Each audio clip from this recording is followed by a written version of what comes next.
Chapter 129. This group of young people didn't care if it was the Chang and County Yamen or not and prepared to charge in.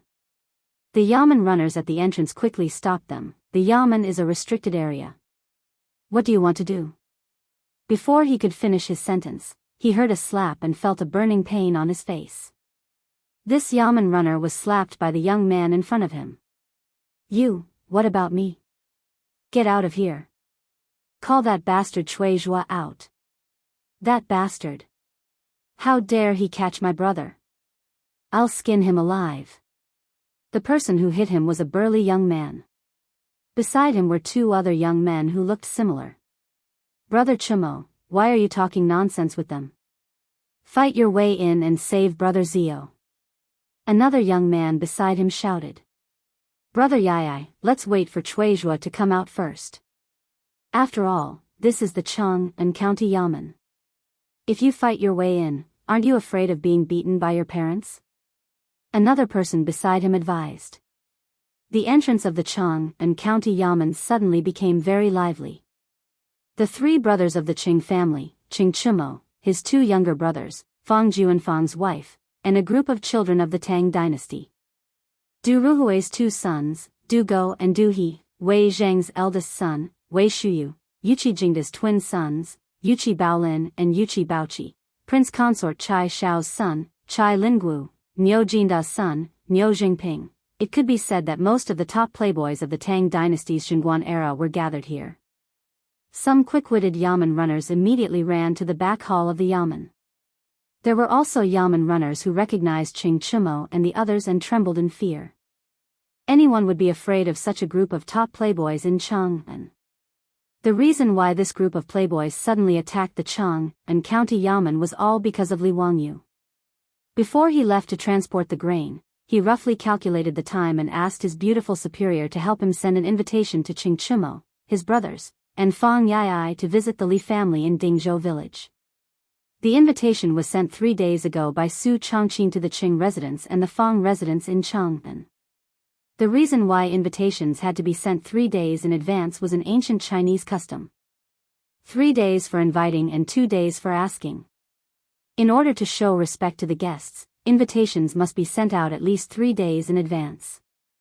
In the invitation, Li Wangyu only said that he had come up with a novel toy and invited them to Dingzhou village to appraise it as guests.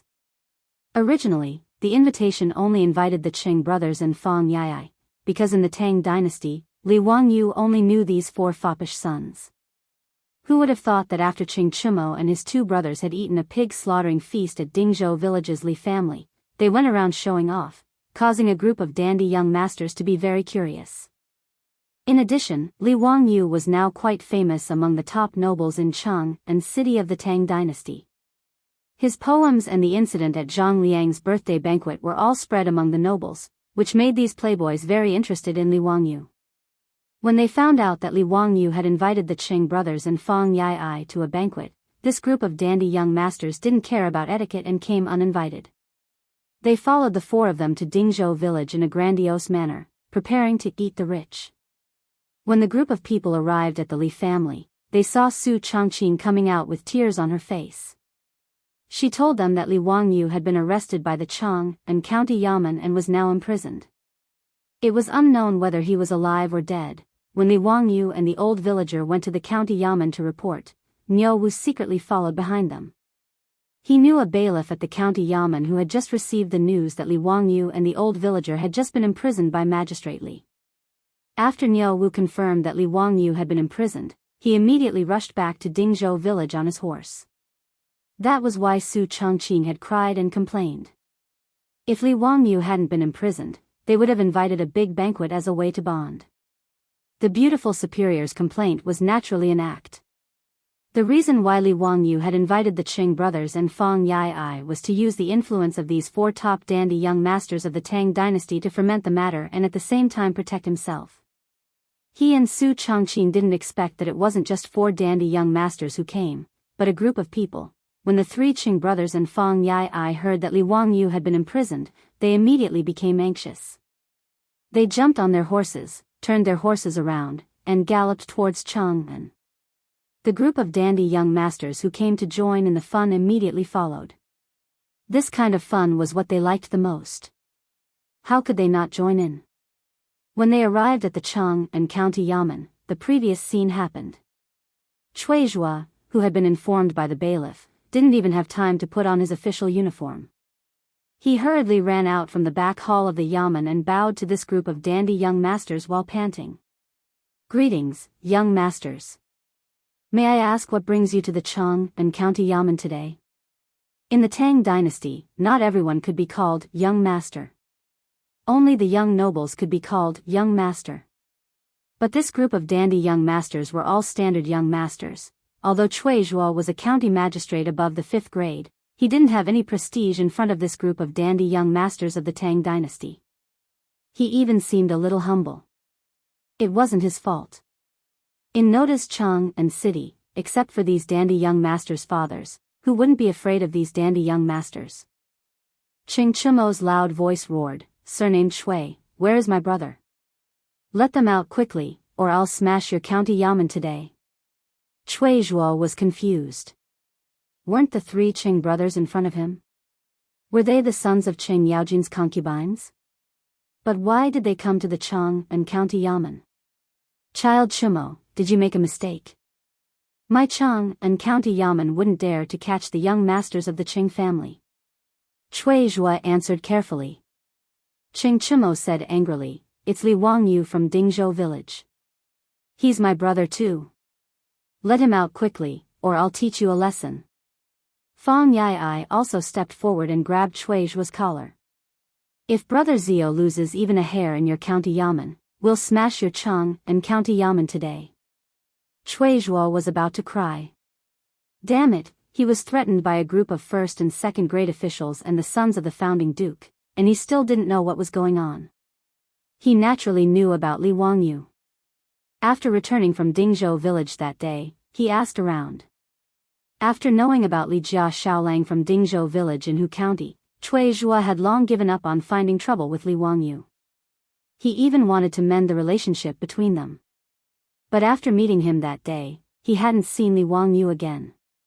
Now, this group of playboys came knocking on his door and asked him to let him go. Wasn't this nonsense? Cui Zhuo smiled bitterly. "Mr. Fang, I haven't seen Li Jia Shaolang today. How can I let him go? Why did you say that he's in my Chang and County Yamen? Today, I've been handling official business in the back hall and didn't start the trial. Gentlemen, please investigate this matter clearly.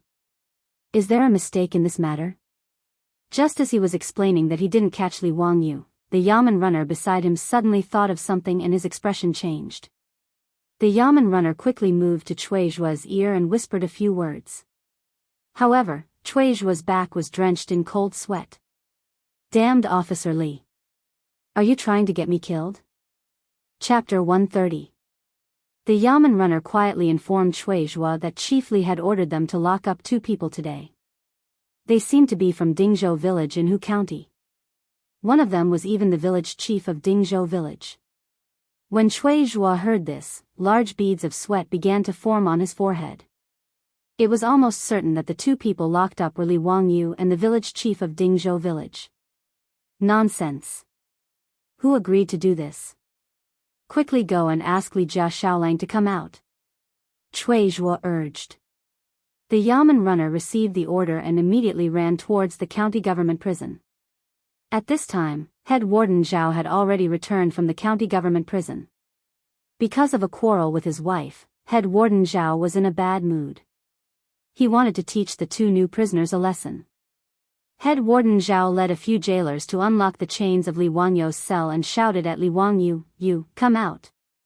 Li Wangyu didn't expect that his reinforcements wouldn't come, but instead, the head warden would show his strength. "Hey, big brother warden, let's talk nicely. We're all civilized people, don't be rough." Li Wangyu was being grabbed by a few jailers and was about to be stuffed into the cage. He was also anxious and randomly shouted. "Didn't you want me to clean up for you? Bah. Have a taste of this cage first, then you'll know why Prince Ma has 3 eyes." Li Wangyu struggled with all his might, but how could his small arms and legs withstand the strength of these burly jailers? His head was about to be forcefully pressed down and stuffed into the cage. "You bunch of bastards. I'll teach you a lesson later." Li Wangyu was flustered and angry as he cursed loudly. The head warden and the jailers weren't angry. Instead, they laughed. "Oh, you want us to teach you a lesson? Good, we'll wait here." Before he could finish his sentence, he heard hurried footsteps from outside the prison. The Yamen runner rushed in and shouted, "Stop right now. The Ming House has ordered us to release Li Jia Xiaolang immediately." After he finished shouting, the jailer were both stunned. The hand that was holding Li Wangyu down unconsciously loosened. Li Wangyu knew that the reinforcements he had invited had finally arrived. He shook off the jailer's hands and tidied up his clothes. But in the next moment, Li Wangyu's actions stunned everyone. He didn't walk toward the exit of the county government prison. Instead, he turned around and returned to the prison cell. He reached out to help the old village chief up and gently pushed him out of the prison cell. After the old village head left the prison, Li Wangyu didn't leave. He returned to the prison and closed the door behind him. Young Master Li, Ming House, please leave." The bailiff was so shocked by his actions that he could not speak clearly. Li Wangyu calmly blew the floor clean and sat down cross-legged. "Go out?" Why did he want to go out? "Since they can lock me in, they won't let me out so easily. If I don't get an explanation today, I won't get out of this prison." The old village chief was also shocked by Li Wangyu's actions. He repeatedly urged, "Xiaolang, don't make trouble. Since the Ming House let us go, let's go quickly." "Old village chief, I won't go.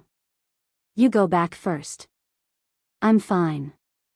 They won't dare to do anything to me." Li Wangyu smiled and waved at the old village chief. He already felt very guilty for implicating the old village chief. Now, he naturally wanted the old village chief to go back first so that the old man wouldn't be frightened. Li Wangyu's actions not only stunned the old village chief, but also the bailiff, jailer. Other people who entered the prison were afraid that they wouldn't be able to get out. But this person didn't want to go out. The bailiff cautiously persuaded again, "Xiaolang, come out quickly. The Ming House and your group of friends are waiting for you." When Li Wangyu heard his words, he felt more confident in his heart. "Don't talk nonsense. Go back and tell your Chui Ming House that I, Li Wangyu, think the environment of the county government prison in Chang and County is good. I'm going to stay here for a few days and enjoy life." His words made the jailer so angry that their noses were almost crooked. The jailer stared and reprimanded, "You little bastard, come out quickly. Believe it or not, I'll whip you to death." As the jailer spoke, he raised the whip in his hand and threatened to whip Li Wangyu. Before Li Wangyu could speak, the bailiff who came to pass the message hugged him. The bailiff urgently whispered in the jailer's ear, "Jailer Zhao, if you want to die, don't drag us down with you." "What do you mean?" The jailer didn't understand. "Do you know who are the people outside who are making a ruckus with the Ming residents?" "Who are they?" The bailiff counted with his fingers, the 3 sons of Marquis Lu, the eldest son of Marquis Kai, the eldest son of Marquis Zheng, the second son of Marquis Liang. Before he finished counting, the jailer's legs had turned to jelly and he knelt on the ground. The names of these famous big shots in the imperial court could scare many people to death. Not to mention a jailer like him, even Cui Zhua couldn't afford to offend their sons. But the jailer actually threatened this group of top foppish friends and even wanted to put him in the cage. He was simply tired of living. The head of the prison crawled up from the ground and bowed to Li Wangyu in the cell with a flattering look on his face. "Young master, please come out now." "Damn it, it's too dirty in here." "I don't want to dirty your clothes." However, Li Wangyu ignored him and continued to hum a little tune. The jailer and bailiff begged Li Wangyu for a long time, but Li Wangyu was unmoved. They didn't dare to use force to drag him out. In the end, the bailiff could only lead the old village chief to report to Cui Zhua. Cheng Chimo and his brother had seen the old village chief before and knew that he was the village chief of Dingzhou village. Seeing him come out with the bailiff, they immediately asked, "Old village chief, where is my brother Wang Yu?" The old village chief looked at Cui Zhuo and opened his mouth, not knowing what to say. The bailiff whispered back, "Young masters, Li Jia Shaolang doesn't want to come out." Nonsense. Who would want to stay in prison for no reason? It must be you who beat him up so he doesn't dare to see us. Surnamed Chui. Just you wait, I'll kill you today. While speaking, Fang Yai rolled up his sleeves and was about to hit him. Wei Shuyu, do go, and do he quickly held him back. They could scare Cui Zhuo, but if they really beat him up, it would cause a lot of trouble. No matter what, Cui Zhuo was a fifth-rank official of the Tang dynasty and represented the face of the imperial court. Cui Zhuo was also about to cry. He was simply an undeserved disaster. He was sitting at home, but trouble came from the sky. Who did he offend? But he got into such trouble. Young masters, it's better for you to persuade the Li family's young master. If he really doesn't want to come out, we don't even dare to touch him. The Yamen runner was clever and helped Cui Zhuo out of his predicament. Cui Zhuo gave him an encouraging look and quickly said, that's right, that's right. Young masters, since Li Wangyu doesn't want to come out, you should persuade him. Qing Chumo and the others looked at each other and followed Cui Zhuo's words. A group of people, led by Cui Zhuo, went to the county government prison. In the prison cell, the jailer was still begging Li Wangyu to come out. When he saw Cui Zhuo leading a group of playboys, he was so scared that his body trembled. Chapter 131. When Qing Chumo and the others saw that Li Wangyu was really in the cell, they all greeted him. Brother Zio, we're here to save you. Brother Zio, don't be afraid. We're here. Who bullied you? Tell us, we'll help you vent your anger. When Li Wangyu saw them, he couldn't help but laugh. He quickly stood up and greeted them in a circle. Thank you for your concern. I'm fine in this cell and don't plan to go out for the time being. His words made the group of wastrels dumbfounded. That bailiff really didn't lie? Li Wangyu really didn't want to come out? Zio, don't make a fuss. Come out quickly. We're treating today.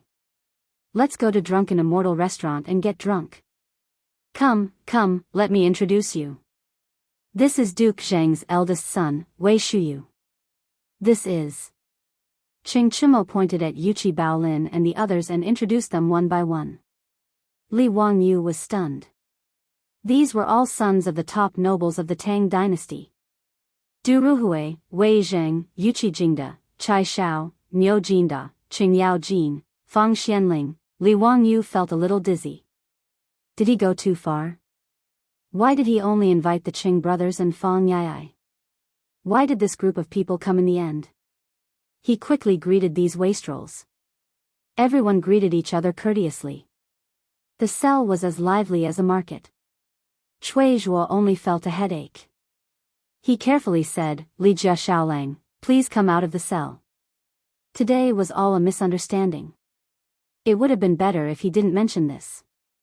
Li Wangyu was unhappy. What misunderstanding? The village chief and I came to the county office to transfer Spring. Why did you lock us up for no reason? If you don't give me an explanation today, I won't go out of this cell. What do you mean by Spring? Cui Zhuo still didn't know why Li Wangyu was locked up in prison by Officer Li. Li Wangyu said, I, along with more than 60 Dingzhou villages, Dingzhou village, have been conscripted into corvée labor this year to transport 1,000 dan of official grain to Yinzhou. Now that we've delivered the grain, we've come back to report to the Secretary of State's army. He's actually accusing us of forgery and locking us up in prison. Cui Ming House, you have to give me an explanation for this. Cui Zhuo had just found out the ins and outs of this matter. Before he had time to think about it, someone grabbed his collar again. Qing Chumo, Qing Chuliang and Qing Chubi grabbed Cui Zhuo and spat on his face. Our brother, how dare you make him serve the corvée? Surnamed Shui, how dare you? I really don't know. Cui Zhuo replied with a mournful face. The corvée labor was arranged by the Secretary of the House of Commoners. This lowly official did not give any instructions. Including today's matter, this lowly official did not know about it. It was all done by the Secretary of the Army. Young masters, please understand. What about that bastard Secretary of the Army? Hearing Cui Zhuo's words, everyone believed him. They had some understanding of the county government's operations. Conscripting corvée labor was indeed the commoner's authority. Cui Zhuo hurriedly waved his hand at the Yamen runner. Quick, go find Secretary Li. The Yamen runner hurriedly ran out to carry out the order. Not long after, he returned to the prison alone, returned to the Ming house. Secretary Li is not in the county government. I heard that he went back to Hu County. The reason why Secretary Li was not in the county government was because he was in a hurry to return to Hu County to discuss this matter with the Li clan's elders. Although he had used his authority to throw Li Wangyu and Dingzhou village's village head into the county government's prison, he could not do anything about it. However, as the Secretary of the Army, he had no right to interfere with the punishment. That was the right of the county magistrate, Cui Zhuo. Therefore, if he wanted to beat Li Wangyu to death, he had to use the Li clan's influence to do something. In Secretary Li's view, Li Wangyu was a peasant who had no power or influence. As long as the clan put in some effort and bribed Cui Zhuo, it would be easy to sentence them to exile or 1,000 li. Like the elders of the Li clan in Hu County, Secretary Li did not see Li Wangyu as a member of the clan. Instead, because the Li clan had lost face several times, he saw Li Wangyu as a mortal enemy. He wanted to break his bones and suck his marrow. Naturally, Secretary Li did not know that after he left, the Chang and county government had created a storm and trouble. Seeing that they could not find Secretary Li, Qing Chimo, Fang Yai, and the others began to persuade Li Wangyu to come out of the prison. They patted their chests and promised that they would help him vent his anger. But no matter what they said, Li Wangyu shook his head and refused. Brothers, this little brother appreciates your good intentions. However, this little brother was unknowingly imprisoned in the Chang and county government prison. Naturally, I need an explanation before I can leave. I cannot leave without a reason. Yuqi Baolin, Niu Jingping, and the others did not understand what he meant, but Fang Yai, Qing Chimo, and the others could guess. They knew of the grudge between Li Wangyu and the Li clan in Hu County. Naturally, they could guess what Li Wangyu was thinking. Li Jia Shaolang wanted to use this opportunity to cause trouble. Understanding this, the Qing brothers and Fang Yai stopped trying to persuade him. In their view, the Li clan in Hu County should be taught a lesson. Whether it was expelling Li Wangyu from the clan or forcing Li Zhou to move the grave, they were all too much. Not to mention, it was the Li clan in Hu County who provoked Li Wangyu several times. It was truly chilling. Qing Chimo stared at Cui Zhuo. Since my brother does not want to come out, then forget it. Cui Ming house, you can deal with it impartially. However, my brother cannot suffer in this prison. Do you understand? Yes, this official will do as you say. I will definitely satisfy Li Jia Shaolang. Cui Zhuo's heart was bleeding, but he could only force a smile. What was wrong with Li Jia Shaolang? He insisted on staying in this prison. Cui Zhuo did not need to think with his toes to know that this would be a huge problem. Cui Zhuo immediately turned to look at the jailer. Jailer Zhao, you have to serve Li Jia Shaolang carefully. Do you understand? If he needs anything, you have to try your best to meet it. Don't shirk. Otherwise, I will hold you responsible. Now it was Jailer Zhao and a group of jailers turned to cry. They were in a prison, not a hostel. How could they be reduced to serving people now? It was a fantasy. Jailer Zhao and the jailers were all wondering who this young man was. It was really scary that the sons of a large group of marquises were his friends. Li Wangyu looked at the jailer and the jailers and laughed. He laughed so happily. The cynical man was quite vengeful. He still remembered what the jailer had said. He pointed to the prison room with his finger. Jailer Zhao, please clean it up first. This prison is too dirty. The jailer opened his mouth, but before he could speak, Qing Chimo and the others made a fuss again. Yes, after Zio said that, I found that this prison is really stinky. Chuizhua, is your county government a pig farm? How can it be so dirty? Hurry up and let people clean this prison. Let's get some fresh air and light more torches to brighten up the hall. Yes, let people clean it up. Get someone to bring us good wine and good food. Today, we will accompany Brother Worryless in this prison and have a few drinks. Chuizhua, the Yamen runners, the jailer, and the jailers were all thunderstruck when they heard this. To have a banquet in the prison. This group of playboys was too much, wasn't it? The jailer began to think whether he should really invite several courtesans from Pingkong Fong. Chapter 132. When Chuizhua saw that these foppish men were not leaving, he immediately ordered people to clean up the prison. He also ordered people to bring in mats and tables, and lit up large candles and incense. The Yamen runners in the county government were all called to the prison to remove the garbage, clean the floor, wipe the dirt, and wash the floor with clean water. In less than 2 hours, the originally filthy prison had changed its appearance. In Head Zhao's opinion, this prison was cleaner than his own home. At least there were no candles and incense as thick as an arm in his home. The wine and dishes ordered from the restaurant in the west were carefully sent to the prison by the doctors of the restaurant. There were several large tables, and even more than 10 jars of wine were brought in. Li Wangyu was pulled to the table by the Qing brothers and sat down. A large bowl was directly filled with wine. Brother Wangyu, come on, let's drink. We won't go home until we're drunk. Wahahaha, this is the first time I've drunk in prison. It's great. Brother Shuyu, let's drink. Brother Wangyu, you're really a talent. Come on, let me toast you. The prison of the county government in Chang and county immediately became like a wine shop. A group of foppish men drank a few glasses of wine and made a scene. Chuizhua had already covered his face with his sleeves and ran away. Head Zhao and a group of jailers were left behind. They forced a smile and poured wine for these foppish men. They directly changed into waiters. Li Wangyu felt that these foppish men of the Tang dynasty were all true men. After a few glasses of wine, he became familiar with them. He did not think that these foppish men were the sons of the Tang dynasty. He just thought that they were his university classmates in the future, drinking and bragging. When the banquet was in full swing, Chingchumo suddenly began to sing and toast to everyone in the banquet. Li Wangyu was shocked by his behavior. Damn, this guy's singing is killing me. Li Wangyu knew that the Tangs loved to sing.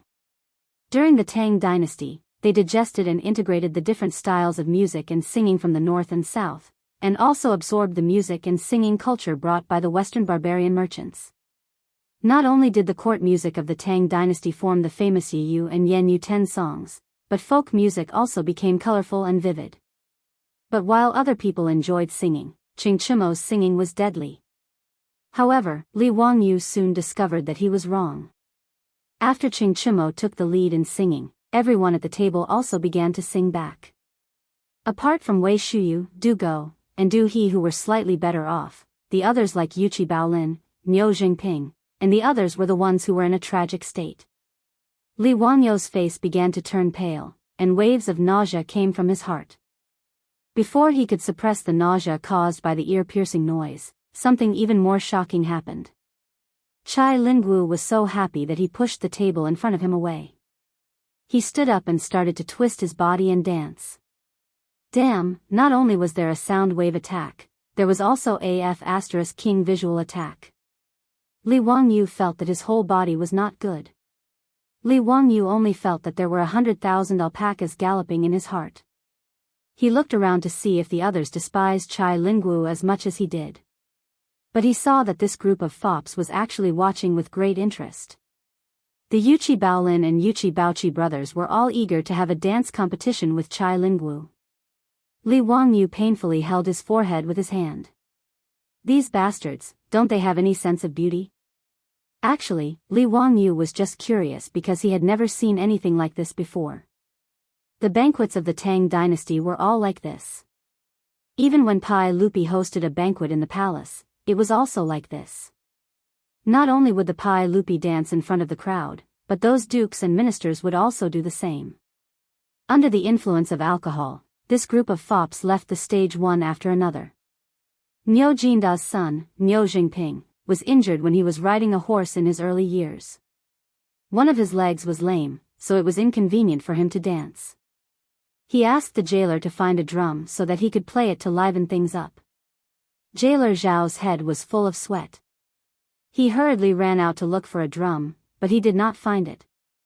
So, he steeled his heart and called 2 yamen runners to bring down the grievance drum in front of the county yamen and bring it into the prison cell.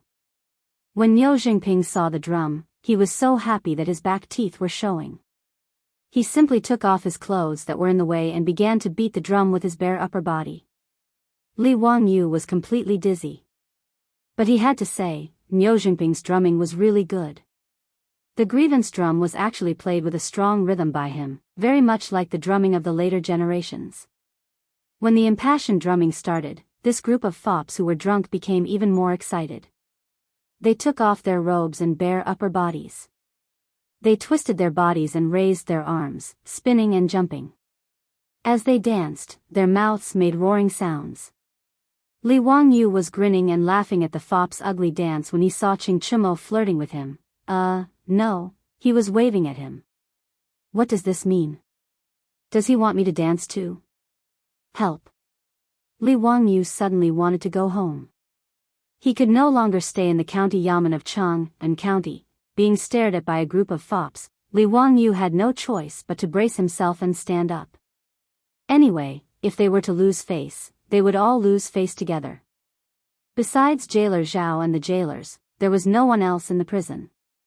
Li Wangyu could only be glad that his beautiful boss was not here.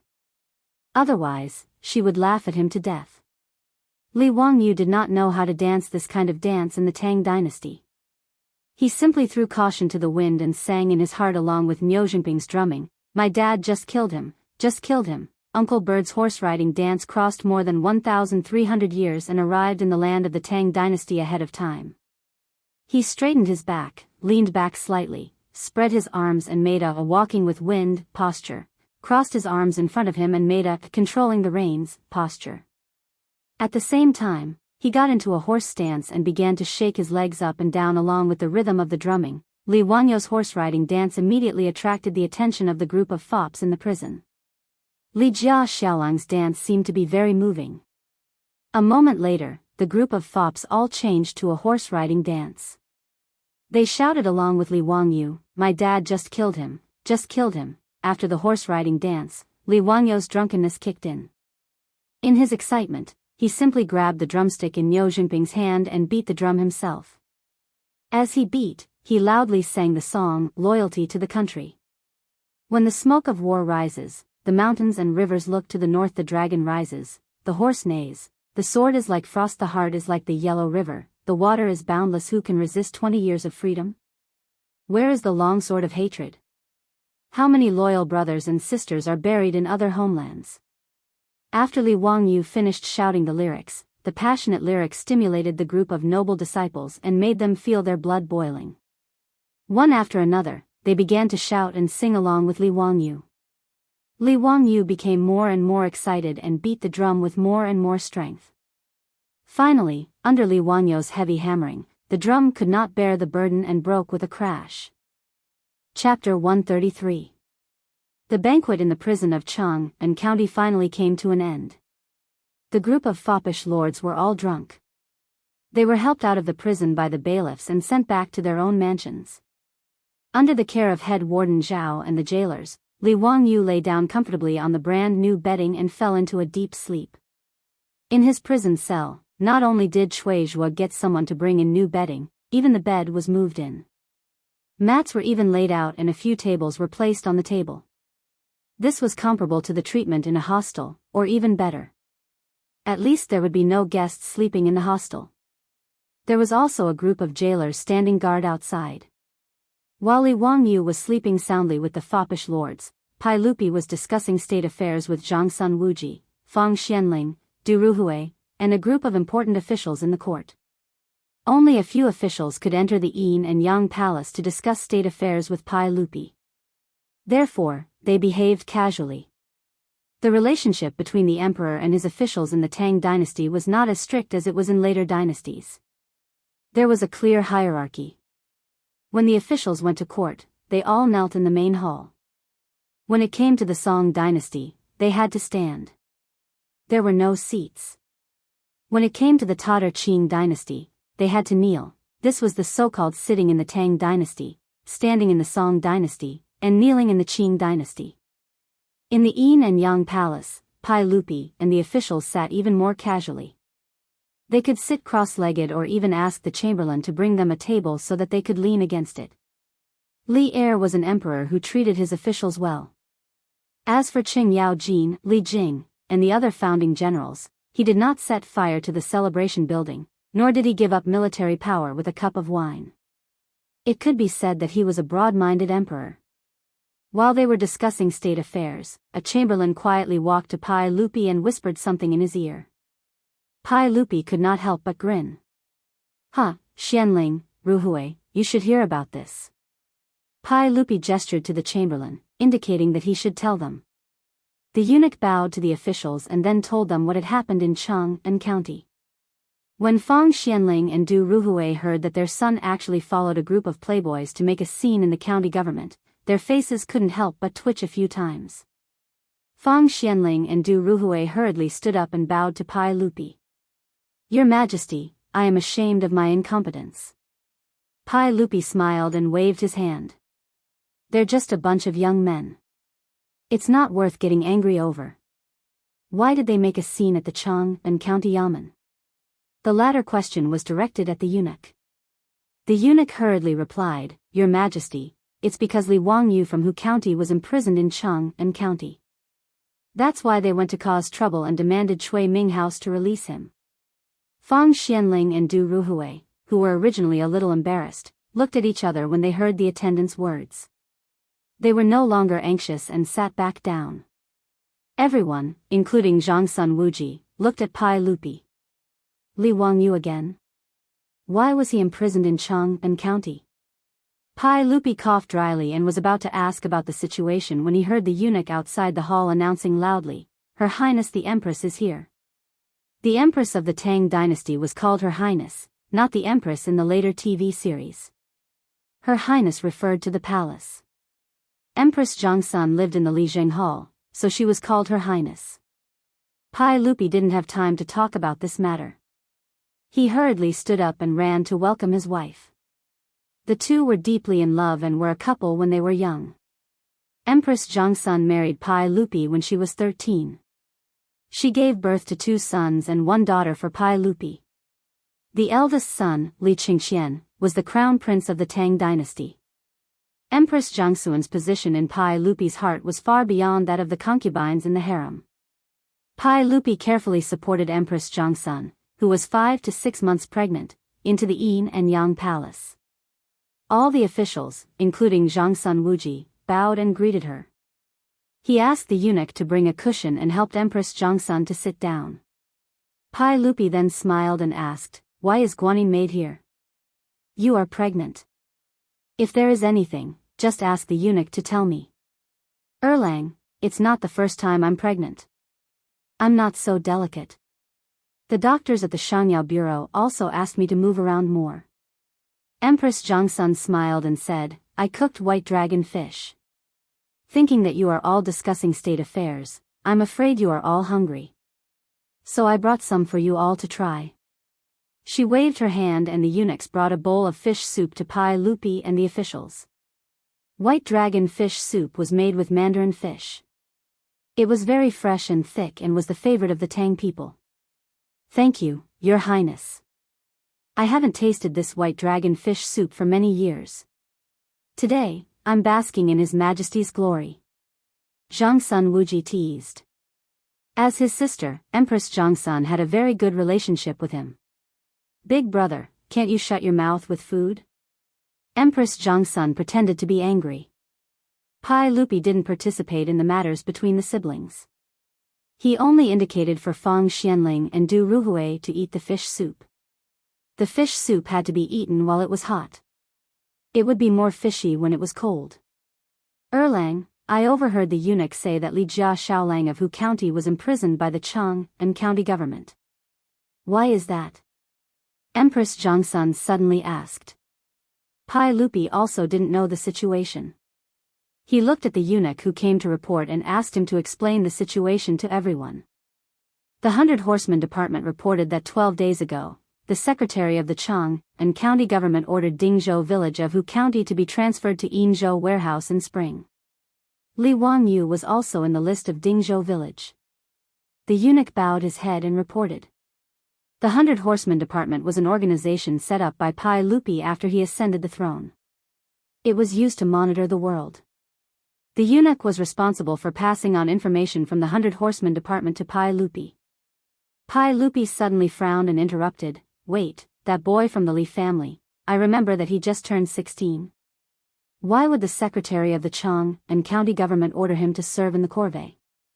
The eunuch hesitated and replied, "The secretary of the Chang and county government said that his nominal age was 17. Pai Lupi couldn't help but snort. Empress Jiangsun also glared at the eunuch with dissatisfaction. The eunuch broke out in a cold sweat after being stared at by the empress. It was the secretary of Chang and county who did this, not him. He was the one who took the blame for it. Continue. Pai Lupi said coldly. Yes, 7 days ago, Dingzhou village's grain team set off from Chang and warehouse and returned to Chang, and yesterday. Today, Li Wangyu and Dingzhou village went to Chang and county to report. The secretary of the Chang and county government didn't believe that they completed the transfer of grain, so he tore up the receipt and locked them up in the county jail. The eunuch quickly recounted the matter. Pai Lupi and Jiangsun Wuji were stunned. In 7 days, they went back and forth between Chang and Yinzhou, and they even transported 1,000 stones of grain. Hearing this, it seemed that the secretary of the Chang and county government didn't do anything wrong. If someone reported back to them like this, they wouldn't believe it either. Pai Lupi coughed lightly and asked, "Can you confirm that the boy from the Li family is telling the truth?" The 100 Horsemen Department has already sent people to Yinzhou to investigate. They should be able to reply the day after tomorrow. It would take about 3 days to travel to and from Yinzhou. Pai Lupi heard this and nodded, then let the boy from the Li family stay in the county jail of Chang and county. It's good to learn a lesson. He then looked at Fang Xianling. "Xianling, I'll have to trouble you to investigate this matter and find out the truth." Fang Xianling stood up and cupped his hands. "I'll do my best."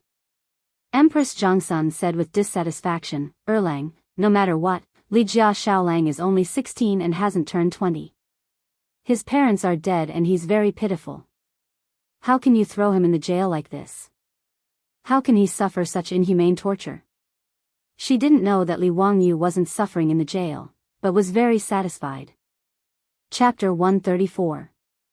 Pai Lupi couldn't help but roll his eyes at Empress Jiangsun's words.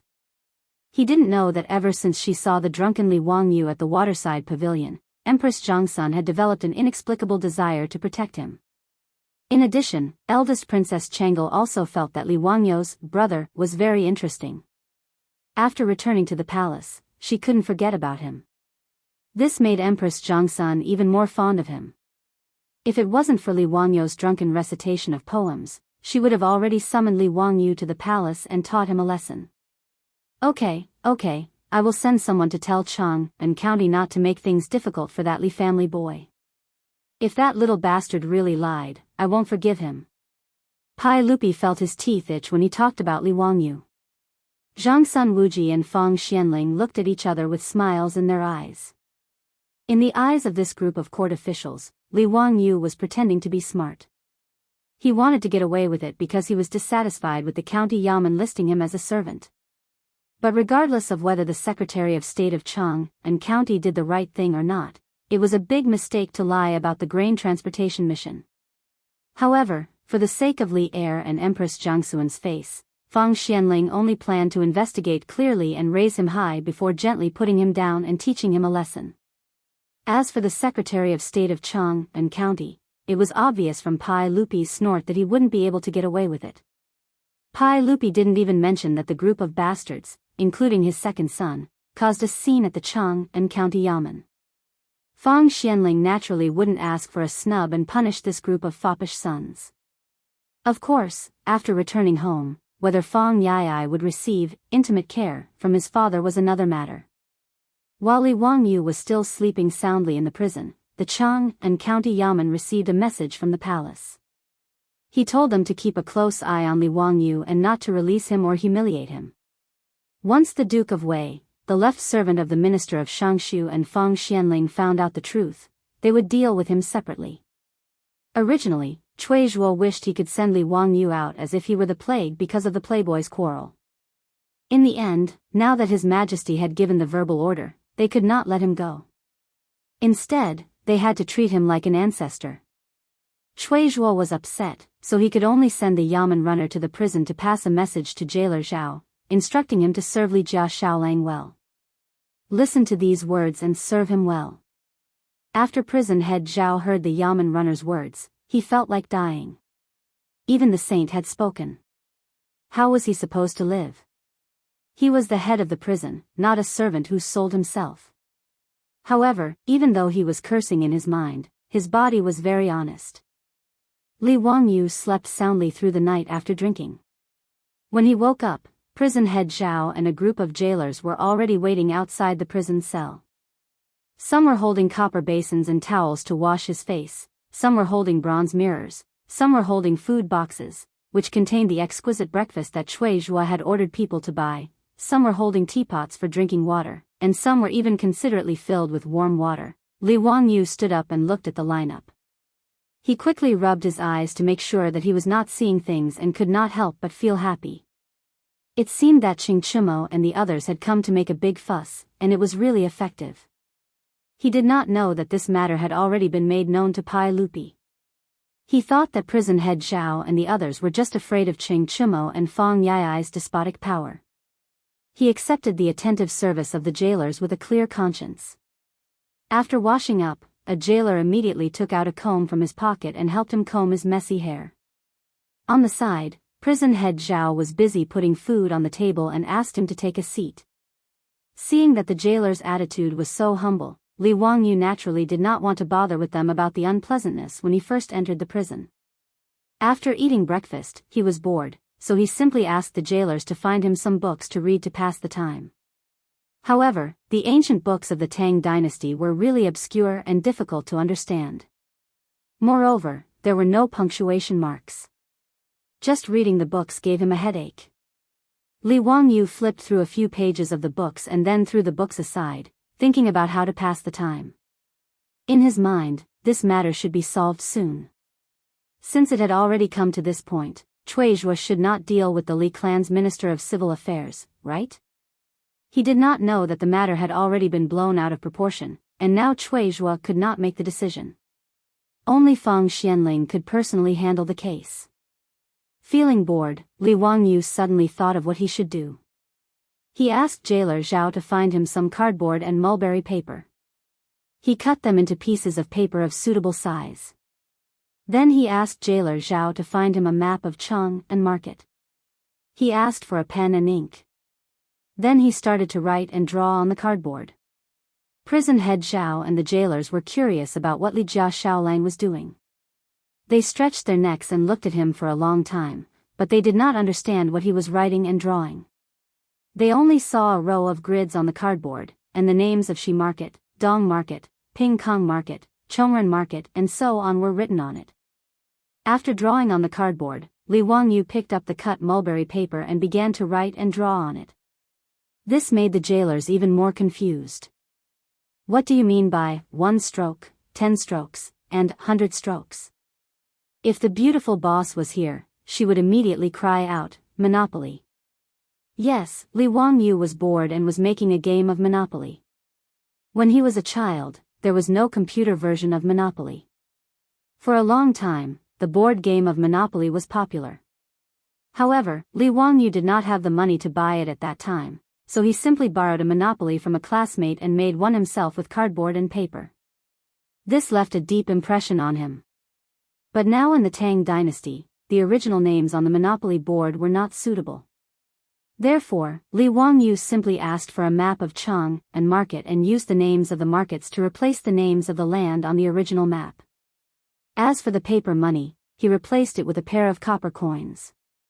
As for the small houses and hotels in the game, Li Wangyu sent prison head Zhao to find suitable replacements for him. Prison head Zhao was quite a clever person. He actually managed to find a bunch of ceramic huts for them. These ceramic huts were originally toys for peddlers to sell, but he bought them back. Li Wangyu played with the ceramic huts and found them interesting. In fact, during the Tang and Song dynasties, ceramic toys were already very popular. In Li Song and Su Hanshan's peddler painting, there were dozens of types of toys. As for the dice, they were ready-made. Prison head Zhao and the jailer sometimes had nothing to do, so they would roll the dice and play a few rounds. When everything was ready, the Chang and version of the Tang dynasty's Monopoly game was released.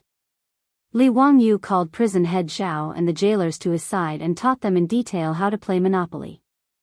This group of jailers listened with great interest. Several big men sat down at a few tables, surrounded by a group of jailers, and began the journey of becoming a millionaire. As the game progressed, everyone became enthusiastic. From time to time, the surrounding jailers would burst out shouting. While they were having fun, no one noticed that a few figures had walked in from the main gate of the county jail. Chapter 135. Originally, there were no prisoners in the county jail, and because of Li Wangyu's matter, Cui Zhuo was afraid that there would be an accident, so he simply interrogated the prisoners who were still in custody yesterday. Then, those who should be flogged were flogged, and those who should be released were released. The prison, which originally had few prisoners, was emptied, and only Li Wangyu was left. Those jailers were now bent on pleasing Li Wangyu. Coupled with the attraction of the Monopoly game, there was not even a guard in Noda's county jail. Everyone crowded in Li Wangyu's cell to watch the game. Everyone was concentrating on the Monopoly game. From time to time, one could hear the crowd saying, "I'll buy Shi City. Here's 500 strings of coins. Give me the title deed, Ping Kong Fong is mine. Give me the toll, 20 strings of coins." Several people came in through the open door of the county jail. When they saw the situation in the jail, they could not help but frown. One of them was about to speak, but was stopped by the leader. The few of them quietly walked into the prison cell and gathered around the prison guard to look inside. Li Wangyu grabbed the dice in one hand, shook it a few times in his palm, and threw it on the table. Unit 11. Xiao Lang, you go to Unit 11 and draw an opportunity card. Huh, Xiao Lang, you're unlucky. You're locked in the county jail for a day and can't move. Jailer Zhao's voice came. Li Wangyu angrily patted his thigh, feeling that his luck was too bad. Since he could not move in the next round, he stood up to stretch his waist, but was surprised to find that several strangers in fine clothes were standing outside the crowd. Li Wangyu was familiar with the two strangers in the lead. He had seen them at the birthday banquet in Zhang Liang's mansion. The leading man with a curly beard had extorted the sketch, Goddess Luo's painting, that he had painstakingly drawn for 3 days. Him again? Why do I meet this person everywhere? He's like a ghost. The newcomers were Pai Lupi and Fang Xianling. Today, Fang Xianling came to Chang and County to inquire about the case. The reason why Pai Lupi appeared here was that the 100 Horsemen Department had already replied to some interesting news. According to the 100 Horsemen Department's report, Dingzhou village had sent 70 villagers, including Li Wangyu, to transport the official grain. The 100 Horsemen Department's private investigation found that the 70 villagers agreed that they did go to Yinzhou within 7 days. Secondly, they used a carriage to transport the grain, and it was a type of 4-wheeled carriage that they had never seen before. Then there was the document that had been torn up by the secretary and Huzhan army. The 100 Horsemen Department collected the remains and pieced them together. They found that the official seal and stamp of the Yinzhou warehouse on the document were real and not forged. This news immediately piqued Li Er's interest. He was very curious about what had happened. However, the situation in Yinzhou could only be verified tomorrow. Today, Fang Xianling came to Chang and County to inquire about Li Wangyu, and Pai Lupi came with her.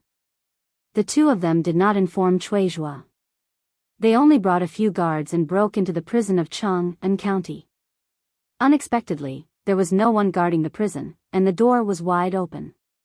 Surprised, the two of them entered the prison and saw that the jailers were all gathered in the cell, shouting and playing something. They heard the crowd constantly saying, 30 strings of cash, give me 30 strings of cash, and, you're unlucky, give me 50 strings of cash. Pai Lupi thought that these bastards were gambling, and his face became livid. He stopped the guards from speaking and sneaked behind the crowd with Fang Xianling, intending to catch them in the act. However, the scene that appeared in front of them puzzled the emperor and the prime minister of the Tang dynasty. The words East Market, West Market, and Ping Kong Fang were written on the paper, and the amount of money was just a toy drawn on the paper. What the hell is this? Pai Lupi and Fang Xianling did not say anything. They stood silently outside the crowd and watched. After watching for a while, the two of them roughly understood that this was a game, and it seemed to be very interesting. The two of them also watched with great interest. At this time, Li Wangyu suddenly stood up and moved his body. He accidentally found Pai Lupi. Li Wangyu stared blankly at Pai Lupi, and Pai Lupi also looked at Li Wangyu. The two of them stared at each other in silence for a long time. Xiao Lang, it's your turn. Prison head Zhao reached out and gently pulled Li Wangyu, which made Li Wangyu come back to his senses. He coughed softly and kicked the prison head, indicating that someone was coming. Prison head Zhao was so excited that he did not notice this. After being kicked several times by Li Wangyu, he came back to his senses and stood up blankly. Then he saw Pai Lupi and Fang Xianling, as well as the guards behind them. Although he did not know Pai Lupi and Fang Xianling, he was quite discerning. When he saw their luxurious clothes and the guards behind them, he knew that these two were important people. Prison head Zhao hurriedly pulled over the jailers who were still staring at the tabletop games and bowed to them. Langjuns, may I ask what business you have in the county prison? Pai Lupi did not know whether to laugh or cry at the scene in front of him. I told Chang and County not to mistreat this bastard, but you treat him like an ancestor? Not only was the cell clean, but the candles and incense were used. There were even beds and mats. Was this still a damn prison? And these jailers, they actually opened the prison door wide and ran in to play games with this bastard. It was ridiculous to the extreme. Fang Xianling coughed softly. We have something to ask Li Xiaolang. You can go out first. Prison head Zhao did not dare to ask more. He hurriedly led a group of jailers out of the cell, leaving Li Wangyu alone. After the jailers ran away, Pai Lupi did not hesitate at all. He directly sat beside the table, picked up the Monopoly cards, and played with them. Fang Xianling did not explain his identity. He just smiled gently and asked Li Wangyu, Li Xiaolang, I have something to ask you. Answer me honestly. Although Li Wangyu was not happy with Pai Lupi, he knew that it was not the time to throw a tantrum. He respectfully bowed and said, Lang Jun, please ask. I will tell you everything I know. Fang Xianling stroked his beard and asked, let me ask you, how did you transport 1,000 dan of grain from Dingzhou village to Yinzhou within 7 days? Li Wangyu naturally would not hide this question. He smiled and said, it's simple. We used carriages to transport it. You used a total of 30 carriages and borrowed more than 100 horses from Chang and County. You used them to transport 1,000 dan of grain? One carriage could carry 30 dan of grain? Fang Xianling still did not believe this. Li Wangyu nodded affirmatively. That's right. How do you prove it? Pai Lupi suddenly asked. In fact, it was very easy to prove. Everything would be clear when the people of 100 Horsemen Department came back from Yinzhou tomorrow. However, Pai Lupi still wanted to hear Li Wangyu's answer. How to prove it? Li Wangyu scratched his head. The receipt was torn by Officer Li. He suddenly thought of his client and could not help laughing. Wasn't the Ma family of Yinzhou the best proof? Chapter 136. Li Wangyu scratched his head in embarrassment. Returning to Chang and from Yinzhou and helping the Ma family to transport goods, was this considered taking advantage of the government? After all, the horses were pulled by the county government, and even the rations for the 70 people were provided by the government. Even the fodder for the horses on the return journey was provided by the post station for free. Li Wangyu laughed mockingly. When we were returning from Yin province, because the carriage was empty, I, took on a private job. I helped the Ma family of Yin province transport 800 to 900 dendrites of porcelain back to Chang'an. This can't be faked. Lang Jun, you can ask someone to find out. His words made Pai Lupi and Fang Xianling stunned. This bastard, he was serving the corvée, but he was still doing private work. They really didn't know what to say about him. Pai Lupi and Fang Xianling already believed that the Zhou family could go back and forth to Yinzhou within 7 days. But because they believed it, they were shocked. Li Wangyu didn't think much of the four-wheeled carriage, but the two immediately realized the value of it.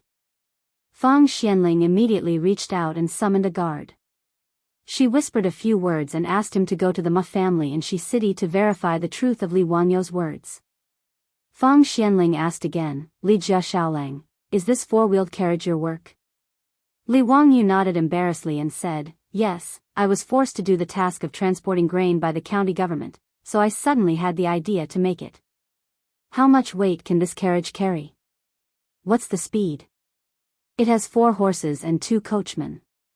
It can carry 30 stones and run 80 miles per hour. It can run up to 300 miles a day. Hiss, Li Wangyu's answer made Pai Lupi and Fang Xianling couldn't help but gasp. The Great Tang was growing stronger with each passing day, but its territory was vast, and its greatest problem was the limitations of transportation and transportation. The transport capacity of 2-wheeled carts and wheelbarrows was limited. That was why there was a saying that grain could not be transported for thousands of miles. Putting aside the distant matters, in order to go on an expedition to the Eastern Turks, they had to transport enough supplies for the army, which was the biggest headache for the Tang dynasty's imperial court. It wasn't that they didn't have food, weapons, and armor, but they were difficult to transport, making it difficult for the army to resupply.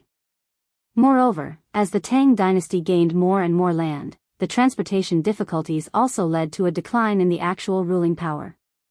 For example, in Longyu, the actual area of control of the Tang army was actually very limited. This was caused by the lack of military power. If this four-wheeled carriage could carry so much weight and travel so fast, it would not only play a role in the military, but also bring about earth-shaking changes in all aspects of the Tang dynasty. Pai Lupi suddenly stood up and glared at Li Wangyu. You little bastard, you're just messing around. Quickly hand over the blueprint of the four-wheeled carriage. His words made Li Wangyu roll his eyes. The bearded man was at it again. Why did the officials of the Tang dynasty want to rob him of all the good things he had? Didn't they have any awareness of copyright and business? Or had they been infected by Qing Yaojin? He was a bandit from Wagong village.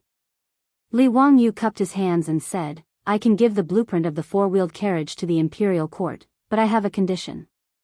I hope you two Langjuns can agree to it. Pai Lupi rolled up his sleeves and was about to hit him.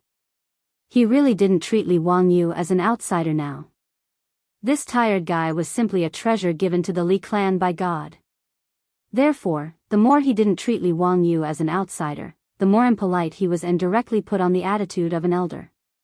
He was ready to learn from Qing Yaojin and teach this bastard a lesson with a slap so that he dared to negotiate with him.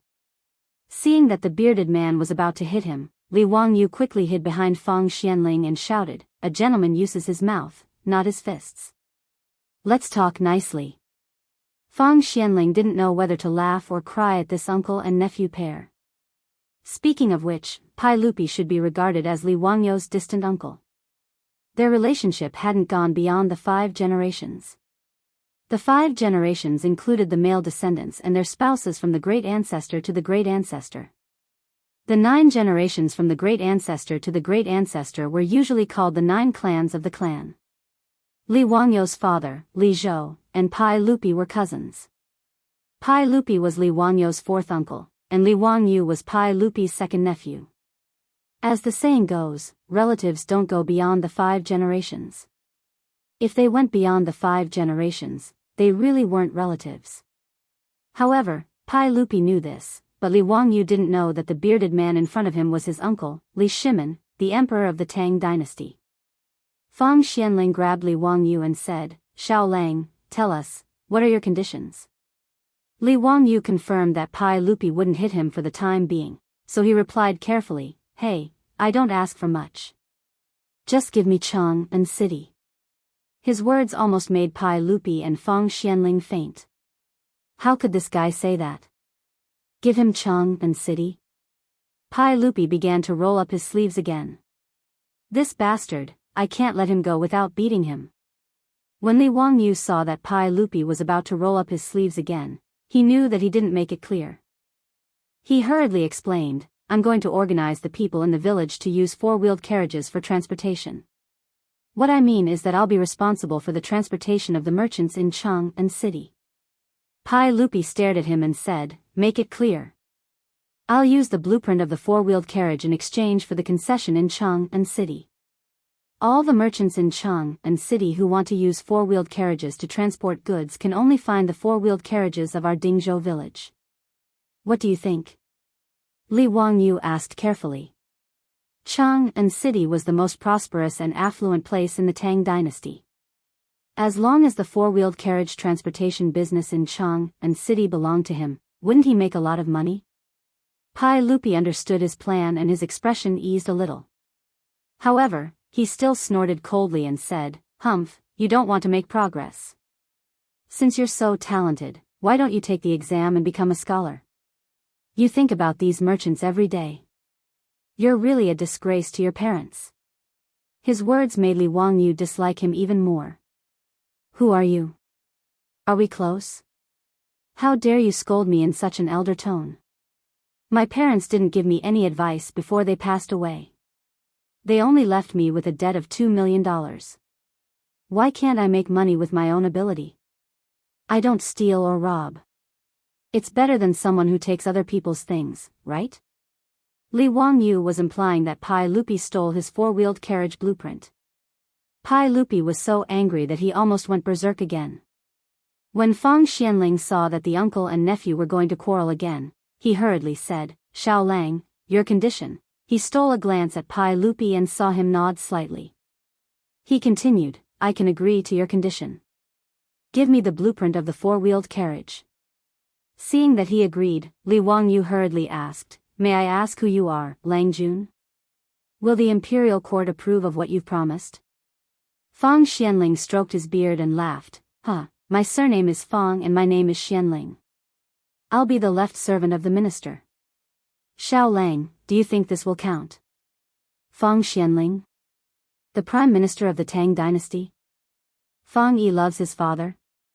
Li Wangyu hurriedly bowed and saluted, "I didn't know you were the prime minister. I was too rash." He looked at Li Er again, wanting to ask who this curly-bearded man who kept making things difficult for him was. However, seeing that Pai Lupi didn't want to introduce himself, Fang Xianling just smiled and said nothing. Li Wangyu was too lazy to guess. He was just a big shot of the Tang dynasty. "Xiao Lang, can you give me the carriage blueprint?" Fang Xianling asked. Li Wangyu shook his head and said, "Minister Fang, I've been framed. I haven't even explained why I've been locked up in the county jail." Chapter 137. The reason why Li Wangyu stayed in the county jail of Chang and County was to teach the Li clan of Hu County a lesson.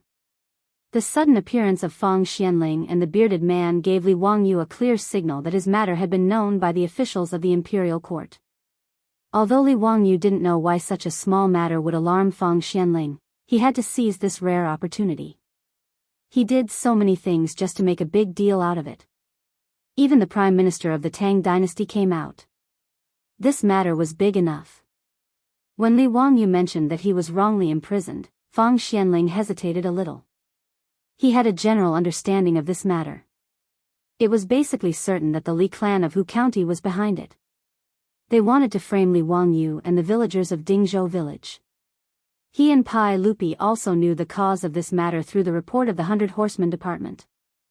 Fang Xianling gnashed his teeth when he thought that the Li clan of Hu County wanted to dig up the grave of his old friend Li Zhou. If possible, Fang Xianling didn't mind teaching the Li clan of Hu County a lesson. But this matter involved the royal family, so he was a little embarrassed. Pai Lupi suddenly said, "Prime Minister Fang, as the saying goes, if a prince commits a crime, a commoner will be punished. Since the secretary of the army of Chang and county framed a loyal person, how should he be punished?" Li Wangyu couldn't help but give Pai Lupi a thumbs up. This bearded man finally said something with conscience. When Fang Xianling heard Li Er's words, how could he not understand his meaning? He smiled and nodded, "That's natural. Since you have made a mistake, you should be punished. This old man will give you justice. Li Jia Xiaolang, can you give me the four-wheeled carriage blueprint now?" Li Wangyu didn't talk nonsense. He took out the blueprint of the four-wheeled carriage and handed it to Fang Xianling with both hands. Fang Xianling couldn't wait to unfold the blueprint. Pai Lupi also stood aside to watch. The four-wheeled carriage's structure wasn't complicated. The key was the steering mechanism. They looked at it for a long time and finally sighed, "Li Wangyu, you are really smart. It's hard for you to think of such a wonderful thing." Li Wangyu blushed. He was a little ashamed that he copied the four-wheeled carriage from the West. But he thought that the West didn't give him a penny for using the four great Wuxia inventions. Thinking of this, Li Wangyu did not feel ashamed. Instead, he felt that it was only natural. Fang Xianling was a bit like Ma Zhou, who wanted to get to the bottom of the matter. She pointed to the drawing and asked, "Xiaolang, why can the carriage's load increase so much with 2 more wheels?" How to answer this question? It seemed to involve the problem of physical pressure.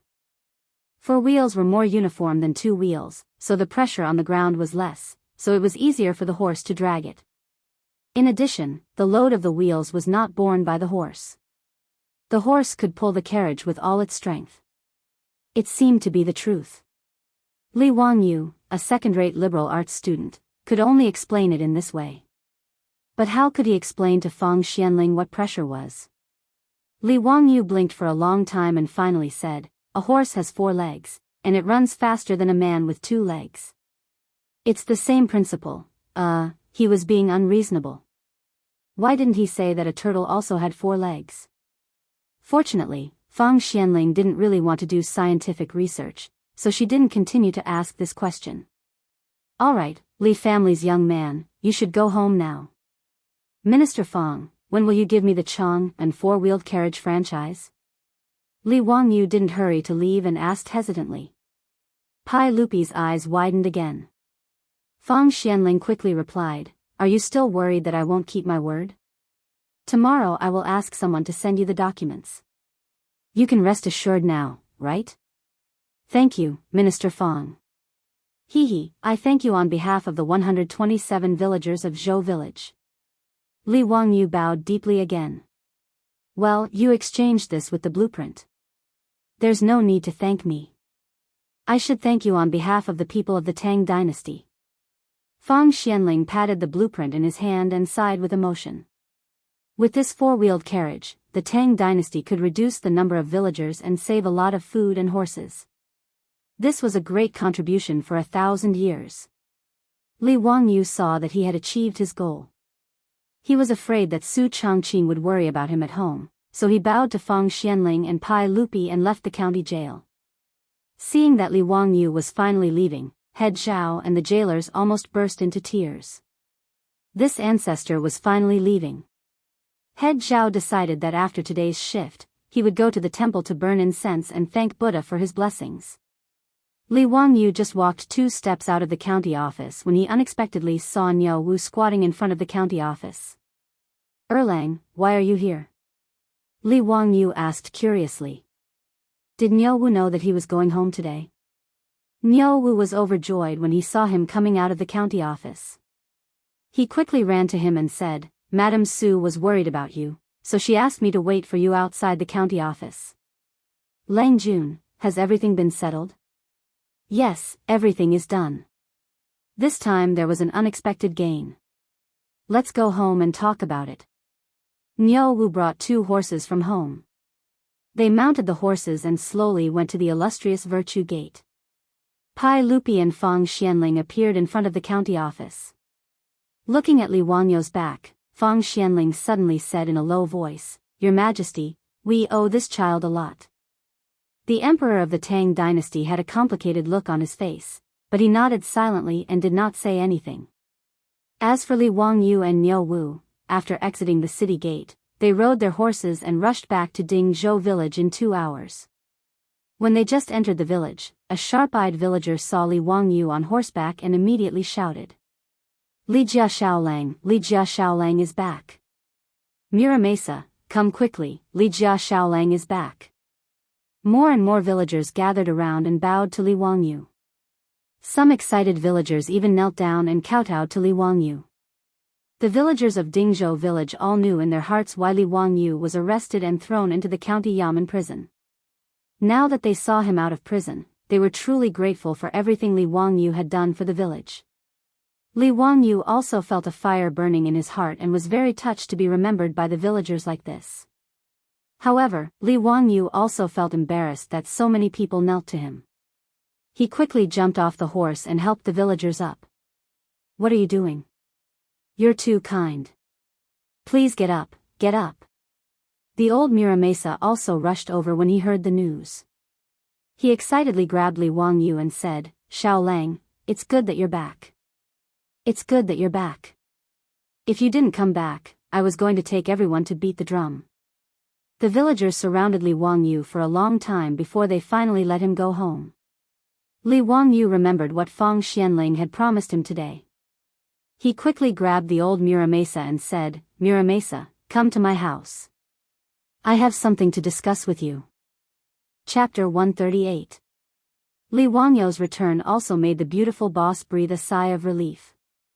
She looked at Li Wangyu with eyes full of joy and nostalgia. In fact, Li Wangyu had never understood. He was a country boy who grew up in the countryside. Although he went to a second-rate university, what attracted the turtle white-bone fairy? With Su Changqing's condition, the people chasing her could line up for a few streets. But after transmigrating to the Tang dynasty, Li Wangyu knew that the beautiful boss also had a good impression of him, which was really strange. He originally kept a respectful distance from Su Changqing, the beautiful boss, in the company. The so-called kidney function was proportional to the thickness of the wallet. Li Wangyu did not dare to think about marrying a beautiful woman and walking to the peak of life. However, he was too embarrassed to ask Su Changqing about this matter. He could only temporarily suppress the doubts in his heart. As soon as Li Wangyu returned home, Su Changqing drove him to the bathhouse to take a bath. In the hot water that had already been prepared, she also put grapefruit leaves. She wanted him to get rid of the bad luck. He could not help but feel funny, but he could not bear to reject Su Changqing's kindness. This woman, did she really think that he was going to jail? After a comfortable hot bath, he changed into the clean clothes that Perrin had already prepared. In the living room, Su Changqing had already prepared a table of food.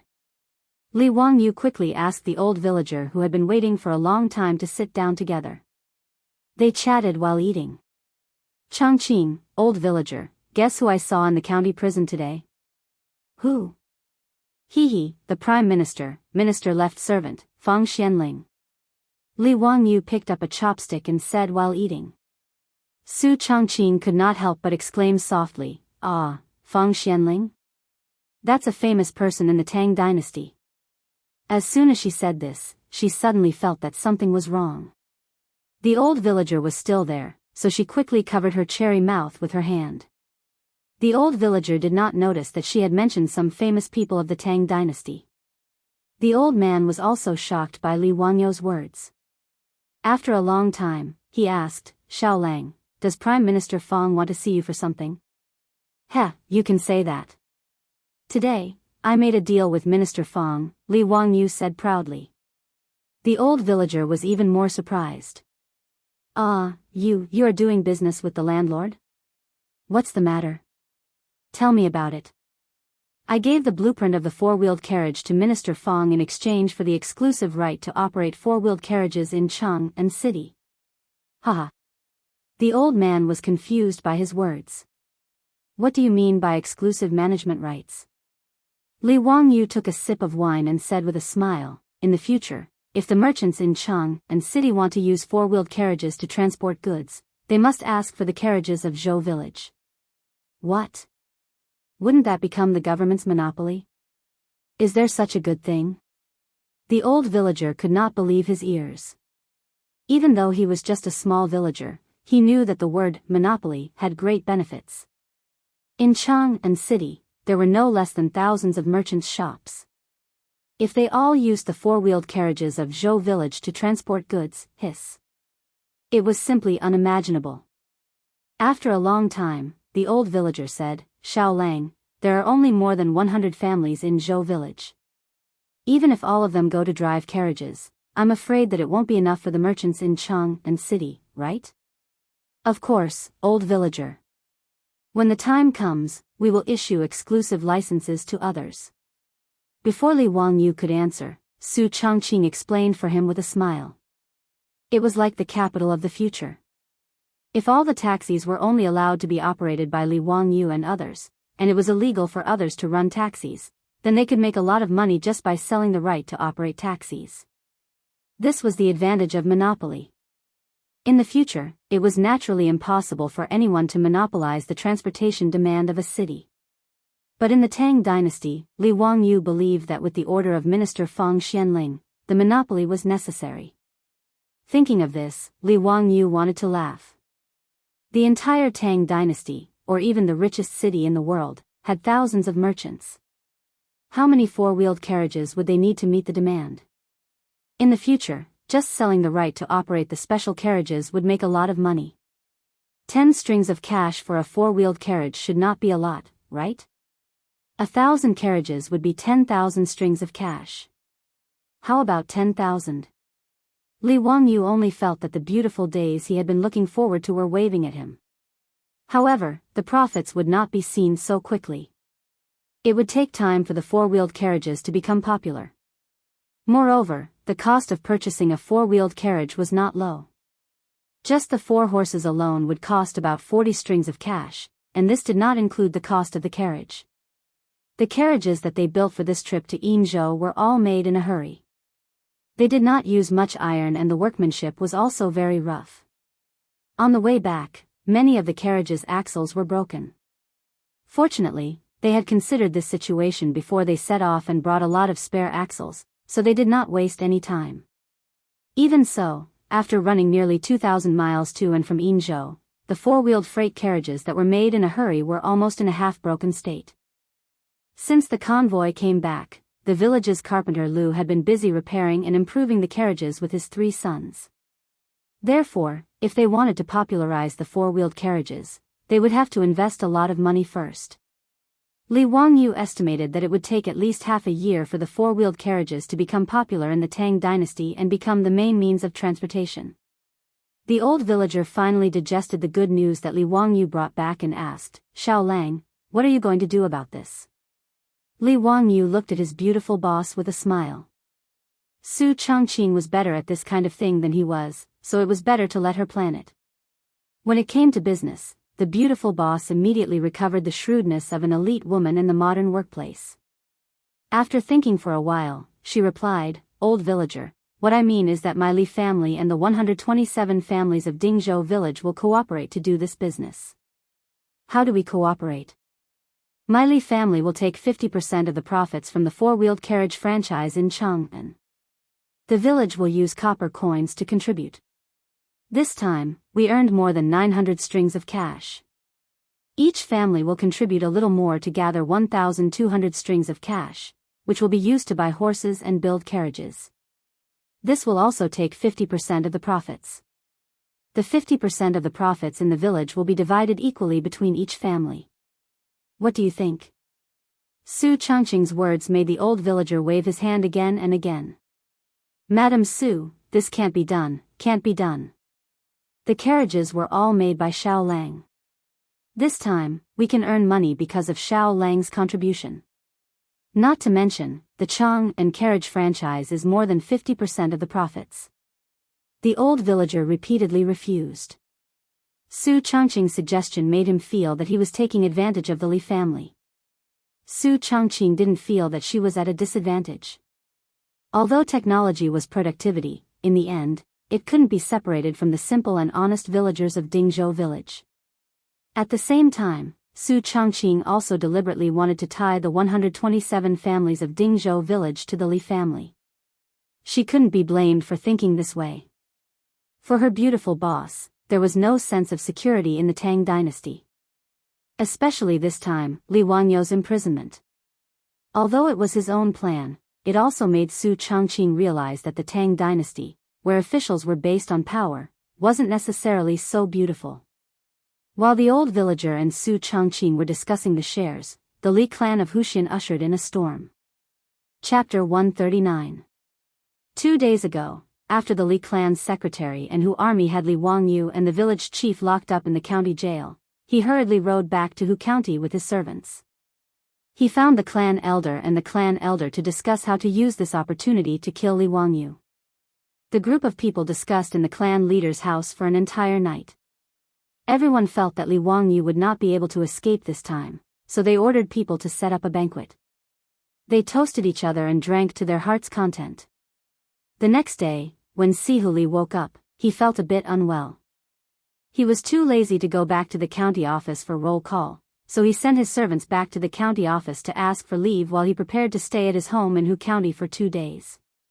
After all, County Magistrate Cui Zhuan knew that he was a member of the Li clan, so he was usually very polite to him. In his opinion, if Li Wangyu was locked up in the county jail, he would not be able to call out to the heavens and the earth. He would just let him suffer in the jail for now. After resting for 2 nights, Sihuli planned to return to the county office to make some connections and kill Li Wangyu. However, an uninvited guest arrived at his home. An 8th-rank supervisory censor of the censorate, dressed in dark green official robes, led a group of bearers and rushed into Li family's residence in Hu County. The censorate of the Tang dynasty did not only hear about reports, but it also had the power to supervise officials. It was similar to the procuratorate of the modern era and the Commission for Discipline Inspection. The censorate of the Zhenguan dynasty not only had a prison, but it also handled special cases. For major cases, the censorate, the Ministry of Justice, and the Supreme Court formed 3 divisions to try them. The Supreme Court was in charge of interrogating criminals and drafting sentences.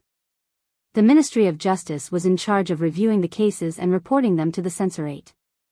Although these censors were of low ranks, they had the power to supervise hundreds of officials. They were the most feared and unpopular officials of the Tang dynasty.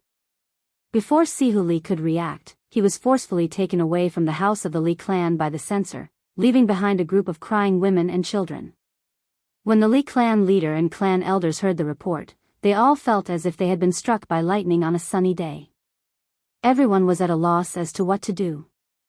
This time the imperial censorate's punishment was very fast. The Li clan's 7th-rank official joined the army. Several days later he was demoted and removed from his post, and sent to exile 3,000 li away, under the pretext of double public service for personal gain. After this incident, no one else from the Li clan of Hu County became an official. After the censorate took Sihuli away, the Li clan leader and clan elders were still at a loss as they gathered in the ancestral hall to discuss countermeasures. Then, another group of people rushed out of Chang and headed straight for the Li clan in Hu County. This time, it was the people of the Zongjing Temple who brought along the reprimand and punishment of temple head Li Shaogong for not caring about the truth for 10,000 years. The Li clan of Huxian, who does not practice personal morals, is to reflect on his mistakes behind closed doors. He is to be grounded, and his imperial family's salary will be halved. In other words, the Li clan was prohibited from leaving the county where they had opened their accounts. They were not even allowed to go to Chang'an City. Having the imperial family's salary was a heavy blow. The Tang dynasty still treated their relatives well. Even distant relatives like the Li clan of Hu County were not given titles, but they were still given a generous amount of money every year. For the Li clan leader, his annual salary was the same as that of the founding county magistrate, which was equivalent to the salary of a 5th-rank official. Now that half of their salary was deducted, how could they not feel as if they had lost their parents? Deputy Chow, may I ask why this is? The Li clan leader asked the deputy of the Zongjing temple with a trembling voice, his face full of disbelief. Deputy Chow had a good temper. He just laughed and cupped his hands, saying, Mr. Li, you have offended someone you should not have offended. Do you still not understand? The Li clan of Hu County has always been law-abiding. When did we offend anyone? The Li clan leader still did not understand. In his opinion, his clan had never offended the nobles in Chang and city. Fool, you have offended a saint. Saint? What? What have we done? Please enlighten us, Deputy Chow. The Li clan leader was confused. How did they offend Pai Lupi for no reason? He did not have time to wail. He reached out and grabbed the deputy's sleeve, secretly stuffing a gold ingot into his hand. The deputy weighed the 5 taels of gold ingot and laughed. Mr. Li, do you know Li Wangyu from Dingzhou village? The Li clan leader was stunned. Of course I know him. Why? Does it have something to do with him? The deputy nodded. Li Wangyu is now very famous in Chang and city. He is in the emperor's heart. You actually wanted to dig up Li Zhou's grave. Your Li clan even imprisoned him in the Chang and county. Aren't you just looking for trouble? The Li clan leader muttered, How? How is this possible? He is only a 16-year-old kid. How can he do this? The deputy glanced at him. He felt that this kind of person who did not have foresight and only cared about small benefits was a disgrace to the imperial court. However, he still patiently told him what he knew. What happened at the poetry gathering in Sujiang Lake and Zhang Liang's birthday banquet spread out through various channels. Although the deputy was an official of the Zongjing temple, he also had a few good friends who were officials in Chang and city. Li Wangyu from Huxian had offended Pai Lupi several times, but nothing had happened. This kind of news had already spread among the nobles of the Tang dynasty. Li Wangyu's poems were loved by the scholars and Confucians in Chang and city. Even the most popular songs sung by the prostitutes in Pingkong Square were Li Wangyu's poems. Early this morning, the deputy of the Zongjing temple, Li Shaogong, was summoned to the palace by the sage. After returning to the Zongjing temple, Li Shaogong angrily called Deputy Chow over and asked him to go to the Li clan in Huxian to reprimand this group of bastards. Hearing the deputy say these things in a low voice, the Li clan leader was so shocked that his scalp went numb. He could not stand steadily and fell to the ground. This child. He couldn't even speak clearly. The deputy saluted him with a slight disdain and left. As far as he was concerned, the Li family of Hu County must have been out of their minds to expel a Qilin like Li Wangyu from the clan. The elders of the Li clan were also stunned. No one would have thought that everything that happened today was because of the young man who was kicked out by them. It was too late to regret. After understanding all of this, the Li clan leader and the other elders seemed to have aged several years in an instant. Their bodies became more bent and they looked senile. Li Gui suddenly ran in from outside and shouted, Grandfather, that bastard Li Wangyu was released by the Chang and county government. Before he could finish his words, he heard a crisp slap. Li Gui covered his rapidly swollen cheek with one hand and looked at the clan leader in disbelief. His grandfather had never hit him even once since he was young. Bastard, you are not allowed to provoke that Li Jia Shaolang in the future. Do you want to kill our entire clan? The Li clan's patriarch roared at Li Gui with all his might. He used so much force that even his face turned red. Li Gui covered his burning face and cried in grievance. He didn't even understand why he was being beaten. While the Li clan was bustling, Li Wangyu's home was even more bustling. And this bustling was the trouble that Li Wangyu found himself. He had given Ma Zhou a question and Ma Zhou had solved it. Chapter 140. On the day that Li Wangyu returned home from the county prison, Su Changqing and the old village chief discussed for a long time. In the end, they more or less decided on the matters of the carriage business partnership. Dingzhou village would invest 1,200 strings of copper coins, 40% of the shares, and the Li family 60%. The 1,200 strings of copper coins would be used to build sturdier and more durable freight carriages, as well as to purchase horses. As for the specific operation of the carriage business, the beautiful boss naturally wouldn't let them have the management rights. Regarding this, neither the old village chief nor Li Wangyu had any objections. In the old village chief's opinion, Miss Su's business methods were simply like Fan Li's reincarnation. This old farmer, who had been farming for his entire life, was simply amazed by Su Changqing. As for Li Wangyu, there was no need to even mention him. He was originally a subordinate of the beautiful boss in the future. Regarding this woman's business methods, he could only say one word: admiration. Although Li Wangyu didn't want to admit it, the beautiful boss was able to get a 7-figure monthly salary, while he only had a 6-figure annual salary. This was absolutely reasonable. After Su Changqing transmigrated to the Tang dynasty, she had been holed up at home for almost a month. This really made this elite female professional feel suffocated. She wasn't one of those delicate canaries who didn't step out of the house. Instead, she was a modern woman with a strong career spirit. If she didn't do anything and just stayed in the house all day doing housework, washing clothes, cooking, and taking care of the children, it would be more painful than killing her. Now that she finally had a chance to slightly show off her business skills, how could Su Changqing let it go? If Li Wangyu dared to say half a word of no, perhaps a bloody case of the Li family would occur.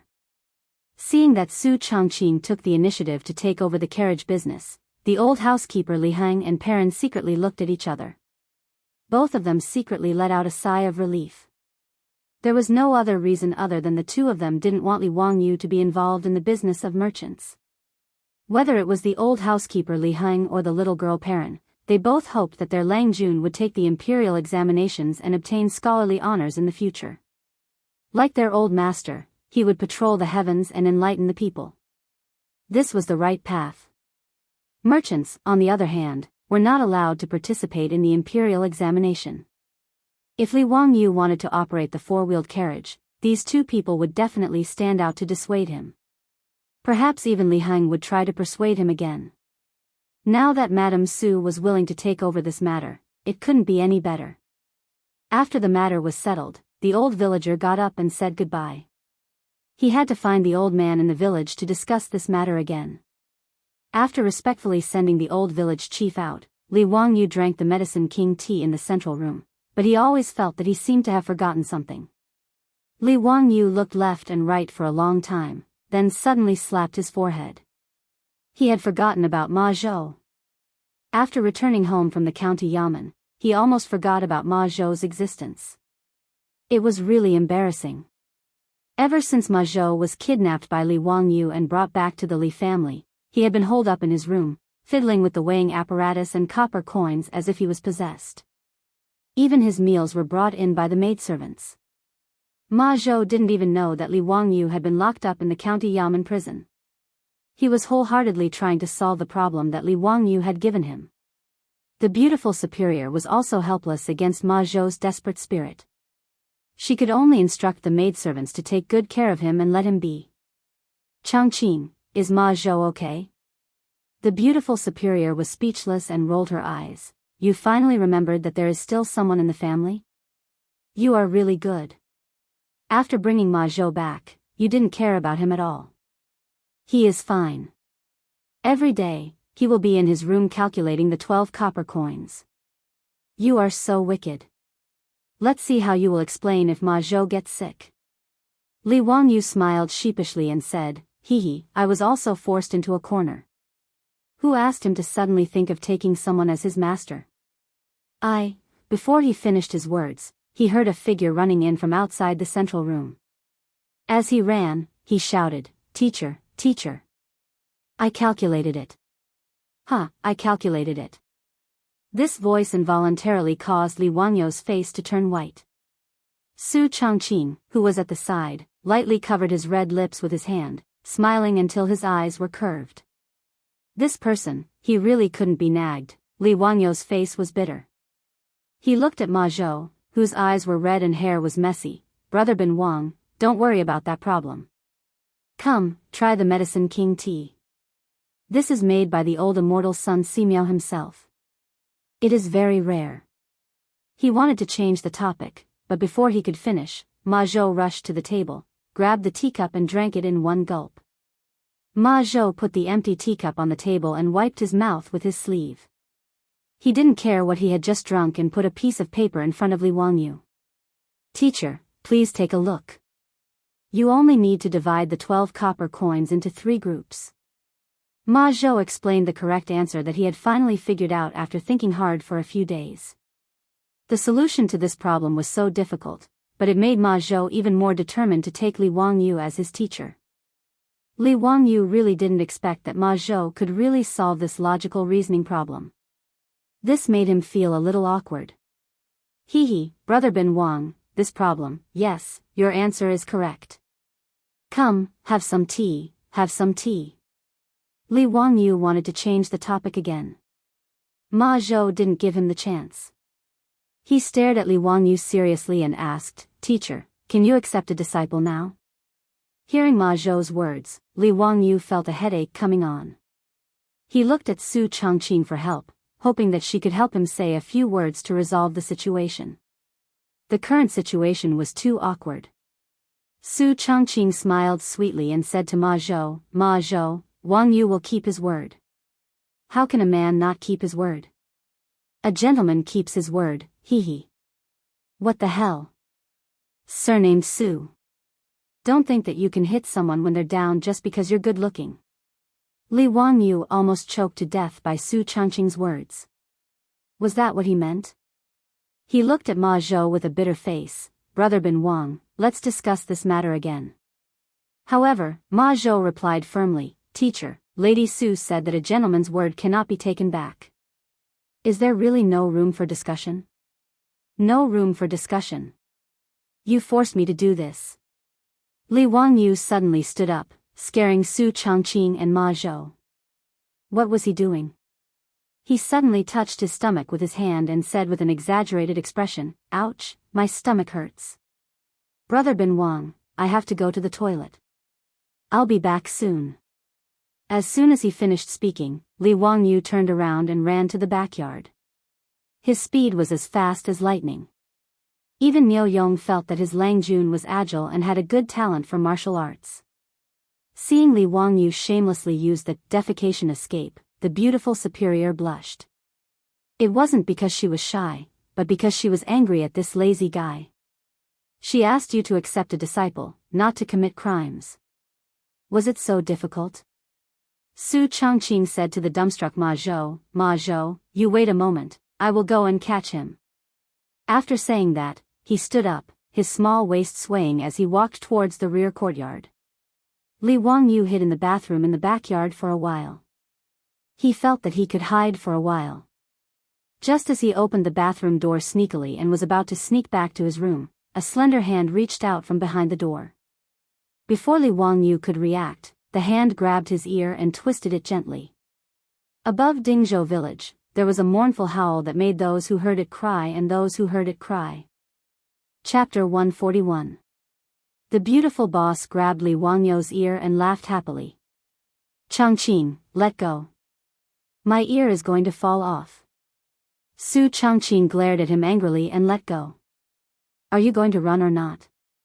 "No, I'm not going to run." "Changqing, what are you doing? Don't you know what I majored in college? If I become Ma Zhou's teacher, what can I teach him?" Li Wangyu rubbed his red ear speechlessly. This little girl really hit him hard. Su Changqing stroked her hair. "Since you promised him, there's no reason to go back on your word now. As for what to teach, isn't it simple?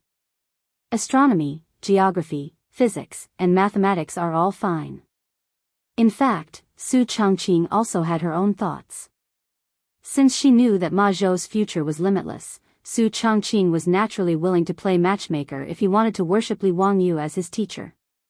Since ancient times, the relationship between master and disciple was second only to that between father and son. As the saying went, "My parents gave birth to me, and my master taught me." If Ma Zhou worshipped Li Wangyu as his teacher, when he entered the imperial court of the Tang dynasty in the future, would the Li family still be afraid of being bullied? Su Changqing knew that Li Wangyu had no intention of pursuing an official career, and she also didn't want Li Wangyu to be an official. But this time, a mere 7th-rank official had joined the army and almost caused Li Wangyu and Dingzhou village to hover between life and death. Su Chongqing was somewhat afraid. The Tang dynasty was not a legal society like later generations. In the era of officials, the saying, "the county magistrate who destroys the family and the magistrate who destroys the family," was not a joke. Since that was the case, where could she find such a good thing to get a strong backer for her family in the future? In fact, Li Wangyu understood all the thoughts of the beautiful boss. He just didn't think that he could teach Ma Zhou, a famous person in the Tang dynasty. After a moment of silence, Li Wangyu finally nodded helplessly. He followed Su Chongqing back to the central room. Ma Zhou couldn't help but be overjoyed. "Teacher, are you willing to accept me?" Li Wangyu cursed in his heart. "Since you insist on becoming my disciple, then don't blame me for teaching you astray in the future." He nodded and asked solemnly, "Brother Bin Wang, have you thought it through? I really don't have anything to teach you.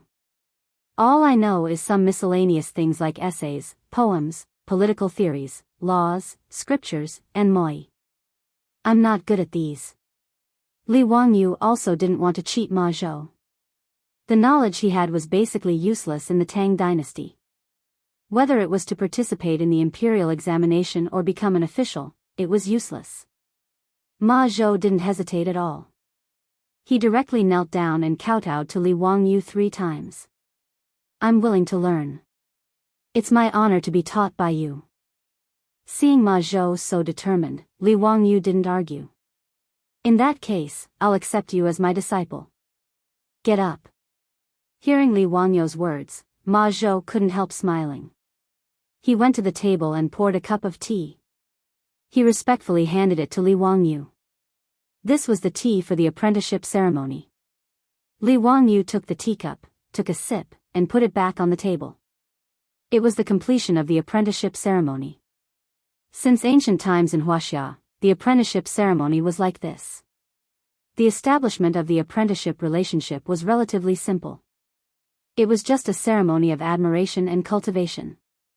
There was no formal apprenticeship ceremony. "Brother Bin Wang." Li Wangyu just opened his mouth but was interrupted by Li Zhou. "Teacher, since I've already been apprenticed, you can call me Bin Wang." Li Wangyu smiled and nodded. "Bin Wang, I know a little about astronomy, geography, physics, and mathematics. Which aspect do you want to learn?" Ma Zhou was stunned.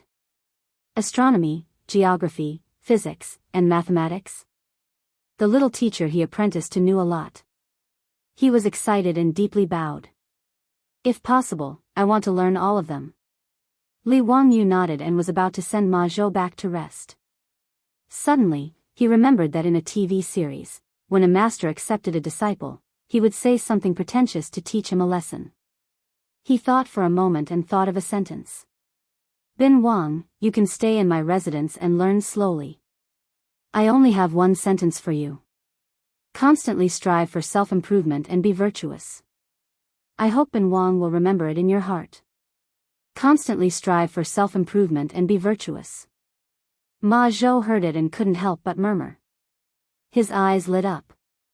"Teacher, this is the Qian hexagram and the Kuan hexagram in the Book of Changes.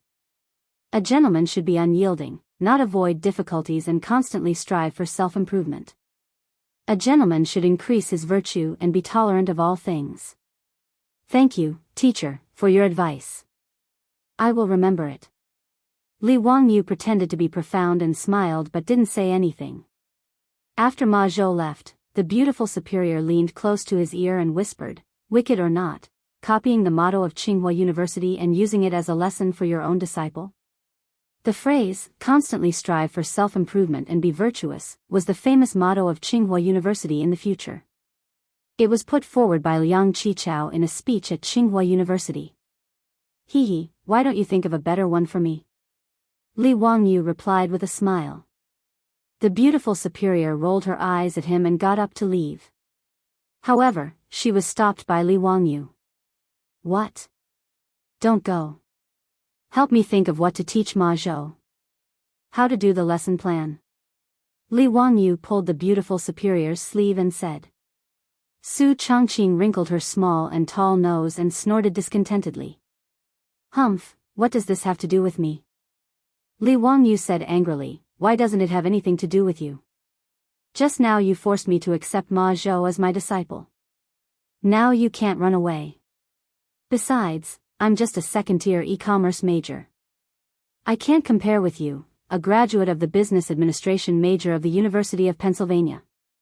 You can't leave me in the lurch. Su Chongqing had no choice but to agree with him. They went to the study of the inner courtyard and began to recall and record on paper what modern knowledge could be taught to Ma Zhou. Li Wangyu said that he was unwilling to accept a disciple, but in fact, he was so happy in his heart that he almost sang a song. It was really a sense of achievement for a historical celebrity like Ma Zhou to worship him as a teacher. The cynical man had already begun to think about how he should train the prime minister of the Tang dynasty, so he couldn't wait to ask Su Chongqing to write the lesson plan with him. For his disciple, Li Wangyu only had a little worry in his heart, that was, Ma Zhou's life was not long. Li Wangyu remembered that Ma Zhou was originally absurd and unruly for a period of time, and now it was his dormant period. In the 5th year of Jianghu, Pai Lupi ordered hundreds of officials to write to discuss the gains and losses of the imperial government, and Ma Zhou would soar to the sky. In the 22nd year of Jianghu, Ma Zhou died of illness at the age of 48. Li Wangyu was a little depressed when he thought of this and wondered if he should find a way. He wanted his disciple to live a longer life. If only he had fooled Sun Simiao at that time. Li Wangyu couldn't help sighing. Su Chongqing looked at him curiously. What are you thinking about? I'm thinking about why I didn't keep the old Taoist Sun Simiao, the king of medicine. What a pity. He didn't know that Sun Simiao, the king of medicine, had walked into the trap and built a Taoist temple on the hillside of his home in Dingzhou village. After returning from transporting official grain from Yinzhou, the beautiful boss forgot to tell him about it. After that, a lot of messy things happened, and he forgot about it. The beautiful boss's beautiful eyes flickered a few times, and she covered her mouth and chuckled. It's simple. Before she finished speaking, she heard the old butler Li Heng gently knocking on the door. Lang Jun, there are guests in Chang'an. Li Wangyu was a little surprised. Why were there guests again? Was it Qing Chumo and his group of playboys? Who's here? Yan Liben, Yan Xiaojian, is from Jianghu. Chapter 142. Li Heng's reply made Li Wangyu somewhat stunned. Yan Liben? A famous politician and painter in the early Tang dynasty who was famous for his paintings. Several of his later works were handed down from generation to generation. Li Wangyu was naturally interested in making friends with such a famous person from the Tang dynasty. But why would Yan Liben suddenly come from Chang and to Dingzhou village to visit him for no reason? He had never met him before, so why did Yan Liben visit him? Even the beautiful boss knew about Yan Liben's reputation. When she was studying in the United States, she once went to the Boston Art Museum and saw Yan Liben's Emperor's painting. Hearing that Yan Liben was visiting, the beautiful boss also got up and followed him out, wanting to see the style of a famous person. In the central room, a young man in a scholar's robe was sitting beside a few tables. Li Wangyu felt that he looked familiar at first sight. After thinking for a while, he recalled that this young man was the one who commented on his sketch, Goddess Luo's painting, in Zhang Liang's mansion that day. It turned out that he was Yan Liben. So it's Junior Supervisor Yan. Zio didn't go out to meet you. I hope Junior Supervisor Yan can forgive me. Li Wangyu cupped his hands and greeted Yan Liben. After both sides greeted each other, Li Wangyu introduced Su Chongqing to Yan Liben. After some formalities, Li Wangyu curiously asked. Junior Supervisor Yan, what's the matter today? Yan Liben straightened his clothes and directly knelt down to Li Wangyu. Liben came uninvited today. I'm here to take you as my master. His words were like a thunderclap, shocking Li Wangyu and Su Chongqing to the point that they were both stunned. You also want to take him as your master? What's wrong with you today? Ma Zhou just took him as his master. Why is this Yan Liben, who I don't know, also like this? Are you all bewitched? Li Wangyu twisted his stiff neck and looked at the beautiful boss beside him. The meaning in his eyes was, did I hear it wrong? Su Chongqing was also speechless. He carefully sized up Li Wangyu. He was still that delicate and pretty 16-year-old youth. He didn't exude any aura of a bastard. Why do you say that, young Master Yen? What can I teach you? Li Wangyu felt a little dizzy. Yen Liben, however, bowed respectfully. Liben wishes to be Xiao Lang's disciple. I wish to learn how to paint. His words stunned Li Wangyu and Su Chongqing even more. Yen Liben went to Li Wangyu to learn painting? It felt as if Messi and Cristiano Ronaldo had come to him to learn how to play football, or Michael Schumacher had come to him to learn how to drive. Who was Yen Liben? Not only was he a famous painter in the early Tang dynasty, but even in the history of Wuxia, Yen Liben was not in the top 3, but he was in the top 10. He was like a god of painting. And such a great Yen Liben went to Li Wangyu's house and told him, a 16-year-old youth, that he wanted to learn painting from him. Wasn't this an international joke? For a moment, Li Wangyu had several thoughts in his mind. Was this Yen Liben a fake? But he did see this man in Zhang Liang's mansion.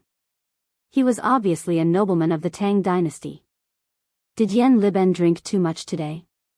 He sniffed carefully and didn't seem to smell of alcohol. Did he have a fever or was he confused? It seemed that Yen Liben was full of energy and had no illness or disaster. Li Wangyu couldn't figure out what was wrong with Yen Liben. He could only ask helplessly, Yen Xiaojian, don't make trouble. I still want to learn painting from you. Are you kidding me? Yen Liben didn't seem to be joking at all. Instead, he bowed again very seriously, Xiao Lang, Kun, Liben isn't kidding. I sincerely want to be your disciple and learn painting from you. Li Wangyu was speechless. What can I teach you? Yen Liben immediately took out a scroll from his chest. He opened it carefully as if it was a rare treasure. Seeing the picture on the scroll, the beautiful boss couldn't help but exclaim softly. Then her face turned crimson.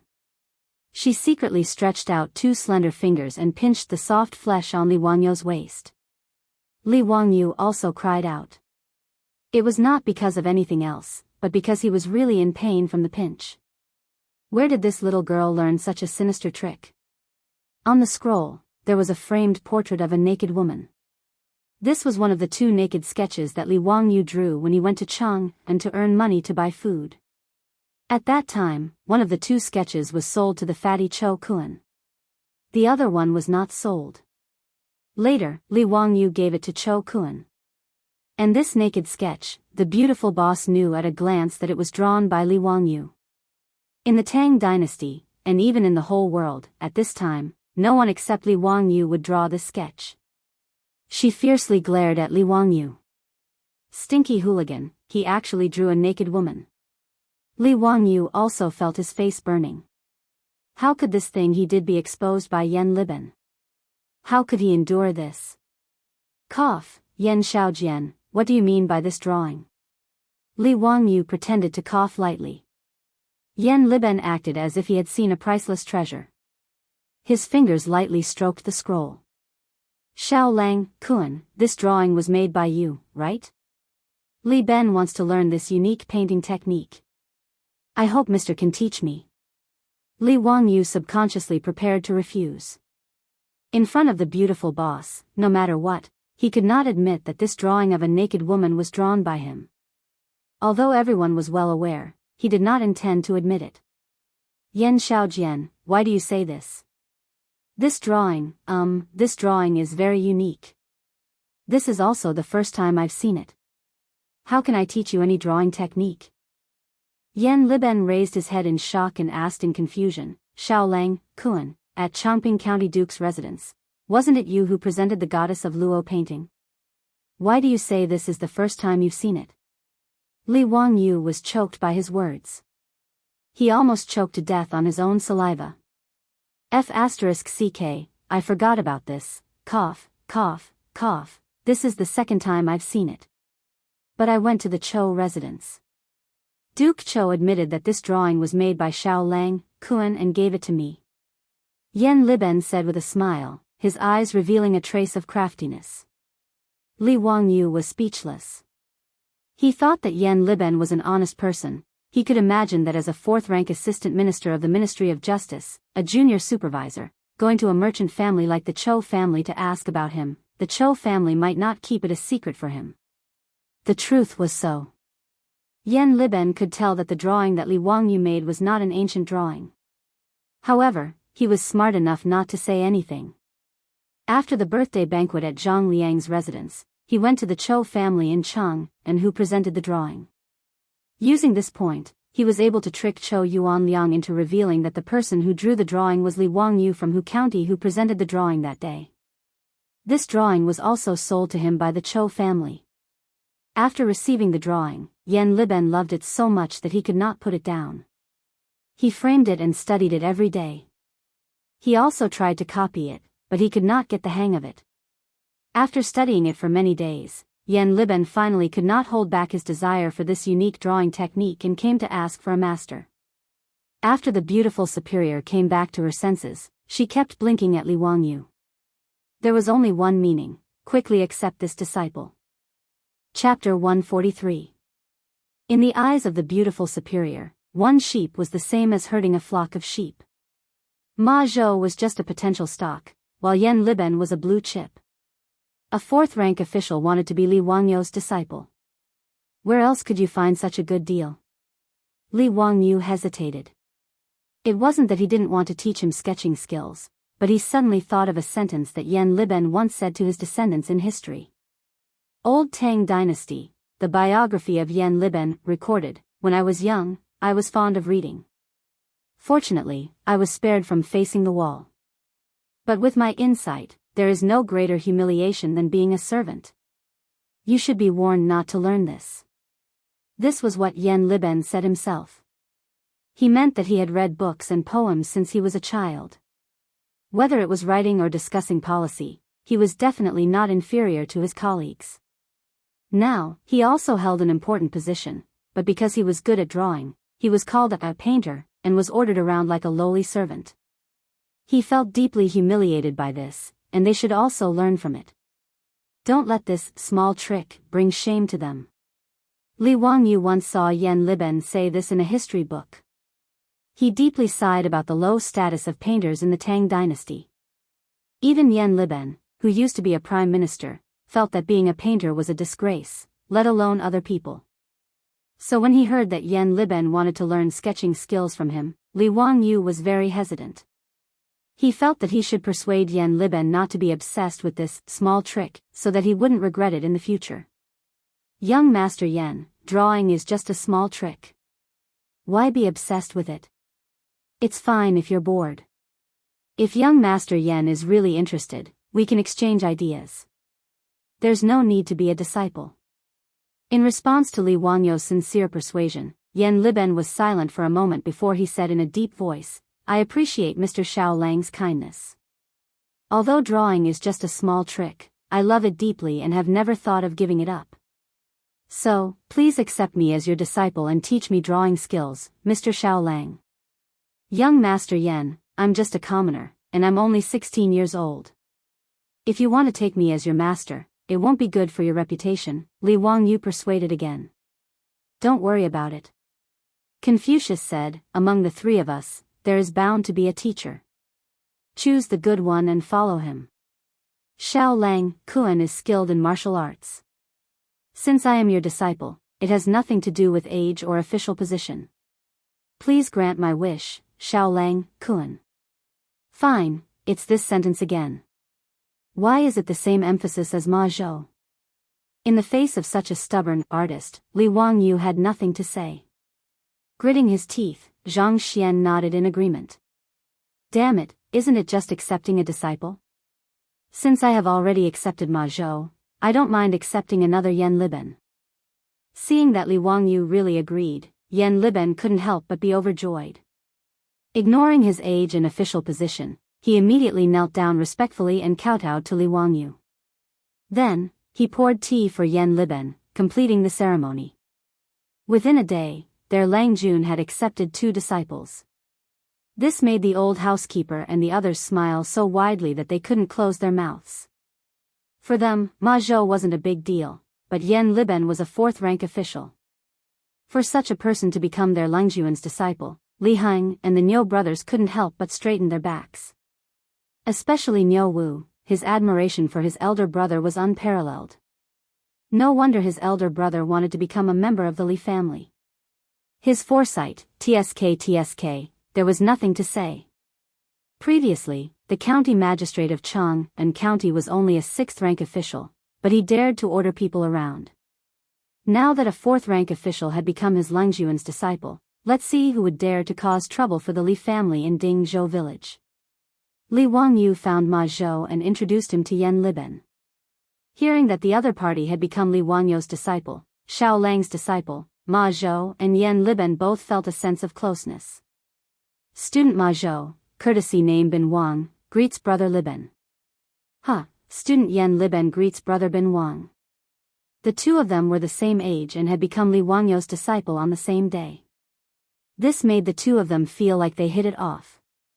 However, the way the two of them addressed each other made the beautiful superior open her mouth wide and look at Li Wangyu in disbelief. Student? Why don't you just say hello?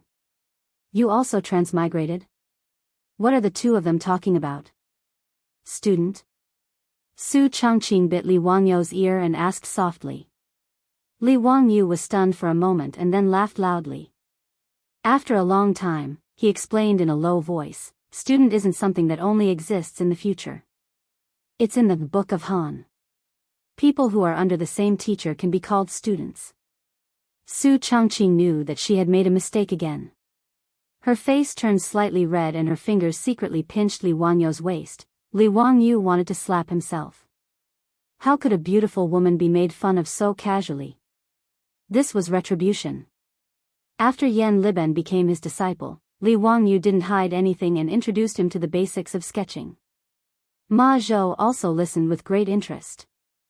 Although he wasn't good at painting, he knew how to play the zither, go, calligraphy, and painting. Naturally, he wasn't unfamiliar with painting. After seeing the sketch of a naked woman brought by Yan Liben, Ma Zhou was once again amazed by Li Wangyu. He even asked Yan Liben for the sketch shamelessly, but was mercilessly rejected by Yan Liben. Therefore, Li Wangyu taught Yan Liben the skills of sketching and painting. Ma Zhou also listened and learned from him. He felt more and more that his decision to become Li Wangyu's disciple today was very correct. Sure enough, there were still many things in this little teacher's mind that were worth learning. After Yan Liben and Ma Zhou heard about three-dimensional perspective, light and shadow projection, and other sketching techniques, their eyes lit up. These were things that they had never learned or touched before when they were learning to paint.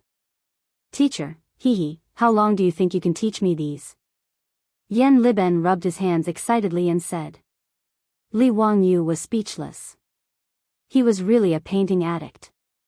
He couldn't wait to learn new skills.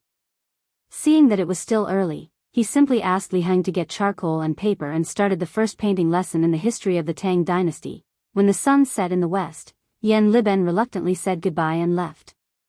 Because the civil servants of the Tang dynasty had to go to bed every 10 days, Yan Liben could only come to Dingzhou village once every 10 days to learn sketching from Li Wangyu. This made him very annoyed that he had too little time. Ma Zhou was very proud of this. He lived in the teacher's house and could ask for advice at any time. After Yan Liben left, Li Wangyu looked at Ma Zhou, who was packing up his painting tools, and then remembered what Su Changqing wanted to say in the study. Changqing, what were you talking about in the study room earlier? What is simple? The beautiful boss smiled and said, Oh, I forgot to tell you before. I gave away the hillside land at home. What? Gave it away? Who did you give it to? Li Wangyu was shocked. This prodigal woman, he couldn't keep it anymore. She actually gave away a piece of land that was worth 1,000 strings of coins. King of medicine, Sun Simiao. As soon as Su Changqing said this, Li Wangyu immediately froze for a few seconds. Old Taoist Sun Simiao? What does he want that land for?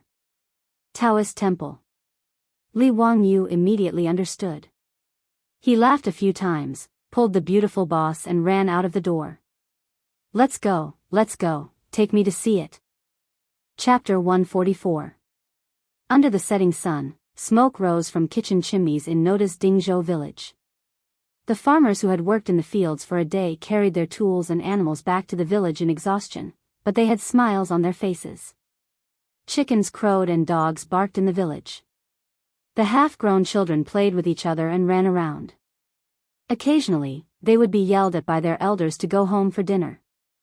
There was a naughty child who tore his pants while climbing a tree and exposed his butt. The adults caught him and spanked him a few times. They scolded him as they dragged him home, causing the two to roar with laughter. When the farmers saw Li Wangyu and Su Changqing, they all showed bright smiles and warmly greeted them. When the men of Guangzhong ate, they were used to holding large bowls and squatting outside the houses to chat and eat. While it was a simple meal, and there was no meat or fish, they ate with great satisfaction. Roars of laughter occasionally came from the crowd. Some farmers saw Li Wangyu and the others and warmly invited them to eat at their homes. The two of them declined with a smile. Li Wangyu, who had been in a hurry to go to the slope to see the situation, slowed down his steps in front of this idyllic poem that no artist could paint. He slowly walked with Su Changqing through the village. A smile uncontrollably rose to the corners of their mouths. Wangyu, don't you feel that the atmosphere in the village seems to be a little different? The beautiful boss suddenly asked. Li Wangyu stilled and did not understand what she was referring to. Su Changqing smiled and explained, when we first came to Dingzhou village, while we were warmly welcomed by the villagers, I felt that everyone in the village had a layer of bitterness on their faces. Now, it hasn't even been a month, but the villagers are smiling even more. Li Wangyu carefully considered her words. It seemed to be true. Su Changqing continued, Wangyu, this is actually all your work. Me? What does it have to do with me? Li Wangyu did not understand. You came up with the water wheel, so the farmers didn't have to work so hard to carry water. You also lent 20 oxen to the village. This time, the corvée labor also allowed everyone to earn money. Adding all these together, these simple farmers naturally felt that their lives were better. Naturally, I'm in a good mood now that I'm living well. The beautiful boss's words made Li Wangyu somewhat embarrassed. He smiled sheepishly. Hee, actually, I didn't think about that. Su Changqing suddenly said seriously, Wangyu, do you and I have the ability to let everyone in Dingzhou village live a good life? Could these simple and honest villagers live to the end of their lives, be useful to the strong, and be good to the young? Can you turn Dingzhou village into a paradise of the Tang dynasty?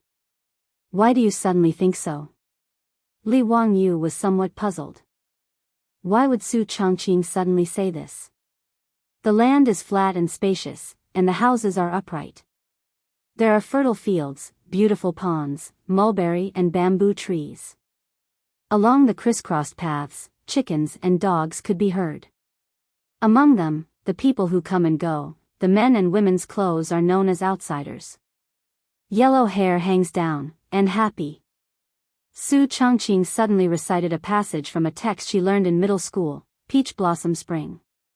Then, she turned to look at Li Wangyu with a smile in her eyes. Because I suddenly fell in love with this land. Her words made Li Wangyu slightly stunned.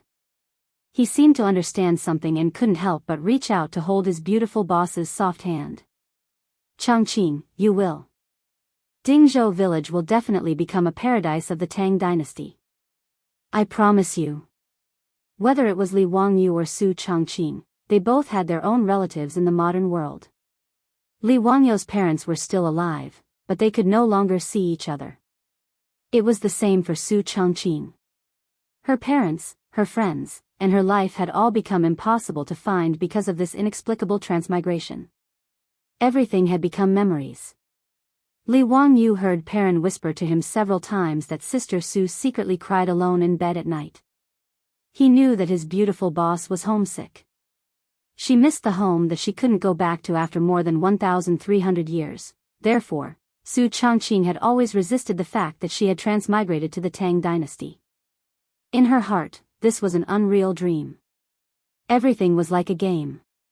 However, the rural life of Dingzhou village that was full of life finally made her like this place. She fell in love with this place. Therefore, she hoped that this place could become the peach blossom spring in her heart. Su Changqing hoped that Dingzhou village could be turned into a paradise. Wasn't this also a kind of escape from reality? Ask what era it was now, but don't know the Han dynasty, whether it was Wei or Jin. Li Wangyu held Su Changqing's hand. The two silently looked at each other and understood each other's thoughts. The distance between the two was getting closer and closer. It was as if they could feel each other's heartbeat.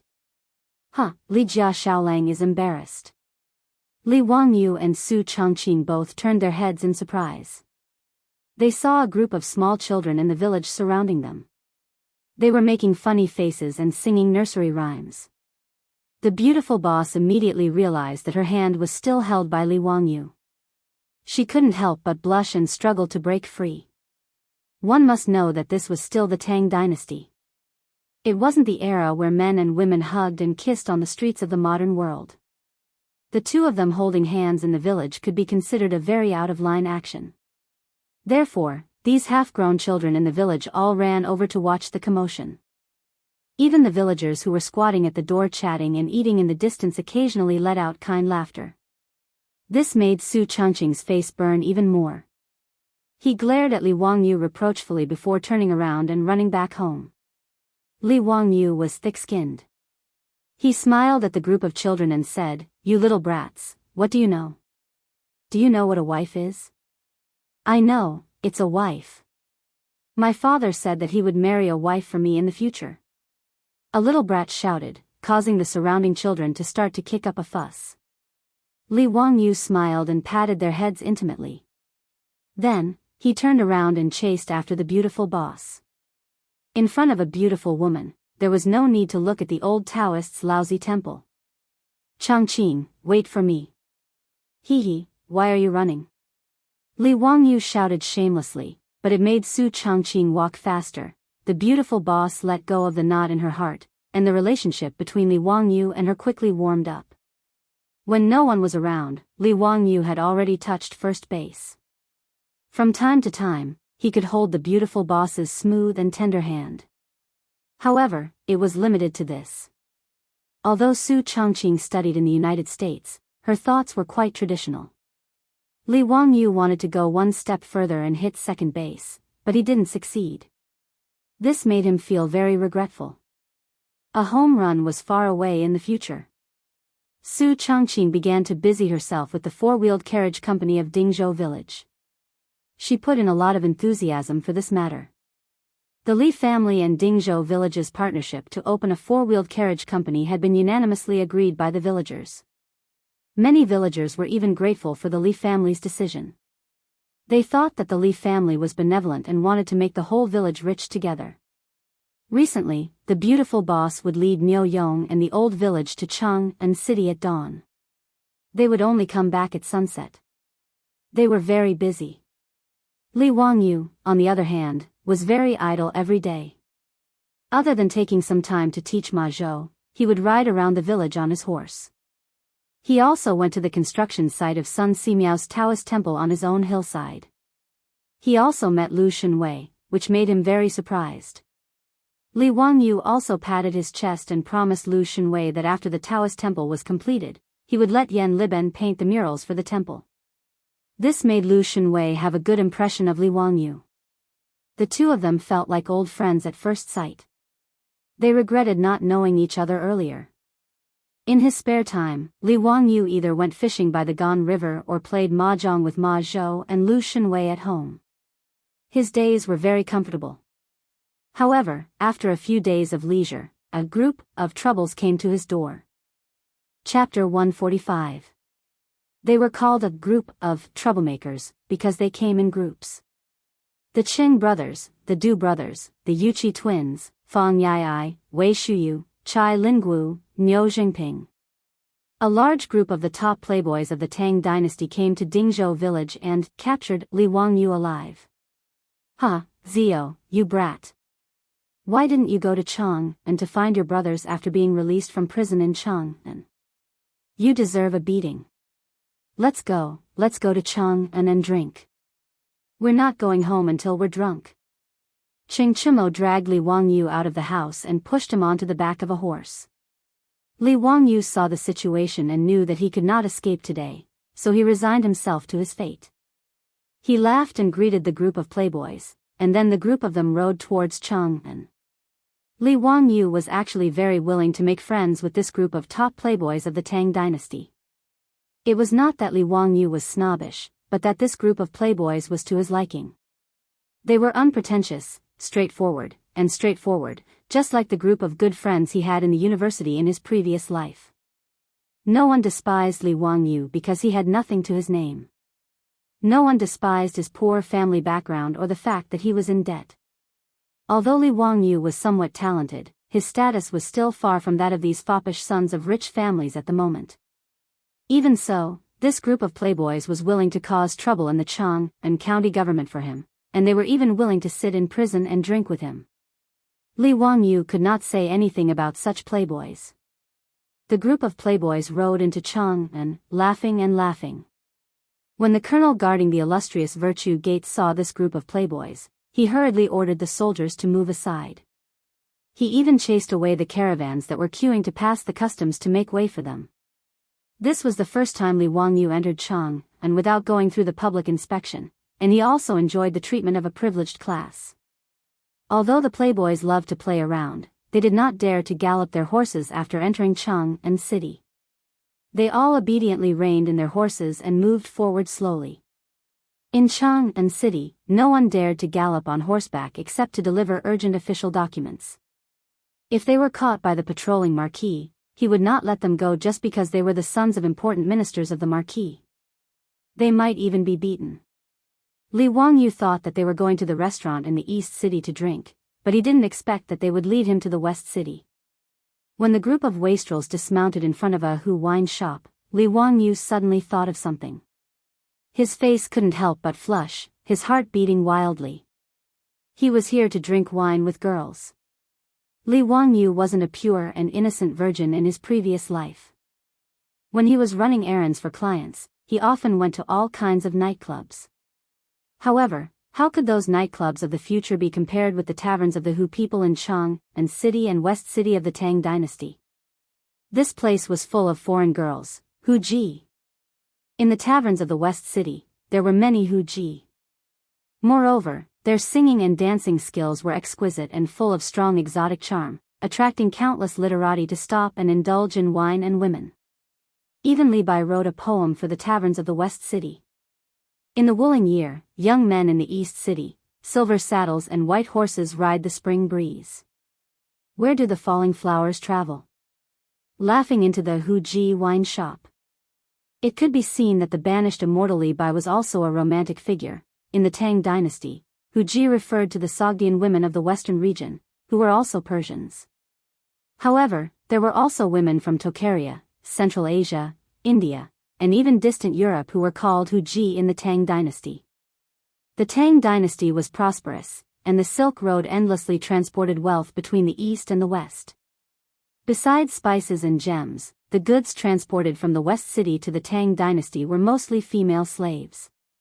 The profits were 5 times that of silk, so the profiteering caravans continuously sold all kinds of female slaves from the West City to the Tang dynasty. Hu Ji were very popular in the Tang dynasty. Whether it was merchants or nobles, they didn't mind buying a few beautiful Hu Ji at home. The Hu Ji in the taverns of the Hu people not only had to sell wine as prostitutes, but they were also forced to provide all kinds of services, such as drinking, singing, dancing, and even sexual services. They were not much different from prostitutes.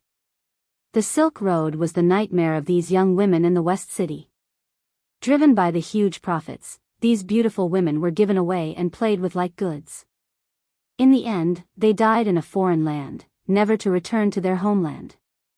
The Tang dynasty poet Li He once wrote in the Song of the Dragon at night, "The curly-haired Hu Ji has green eyes. The sound seems to come from the sky, and the beauty under the moon cries for home." In this regard, Li Wangyu could only sigh in his heart, but he didn't want to be a savior and save these pitiful Hu Ji from their tragic fate.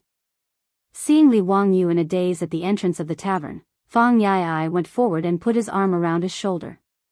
"Brother Zio, why are you in a daze? Come in quickly. Maybe it's because Li Jia Xiaolang is still a virgin, Chai Lingwu teased. The Yuqi twins also chimed in. That should be the case.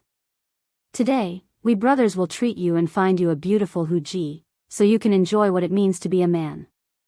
Li Wangyu was speechless. This group of scum. He gave them the middle finger to express his disdain, but forgot that in the Tang dynasty, there was no international language like the middle finger. "Wangyu, what do you mean by giving us the middle finger?" Wei Shuyu asked curiously. Li Wangyu was embarrassed and hurriedly explained, "It means to call you brothers. This is called sign language." The group of wastrels didn't suspect anything. They also thought it was fun and gave him the middle finger.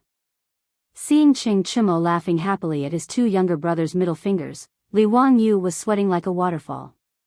What a sin. Fortunately, Li Wangyu was the youngest in the group, so no one gave him the middle finger, and he escaped a disaster. However, Li Wangyu wasn't completely spouting nonsense. In sign language, the middle finger really did mean that he was an elder brother, and it meant that he would become the pillar of the family. The group of wastrels gave each other the middle finger and clustered around each other as they entered the tavern.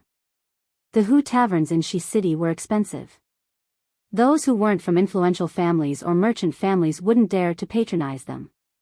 As soon as the large group entered the tavern, several young and beautiful Huji girls came out to greet them and led them to an elegant pavilion. Under the attentive service of the Huji girls, everyone took off their boots and went to the banquet. Ching Chimo directly waved his hand and said, "Call the best Huji girls for me.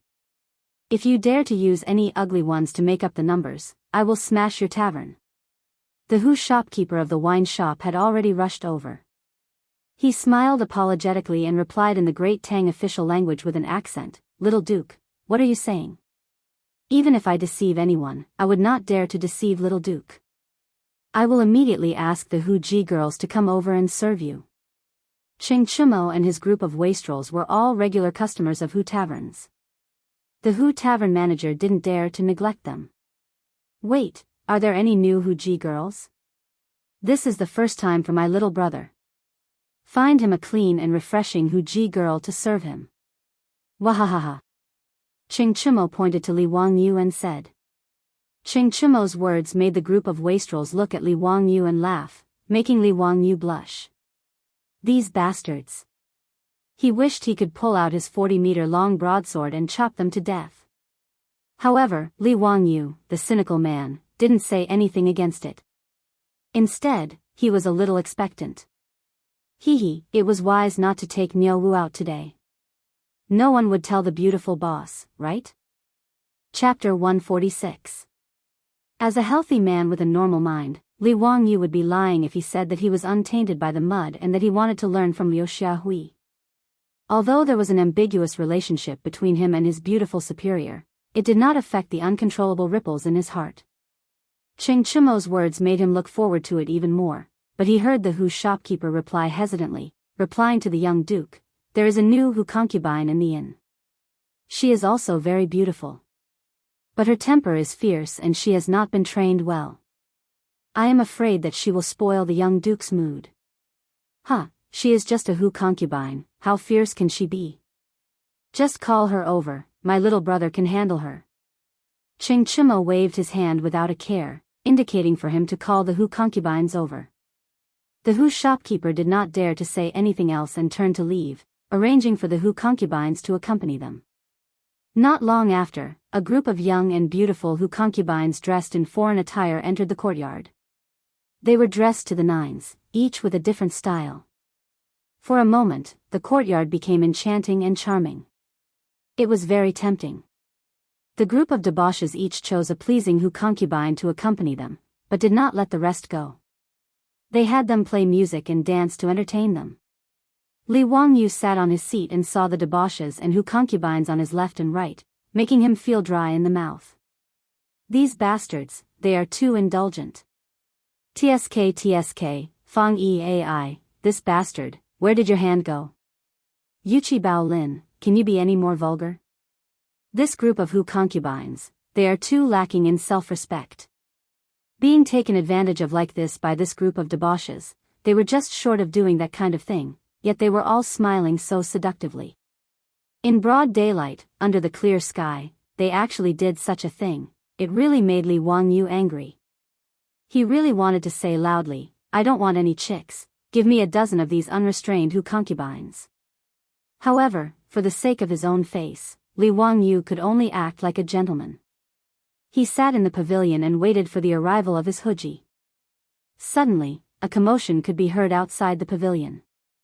Everyone looked over and saw two maids dragging a blonde girl with a Chinese hairstyle walking over. The girl struggled with all her might, but her slender body was no match for the two burly women. After struggling for a while, she was still dragged into the pavilion.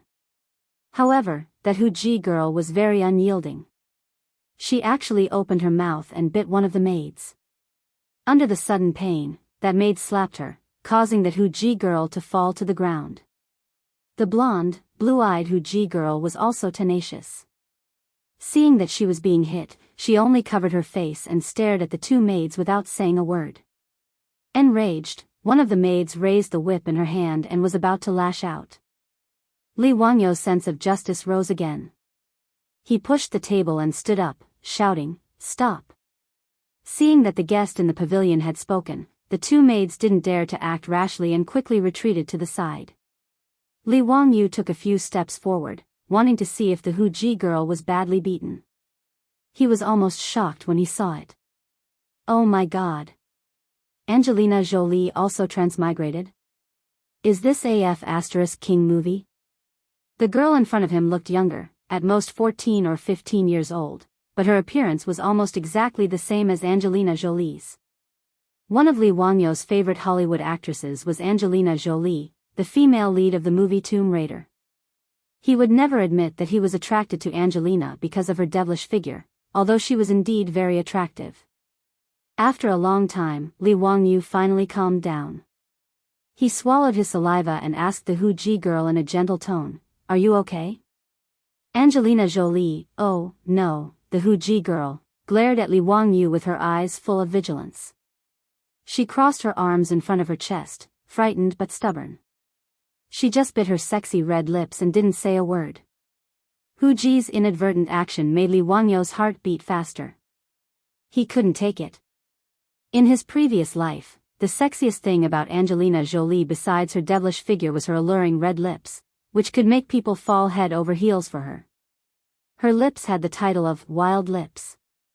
Her lips gave Angelina Jolie a wild beauty that was hard to tame. It was so beautiful that it was suffocating. Time seemed to have frozen. Li Wangyu stared at the huji girl in a daze and didn't say a word.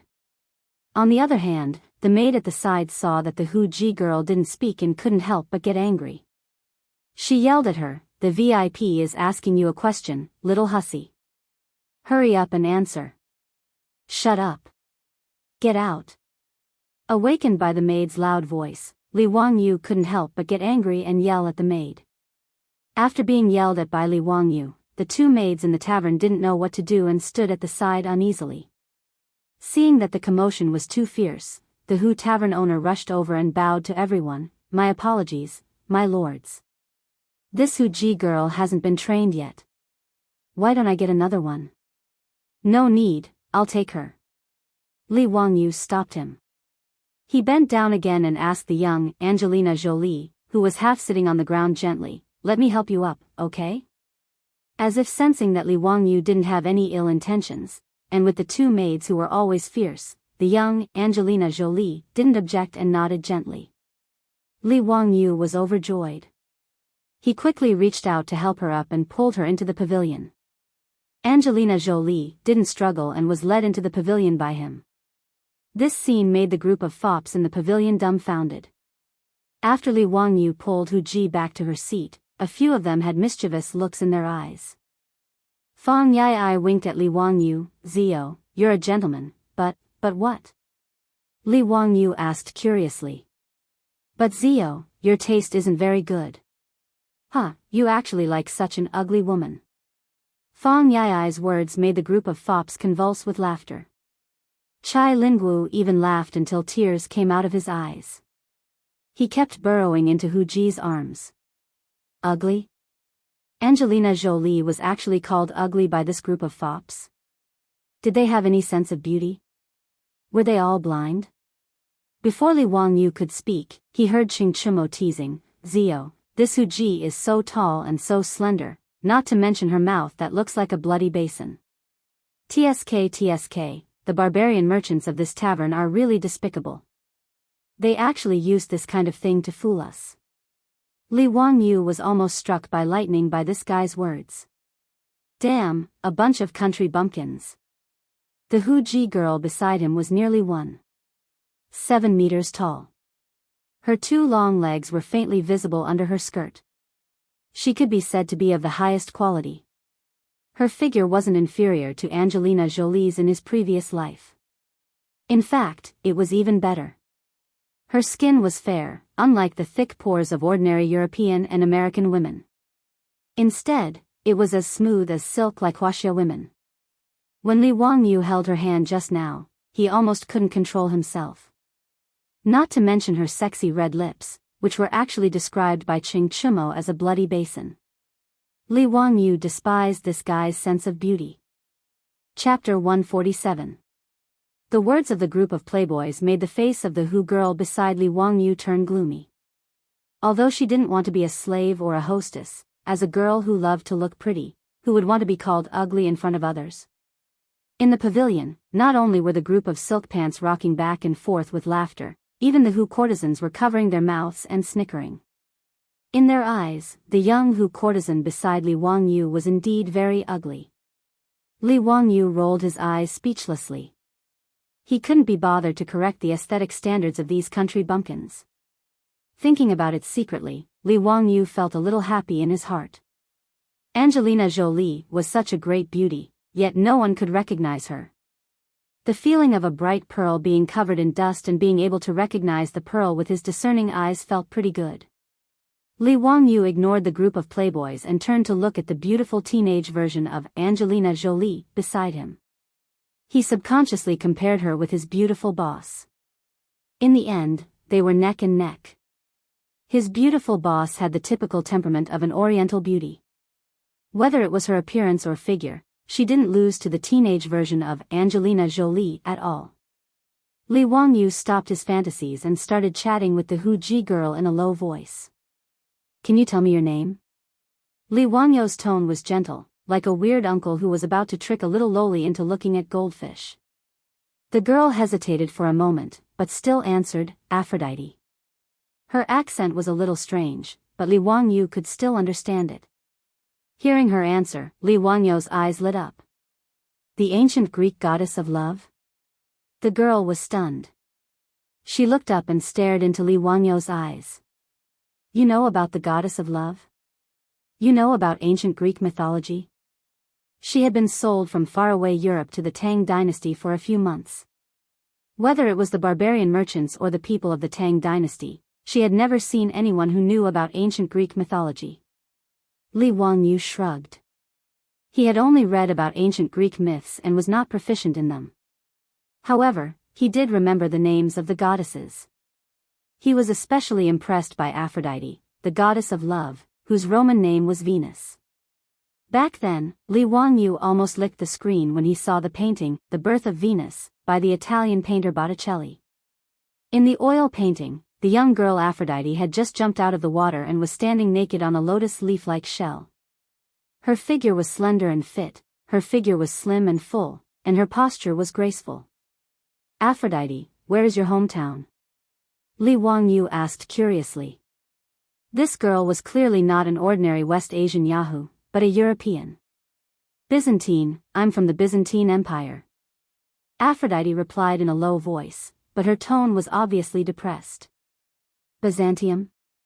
Li Wangyu used his limited knowledge of the history of the world to recall. It seemed to be the Eastern Roman Empire, and the Tang dynasty called them the Great Qin. It was really a long distance. Li Wangyu remembered reading about it in the future. It was about 10,000 kilometers from Rome to Cheng, and and a caravan would need to spend about a year and a half on the journey. It was a long and suffocating journey. Li Wangyu could not imagine spending a year and a half on horseback or camelback. It was simply driving people crazy. And this girl in front of him obviously would not have the chance to complete such a journey again in her life. She would have to spend the rest of her life in the Tang dynasty, which was 10,000 kilometers away from her hometown. Li Wangyu could only sigh with emotion. The temptation of money was indeed incomparably great. It could prompt those merchants to spend 2 to 3 years on the road just to earn incomparably generous returns. Li Wangyu looked at Aphrodite sympathetically. He did not know how to comfort this slightly sad girl. Li Wangyu did not want to make this girl version of Angelina Jolie sad, so he quickly changed the topic. Aphrodite, your Tang dynasty language is pretty good. Did you learn it for a long time? Aphrodite nodded. On the way to the Tang dynasty, someone in the caravan had been teaching me. We walked on the road for a year and a half, and I only learned it. Your Tang dynasty language is really difficult. Speaking of this, Aphrodite patted her chest, indicating that she had learned it really hard. However, the trembling of the mountains in front of her chest almost caused Li Wangyu to have a nosebleed. This European girl's development is too good. She's only 15 or 16 years old and she's already this big? From this point of view, Aphrodite had completely won over his beautiful boss. Li Wangyu smiled and said, "You're already very talented to be able to learn this in a year and a half. The Tang dynasty language is the most difficult language in the world." Aphrodite stuck out her tongue. "Hee, I can also speak Greek, Persian, and Roman." Damn, she's actually a language genius. This made Li Wangyu feel a little ashamed. When he was in college, he barely passed the English test band 4. The two ignored the group of foppish young masters in the pavilion and chatted with each other. They soon became familiar with each other. Although Aphrodite was forced to accompany them to drink, she did not expect to meet such a humorous young man like Li Wangyu, who even knew a lot about the customs of her hometown. Moreover, Li Wangyu did not touch her like other men, which made Aphrodite have a good impression of Li Wangyu. In the few months since she came to the Tang dynasty, she didn't even have time to take a closer look at Jianghu, the greatest city in the world, before she was locked in the tavern. Every day, she was whipped to learn singing and dancing, musical instruments, the Tang dynasty language, and drinking techniques. Today was the first time she was forced to come out to receive guests. She tried her best to resist, but she did not expect to meet such a handsome young man like Li Wangyu. For a moment, Aphrodite even felt that this life was not as bad as she imagined. In the tavern, after 3 rounds of drinking, the group of foppish young masters began to shout, "Serve the country with loyalty," at the top of their voices.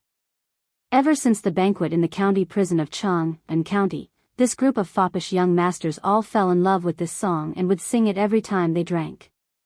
Li Wangyu did not shout with them this time. Instead, he pulled the girl version of Angelina Jolie to the side to watch the fun. The girl, who was forced to accompany them to drink, looked at this group of foppish young masters and listened to their extremely unpleasant singing. Finally, a girl's bright smile appeared on her face. In the pavilion, the foppish young masters with high noses and white skin played a cheerful Western music. They danced under the 3 strokes of the drum. In the Tang dynasty, the most famous dances were the Huchuan dance, the Hutting dance, and the Zhizhi dance. As the saying goes, the Hutting dance returns to the snow, and the sound of the strings and drums dance. A group of foppish young masters with graceful figures spun rapidly in the pavilion. Their colorful skirts and long hair fluttered together. The lively rhythm and strong performance made Li Wangyu fascinated. Sure enough, it was the dance of a phoenix, and the shadow of a phoenix behind. At this moment, it was not the wine that made them drunk, but they were drunk. Chapter 148. The Huji girls finished their dance. It was bold, erotic, and charming. At this time, the wine was half drunk and the dance was joyous. Although it was not dark yet, the atmosphere in the pavilion had become dreamy. A group of rich playboys also entered after drinking and danced with the Huji girls. But no matter how you looked at it, it was like a real-life version of Beauty and the Beast. Especially the three Qing brothers and the Yuqi twins, they were like a few gorillas dancing. Li Wangyu deeply suspected that these guys would climb to the top of some tower and fly for the Huji girls. Li Wangyu laughed heartily. Suddenly, he felt like he was in a poetic mood. He shouted, "Bring me a brush and paper." Seeing that Li Jia Shaolang was about to compose a poem, the group of rich playboys gathered around. Li Wangyu asked the Huji girls to spread the paper on the table and grind the ink. He held a wine cup in his left hand and a pen in his right hand. He recited and wrote on the paper with his thin muscles. Before a bottle of wine. Li Wangyu wrote down the title of the poem. This guy was drunk and started to copy Li Bai's poem again. The spring breeze comes from the east and passes by suddenly, the golden bottle of wine ripples. The falling flowers feel a little too much, the beauty is drunk and the beauty is drunk. When the poem was copied to this point, Li Wangyu suddenly felt that something was wrong. This poem seemed to be lamenting the passing of time, right? The last line, "How many peach blossoms can there be? The flowing light deceives people and wastes time," seemed to be not for a young man like him to say. Li Wangyu's brain worked very quickly. He might as well give Li Bai's poem a shortened version. He would remove the lines in the middle that set off the sadness and hinted at people's declining years. He paused for a moment, drank a mouthful of wine, and continued to write.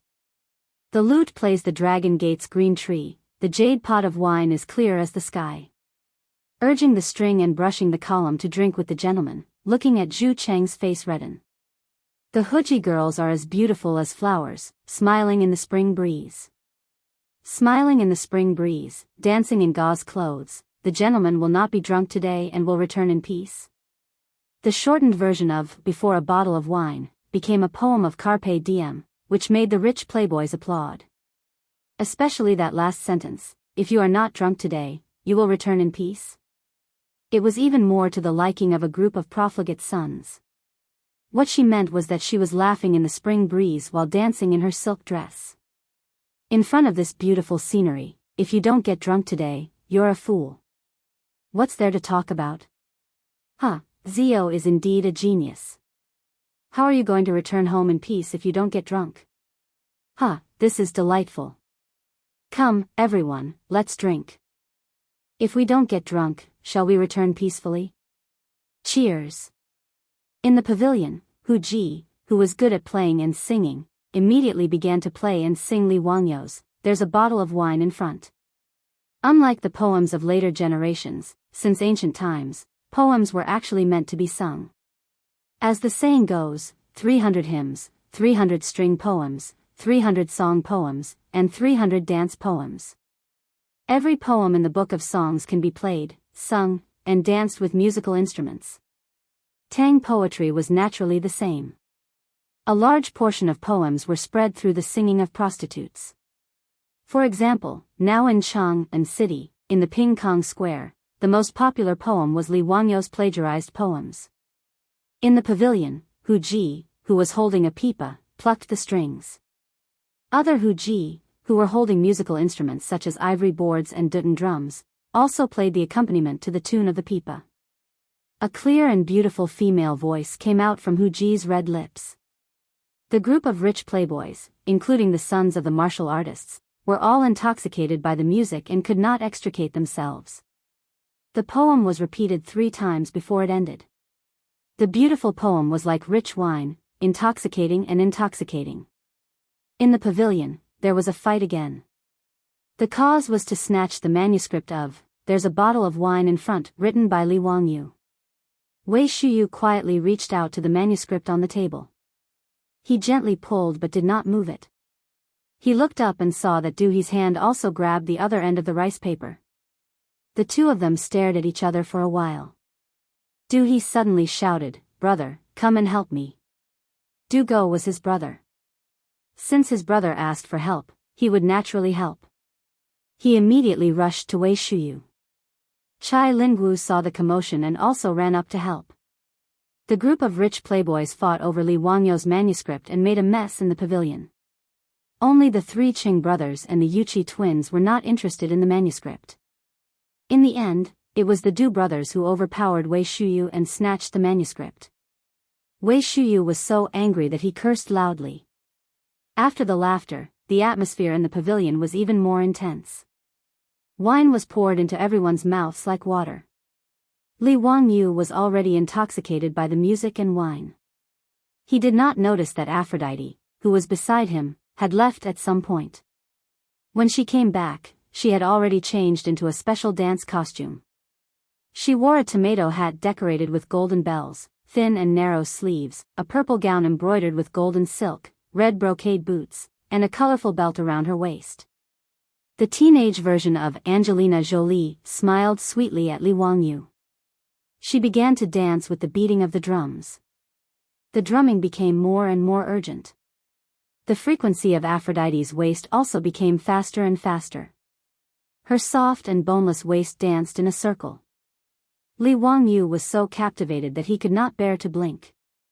Her red brocade boots kicked and curled according to the rhythm. When the music ended, Aphrodite gently took off her gown, revealing her beautiful shoulders.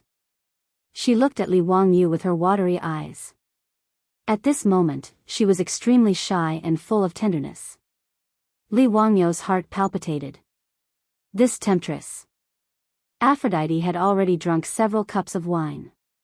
Her face was flushed red. At this moment, she seemed to have thought things through. It was difficult to return to her homeland. Perhaps in this life, she could only helplessly stay in this wine shop and become someone's plaything. No matter how much she resisted, she could not resist the whips of the barbarian merchants. In the end, she would fall into a boundless sea of suffering. Since that was the case, she might as well give her first night to a handsome young man like Li Wangyu. The group of wastrels had already seen Aphrodite's soul-stirring gaze. They could not help but kick up a fuss, telling Li Wangyu not to let down the beauty's grace. Although these wastrels felt that this barbarian was ugly, they did not care about that. They only treated it as watching Li Jia Shaolang make a scene. After the dance, Aphrodite sat back down beside Li Wangyu. She began to raise her cup and urge him to drink. Li Wangyu did not refuse and drank all the wine. The group of wastrels drank from the afternoon until the evening drum sounded and the sun set. However, no one prepared to leave. They stumbled and hugged the barbarians they had chosen and prepared to stay in this wine shop. In the barbarian wine shop, not only did they provide drinking and entertainment, these barbarians also provided special services. Naturally, there were enough rooms for guests to rest and enjoy the night. The wastrels giggled and left with the barbarians in their arms. Aphrodite's face was flushed red. She looked at Li Wangyu, who was already drunk. She bit her sexy red lips and bent down to help him up. Then, they walked towards the room in the backyard of the wine shop. The door of the room slammed shut. The red candles in the room flickered, and the rings on the red gauze gown made light sounds. As the saying goes, drunk in the bosom of a tortoiseshell banquet, what can the hibiscus do to the monarch in the tent? Chapter 149. In the tavern, Aphrodite struggled to help the drunk Li Wangyu onto the bed and put down the red gauze curtain. Her face was flushed red. After hesitating for a long time, she finally made up her mind and began to undress the gauze skirt while trembling. On the ground, the gauze clothes slipped off one by one, revealing Aphrodite's flawless white body that was full of fatal temptation. Her eyes were twinkling, her breasts were bouncing, and her cheeks were flushed red. She was as beautiful as a Jiao cicada. At this moment, Aphrodite's beauty could cause the downfall of a country. Her skin was as smooth as milk. Her long blonde hair was scattered on her bare shoulders. Her beautiful face showed a faint sense of confusion. Her pair of innocent eyes were shrouded in melancholy and resentment. It was as if she was blaming the unfair fate that sent her to the distant east to become someone's plaything. If Li Wangyu was not drunk, he would definitely feel that the Italian painters were reliable. The Aphrodite in front of him was far more captivating than Venus in the oil painting. In the tavern, a gentle breeze blew, causing the red candles to flicker. Aphrodite's bare skin was stirred up a series of small bumps. She bit her red lips, climbed onto the bed, and went into Li Wangyu's arms. However, the expected scene did not happen.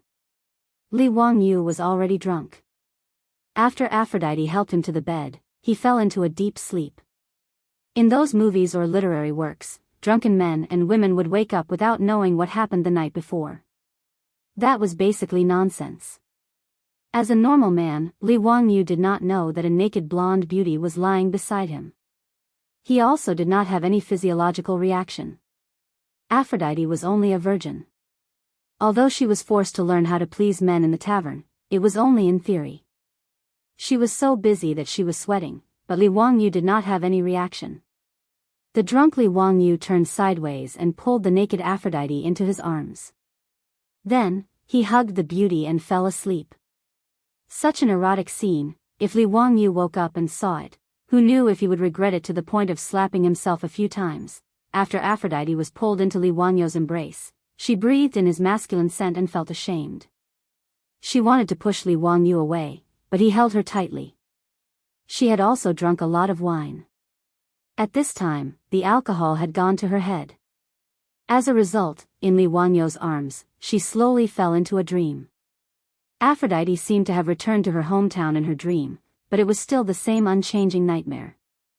Amidst the sound of the Persians' iron hooves, the castle in her hometown was set ablaze. She could still clearly remember the pungent smell of smoke and dust. She suddenly woke up from her sleep. The air was still filled with the smell of smoke and dust. The tavern was bright and orange light was reflected from the window. Before Aphrodite could distinguish whether this was a dream or reality, she heard a terrifying shout from outside, "Fire! Someone come quickly! Fire!" The night watchman and Wu Ho also struck the gong, clanging loudly. Aphrodite suddenly reacted. The smell of smoke and dust was not a dream, but a fire in the tavern. Aphrodite could not help but cry out in alarm. She quickly broke free from Li Wangyu's arms.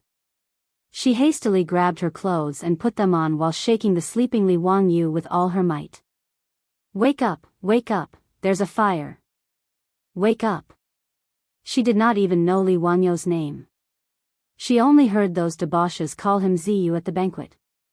But at this time, Li Wangyu was drunk and was sleeping soundly. No matter how Aphrodite pushed and shouted, she could not wake him up. Aphrodite rushed out of the room in panic, wanting to call someone to take Li Wangyu away. But as soon as she opened the door, a thick smoke hit her face and almost suffocated her. She hurriedly covered her mouth and nose with her hand and looked up. The tavern in the backyard of the tavern was already ablaze with smoke everywhere. There were disheveled and panicked figures running around everywhere. The flames emitted crackling sounds of explosions, and the momentum was terrifying. She tried to shout a few times, but not only did she not attract the rescue personnel, she was choked by the smoke and coughed. The buildings of the Tang dynasty were all made of wood. In addition, the tavern's backyard was covered with flammable gauze curtains. The fire spread even faster. Anyone with a little knowledge of fire safety knew that the most terrifying thing in a fire was not the flames themselves, but the billowing smoke brought by the flames. Most of the people who died in the fire were suffocated by the thick smoke instead of being burned to death. Aphrodite panicked and almost rushed out of the door to avoid the fire. But just as she stepped out of the door, she suddenly stopped and turned to look at Li Wangyu, who was still unconscious on the bed. This Tang dynasty youth looked very handsome and warm when he smiled at her. If Aphrodite left, Li Wangyu, who was still unconscious in the red gauze tent, would undoubtedly die. She hesitated for a moment, but in the end, she retracted her foot. Aphrodite ran to the bed and used all her strength to pull up Li Wangyu, who was in a drunken stupor. Fortunately, although Li Wangyu was a man, he was only 16 years old and his body was thin and weak. He was less than 1.65 meters tall, half a head shorter than Aphrodite's 1.70 meters long legs. Aphrodite barely managed to lift Li Wangyu up and dragged him out with great effort. In the billowing smoke, she covered her mouth and nose with one hand, coughing while dragging the man beside her. The flames roared and jumped on the roof not far away, destroying everything with tyrannical power. Dark red sparks floated in the air, even burning a few strands of Aphrodite's golden hair. Her originally gorgeous clothes had long been splashed with holes by the sparks. The raging fire seemed to have gone crazy, flying everywhere with the wind, unscrupulously swallowing everything. The red flames were like a tyrannical king, destroying all obstacles in front of it. Aphrodite used all her strength to drag Li Wangyu, but the smoke was everywhere, and she almost couldn't tell the direction of escape. After all, she was only a 15 or 16-year-old girl, and her strength was not that great. Soon, under the roasting of the flames, her body was sore and weak, and she fell to the ground. But even so, she still hugged Li Wangyu's body tightly, lying on top of him, trying to resist the coming erosion of the flames for him. At this moment, Aphrodite didn't know why she couldn't let go of this man. Perhaps it was because she gave up resisting the tragic fate, or perhaps it was because of Li Wangyu's unforgettable smile, or perhaps it was because this Eastern man knew that her name was the goddess of love, but it didn't matter. Aphrodite didn't regret her decision, and she was vaguely proud that she didn't escape alone. She no longer had the strength to drag this young Eastern man to heaven with her, so why not just leave it like this? Ascending to heaven with a man she didn't hate, perhaps this was her final destination. Aphrodite's breathing became more and more difficult. She slowly closed her eyes and quietly lay on top of Li Wangyu. Chapter 150. When Aphrodite had already given up on her desire to live, a few water pillars fell from the sky and drenched her and Li Wangyu's bodies. The two of them, who had been roasted by the fire, finally regained their vitality after being doused by the cold water. Li Wangyu, who had been unconscious due to his drunken stupor, finally woke up under the stimulation of the cold water. He opened his eyes in a daze and saw Aphrodite's alluring face, which was covered in soot. At this moment, Aphrodite was still lying on Li Wangyu's body, the two of them hugging each other tightly. What happened? Li Wangyu's throat was hoarse and painful as if it was on fire. Aphrodite's face was full of water droplets. It was unknown whether it was from the water droplets or tears of joy. There's a fire. You didn't wake up. I wanted to drag you and run. Li Wangyu struggled to sit up. He had a splitting headache. Looking up, half of the originally exquisite Hu wine shop's backyard had been engulfed by the fire. But at this moment, water pillars continued to spray out from the sky. Streams of water began to suppress the fiercely burning house. The fire was quickly brought under control. Li Wangyu then noticed that not far behind the two of them, many people were holding thick bamboo tubes to extinguish the fire. The water pillars were spraying out from those bamboo tubes. Water bags. He immediately knew what those bamboo tubes were. They were the fire-extinguishing tools of the Tang dynasty, water bags. The Tang Dian recorded, if the enemy sets fire to the building, use thick bamboo tubes that are 10 feet long and cut off the joints. Use thin skin to make a bag that can hold 3 to 4 stones of water. Place the tubes in the bag and tie them to the bag like a splashing tube. Order 3 to 5 strong men to fill the holes and put out the fire in an emergency. It meant that a leather bag made of animal skin was connected to a 10 feet long bamboo tube. When the fire needs to be put out, 3 to 4 stones of water would be poured into the leather bag and the bag would be squeezed with human strength. Under the effect of pressure, water would be sprayed out from the bamboo tube. Its function was the same as the fire hose of the modern era. In Jianghu city, every marquee shop in the market had the responsibility of being the fire brigade. After the fire broke out in the back courtyard of the Hu wine shop, the marquee shops in the West City took action. They brought water bags and other fire-extinguishing tools and quickly extinguished this sudden fire. In the end, due to the speed of Wu Ho's arrival, the fire did not spread. It only burned down 6 or 7 rooms in the back courtyard of the Hu wine shop. The losses were not too severe. It was only at this moment that the group of drunkards came to look for Li Wangyu. It wasn't that this group of debauches were afraid of death and disloyal, but they weren't much better than Li Wangyu. They were all drunk and awakened by the fire, so they pulled Hu Ji and fled in a panic. At that time, the situation was too chaotic. Coupled with the thick smoke everywhere, there was no way to confirm who had escaped and who had not. It was not until the fire was under control that the group of rich playboys gathered together. Only then did they discover that Li Jia Shaolang had disappeared. They hurriedly ran into the fire to look for him. Seeing that Li Wangyu was safe and sound, and holding the extremely ugly Hu Ji in his arms, the group of rich playboys finally relaxed.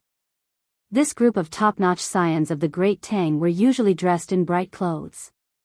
But at this moment, not only were they covered in smoke and dust, their faces and hands were also covered in black marks. Their clothes were not even neatly worn, and were dirty and filthy. There were also many holes burned by the sparks. The group of rich playboys looked at each other. They couldn't help but point at each other's sorry state and laugh. Li Wangyu asked in a hoarse voice, "Brothers, what's going on? Why did it suddenly catch fire?" When he mentioned this matter, the group of rich playboys also became angry. It wasn't easy to invite the Li family's young master to this Hu wine shop to indulge in sensual pleasures, but something like this actually happened. Ching Chumo roared, "Where's the shopkeeper? Get out here!" Following his shout, the Hu shopkeeper ran out from the crowd in fear and trepidation. He repeatedly bowed to them, young Gongya, please forgive me. Why did the shop suddenly catch fire? This slave really doesn't know."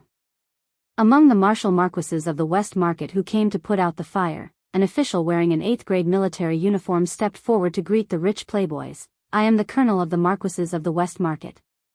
"Greetings, young duke." The marquises of the Tang dynasty's Chang and city had both public security and firefighting functions. It was similar to the combination of the local police, urban management, and firefighting of the future. The marquises of the West Market had 100 people at the West Market, 30 at the West Market, 20 at the West Market, and 5 at the West Market. They were under the jurisdiction of the left and right Jin Wu's subordinates, the left and right Manors. The East and West Market were special cases. They had the same organization as the West Market and had 100 marquises. Because of the large number of people, this sudden fire was extinguished very quickly. The military system of the Tang dynasty was that every 100 people formed a brigade, and there was a colonel. Each brigade had 2 teams, each team had 50 people, and each team had a squad leader. Each team was divided into 5 fires, each fire had 10 people, and each fire had a squad leader. The managers of the marquises of the East and West Market were all colonels. They were 8th grade military officers. Ching Chumo glared at him, "Don't talk nonsense. Tell me, why did it suddenly catch fire today? Have you investigated clearly?" The colonel carefully looked at the group of rich playboys and then looked at the Hu shopkeeper of the wine shop standing to the side. He hesitated and did not speak. Yuchi Baolin was impatient and shouted at him, "Why are you being so wishy-washy? If you have something to say, hurry up and say it. Why did it catch fire? Did someone deliberately set the fire?" The colonel was forced into a corner and could only point at the unrecognizable tavern, replying to the young duke, "According to this one's judgment, it shouldn't be someone who set the fire, but what? But someone accidentally knocked over the candlestick, causing it to catch fire. It was really an accident." After the colonel finished speaking, he looked at the rich playboys with a strange expression. Yuchi Baolin did not know and was about to speak, but was secretly pulled away by her twin brother. Other than this idiot, the other rich playboys heard Colonel Wu Ho's words and looked at the fire. They all understood half of the situation. The few taverns that were burned down seemed to be where the group of rich playboys lived. If the fire was caused by accidentally knocking over the candlestick, then it meant that the main culprit was among them. This was hilarious. They all looked at each other, trying to figure out which bastard set the tavern on fire. The Hu shopkeeper naturally heard Colonel Wu Ho's words and looked at the group of rich playboys with a bitter face. His expression was as if his parents had died. "Don't be noisy, I will not forget your money." Niu Jingping, who could not walk, roared at the Hu shopkeeper. Niu Jingping also had a stomach full of anger. Was it easy for him to run out with a limp? Which bastard was it? He must find him and give him a good beating. Wei Shuyu pulled the colonel to the side and softly asked which tavern was the first to catch fire. After the colonel secretly pointed it out to him, Wei Shuyu was so angry that his face turned red as he stared fiercely at Chai Lingwu. That's right, the first tavern that caught fire was Chai Lingwu's room. Without a doubt, the fire was caused by this bastard. Including Li Wangyu, the group of people all looked at Chai Lingwu. Fang Yi suddenly shouted, "Beat him! Let him set the tavern on fire!" All the rich playboys rushed up, even Li Wangyu did not hesitate. The group of people rushed up and trampled on Chai Linggu, who was holding his head and squatting on the ground. Chapter 151. Chai Linggu, who was originally in a rather sorry state because of the fire, was beaten to the ground by a group of playboys. His clothes became as filthy as a beggar's. With a long face, he cupped his hands and bowed to the playboys. "Brothers, I really don't know what's going on. I'm also drunk and don't know how the fire started." Ching Chumo and the others called Hu Ji, who was with Chai Linggu last night. After asking her, they found out the whole story and didn't know whether to laugh or cry. It turned out that after Chai Linggu entered the tavern last night, he and Hu Ji made love before falling into a deep sleep. In the middle of the night, he probably got up to drink water because he was thirsty and accidentally knocked over the candlestick on the table. He didn't realize it and continued to climb back to the bed to sleep. Hu Ji, who was with him, was awakened by the fire and the smell of smoke. She quickly woke Chai Linggu up and escaped. The fire spread very quickly. By the time Hu Ji called for someone to put out the fire, it had already spread. Li Wangyu heard this and was so angry that his nose almost crooked. He had finally transmigrated to the Tang dynasty. If Chai Linggu accidentally set a fire and burned him to death, where would he go to complain? Could it be that his soul could transmigrate again? Thinking of this, Li Wangyu looked gratefully at the young version of Angelina Jolie next to him. If it wasn't for the Italian girl risking her life to save him, his soul would probably have been scattered. Li Wangyu tenderly stroked the girl's golden hair. Looking at the girl's pure yet sorrowful eyes, Li Wangyu's heart throbbed. 6 or 7 taverns of the Hu Tavern were burned down, and the loss was about 700 to 800 strings of copper coins. The reason why it was worth so much money was not because of the houses themselves. It was said before that houses in the Tang dynasty were not worth much. Although houses in Chang'an were very expensive, it was not easy to live in Chang'an. Houses in good locations sold for at least 500 strings of copper coins. However, that was mainly because the land was expensive. It would only take a few dozen strings of copper coins to demolish and rebuild the tavern. But what was even more ridiculous was that in order to provide a better consumption experience for these high-end customers, the Hu Tavern's furniture, displays, paintings, and antiques in the tavern were all very valuable. 700 to 800 strings of cash was already taking into account the status and face of the rich playboys. What he wanted was only the cost price. Naturally, the money had to be paid to the barbarian merchants. Chai Linggu had a bitter expression on his face as he looked at the group of silk pants. "Brothers, I don't have the copper coins with me right now. Please help me." Although they were the top hedonistic sons of the Tang dynasty and spent money like water, they were not ordinary people. In fact, most people could only get 100 strings of cash from their families every month. This was already a lot. It was equivalent to more than 400,000 yuan of pocket money in the future. It was really corrupt. The more he took from his family, the more he spent. At most, Chai Linggu could take out 200 or 300 strings of copper coins. The rest of the money would have to be borrowed from a group of wastrels. The group of profligate sons glared fiercely at him, but they could only open their wallets 100 or 200 strings of coins each, which could be considered to be enough money to compensate the Hu merchant. Of course, what they paid was not cash.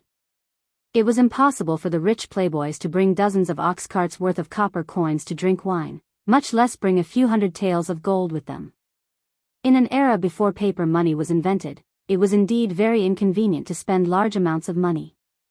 However, the Hu Tavern's shopkeeper was not afraid that they would renege on their debt.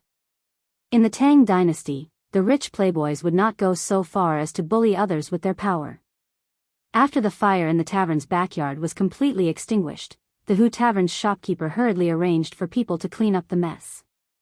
He also politely sent the rich playboys to other courtyards and arranged for people to help them bathe and change their clothes. After tossing and turning for half the night, Li Wangyu bathed and changed his clothes. Only then did he lie down in a clean and refreshing tavern to rest. However, Aphrodite's figure was no longer beside him.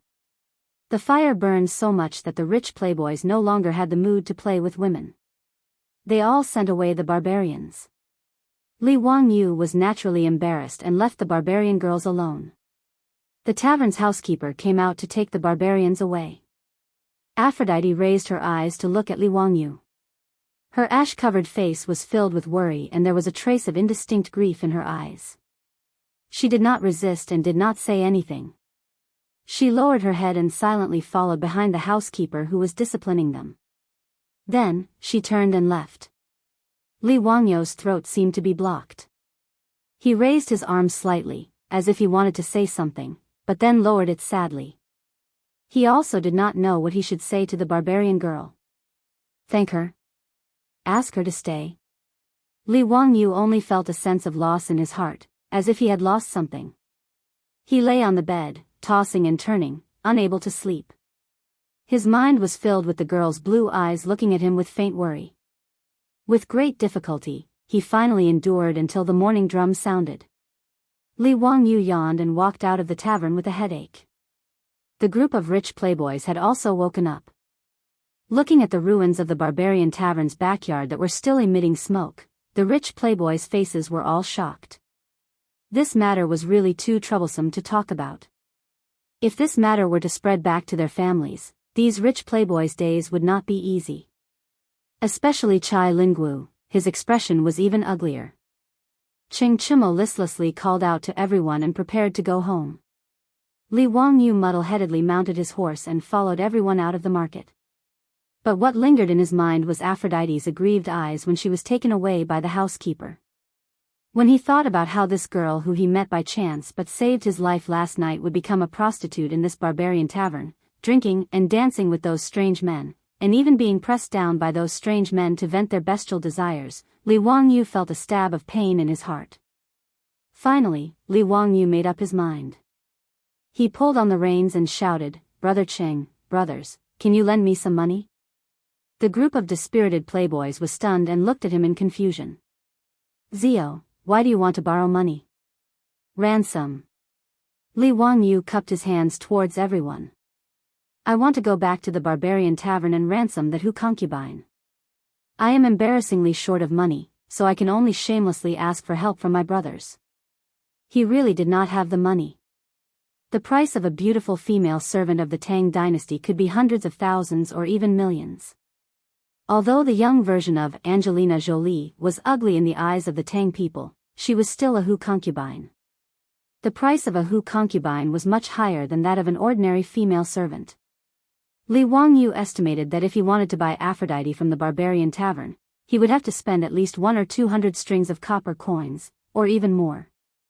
The group of playboys was slightly stunned by Li Wangyu's words. Then, they whistled and cheered one after another. Taking a fancy to a concubine was not a big deal. The key point was that the concubine had saved Li Jia Xiaolang last night. Li Wangyu's request to ransom the concubine was exactly what the group of playboys wanted. "Let's go back." "What are you talking about? Brother will pay for it." Ching Chimo laughed. The playboys were also excited. They laughed and turned their horses around, escorting Li Wangyu back to the barbarian tavern. Chapter 152. When the shopkeeper of the wine shop saw the group of wastrels returning, he quickly greeted them with a smile. Ching Chimo waved his hand and said directly, "Shopkeeper, my brother wants to buy the ji from last night from your wine shop. Name your price." In the eyes of the crowd, this was a very simple matter. It was just a matter of paying more copper coins. If the wine shop needed ji, there were many people selling them in the West City. They thought that the shopkeeper would not refuse them. Unexpectedly, Ching Chimo's words were rejected by the shopkeeper. "I'm sorry, young duke, but we're not selling that ji." "What? Why not? Speak clearly for this old man." Ching Chimo was furious. This shopkeeper was clearly not giving him any face. He said in front of the group of wastrels that he wanted to buy the ji and give it to Li Wangyu. Now, the shopkeeper of the wine shop actually refused to sell it. Did he not put the Duke Lu's residence in his eyes?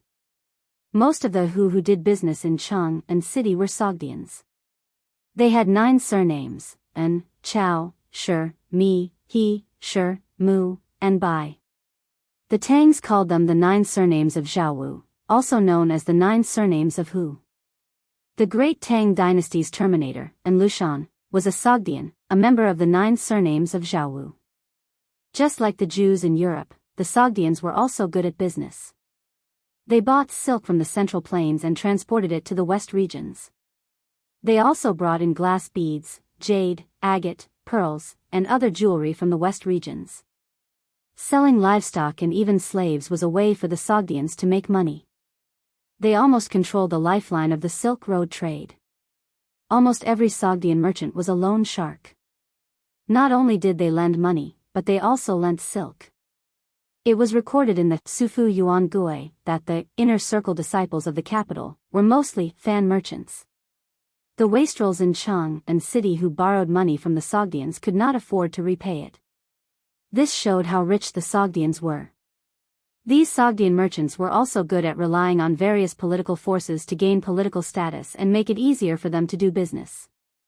If it was an ordinary Chang and wastrel, they would not be able to do anything to these Sogdian merchants.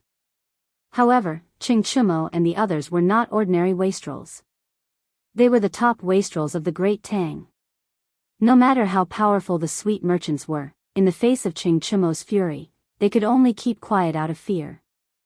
The Hu wine shop's shopkeeper repeatedly cupped his hands and said, "Young Duke, please don't make things difficult for me. I don't have the final say in this matter. I really can't sell that Hu Ji. Why can't I sell it?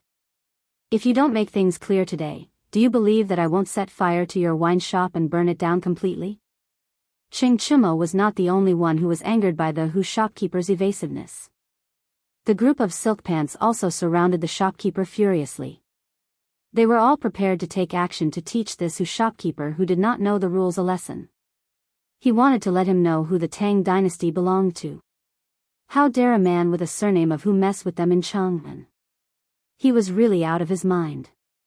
The Hu shopkeeper was on the verge of tears as he was surrounded by a group of hedonistic sons from the founding families of the Tang dynasty. If he had known earlier, he wouldn't have agreed to such a task.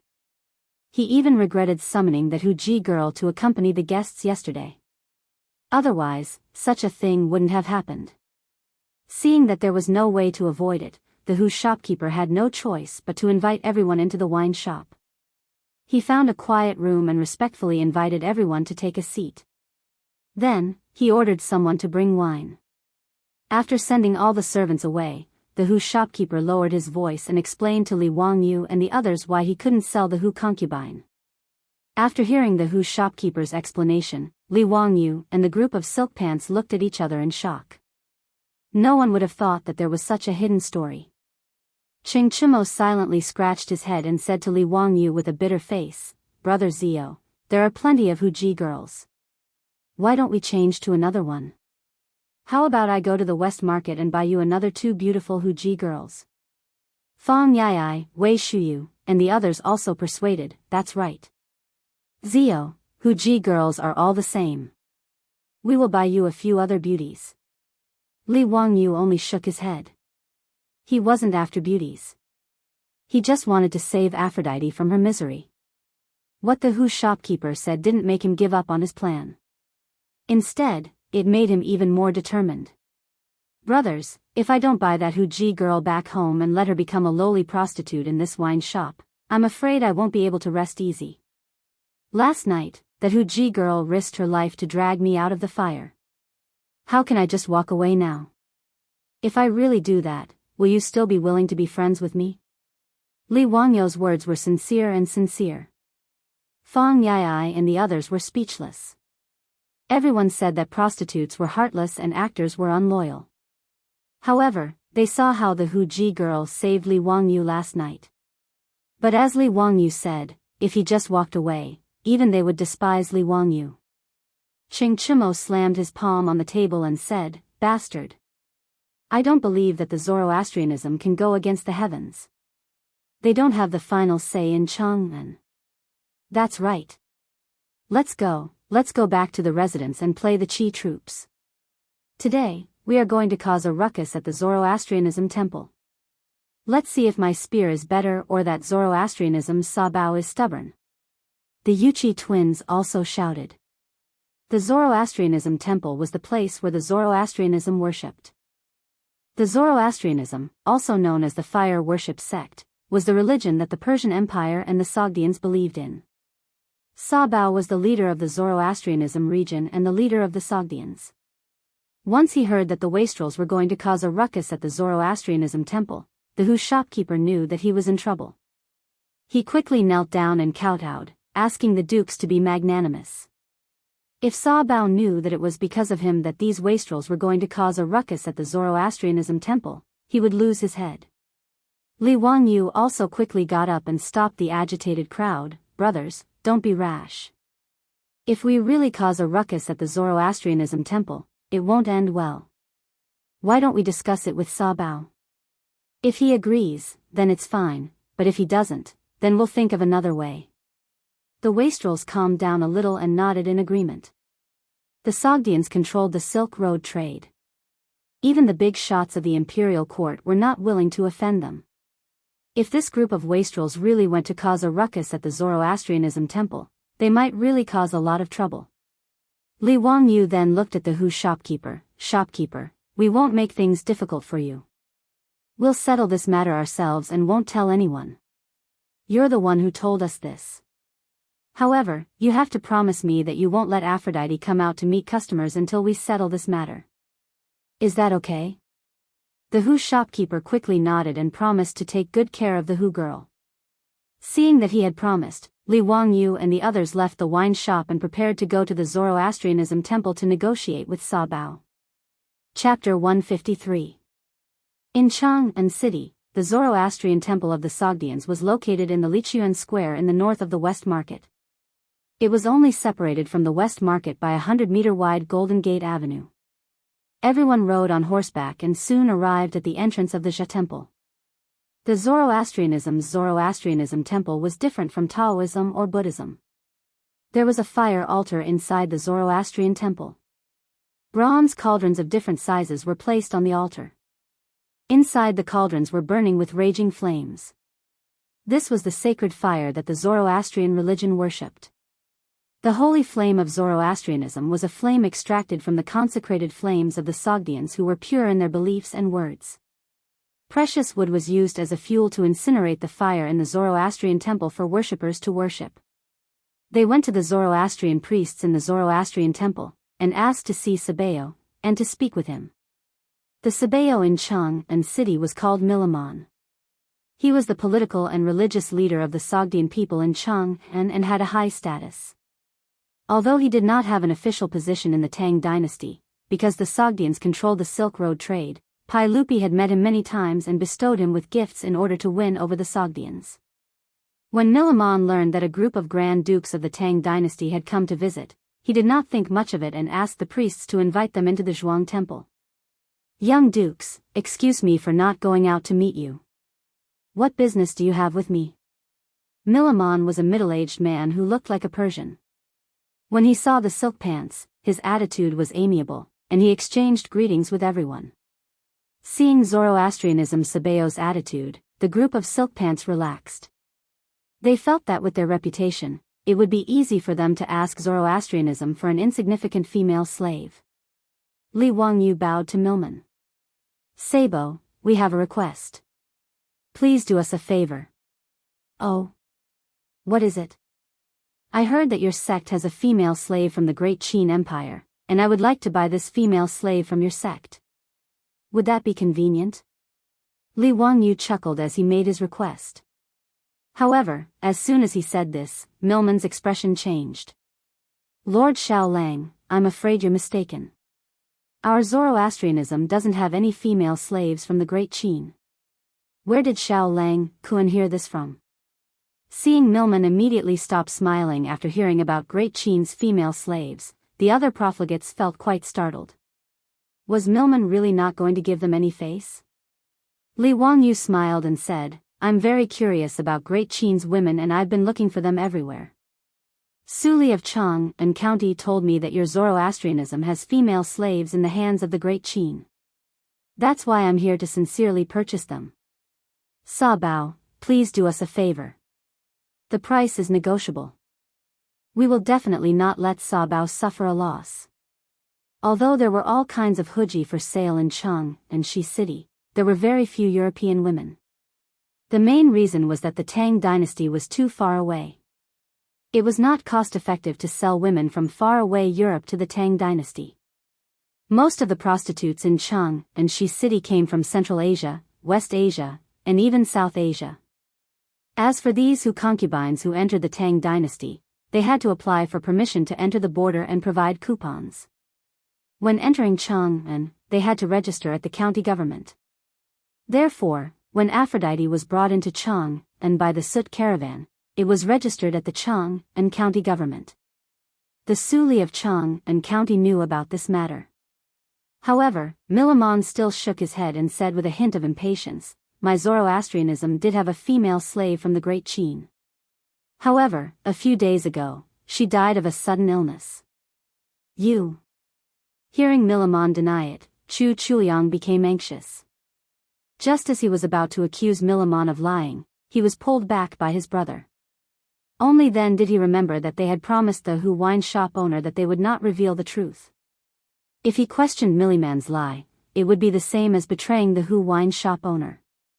Seeing Sa Bao Milamon deny it and even use the excuse of a sudden death, Li Wangyu was speechless.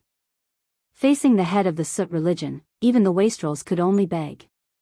However, no matter how much Li Wangyu and the other wastrels begged and expressed that they were willing to pay, Milamon used the excuse of the female slave's death to send them away. The wastrels had never been treated like this before.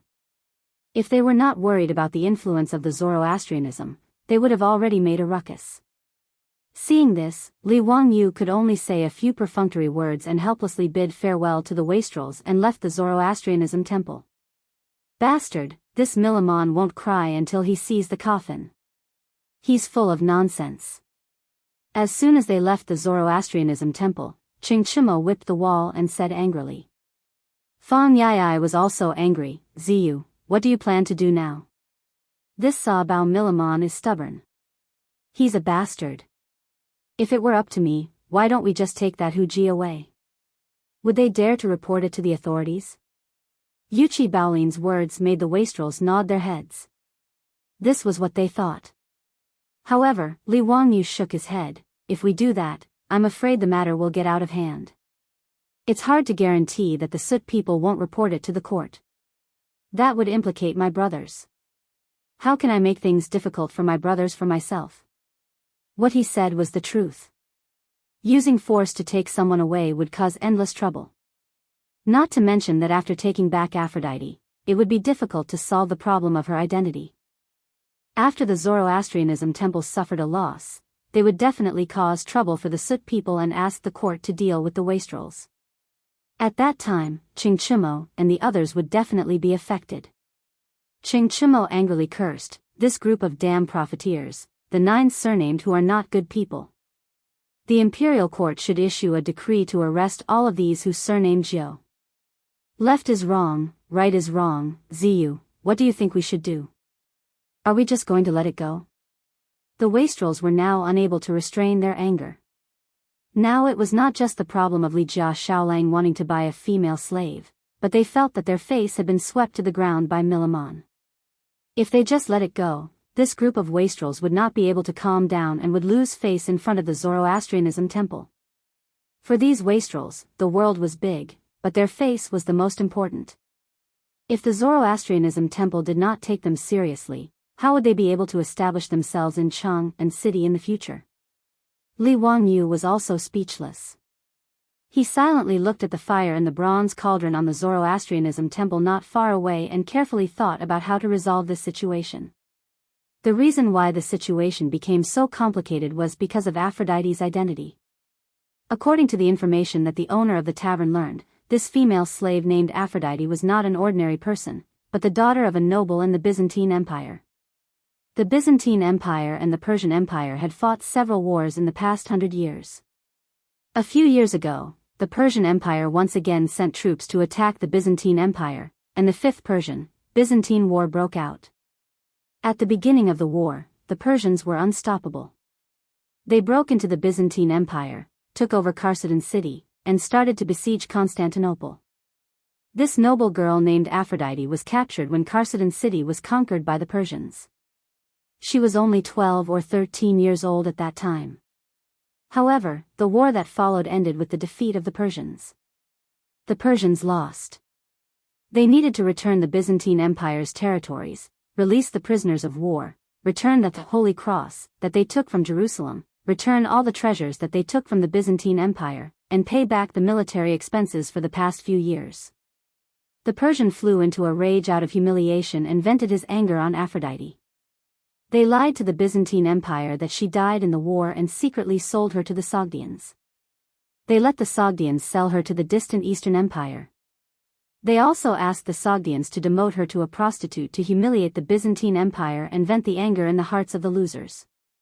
The Persians and the Sogdians followed the same religion, so the Zoroastrians naturally followed the Persians' request. Therefore, the poor Aphrodite became a sacrifice in the war between the two sides. She was forced to follow the Sogdian caravans for more than 10,000 kilometers and spent a year and a half to travel from the distant Europe to the Tang dynasty. The Zoroastrians of Chang handed the girl to the owner of the tavern and asked him to train the girl well and send her out to serve customers as a prostitute. Of course, the owner of the tavern didn't dare to disobey.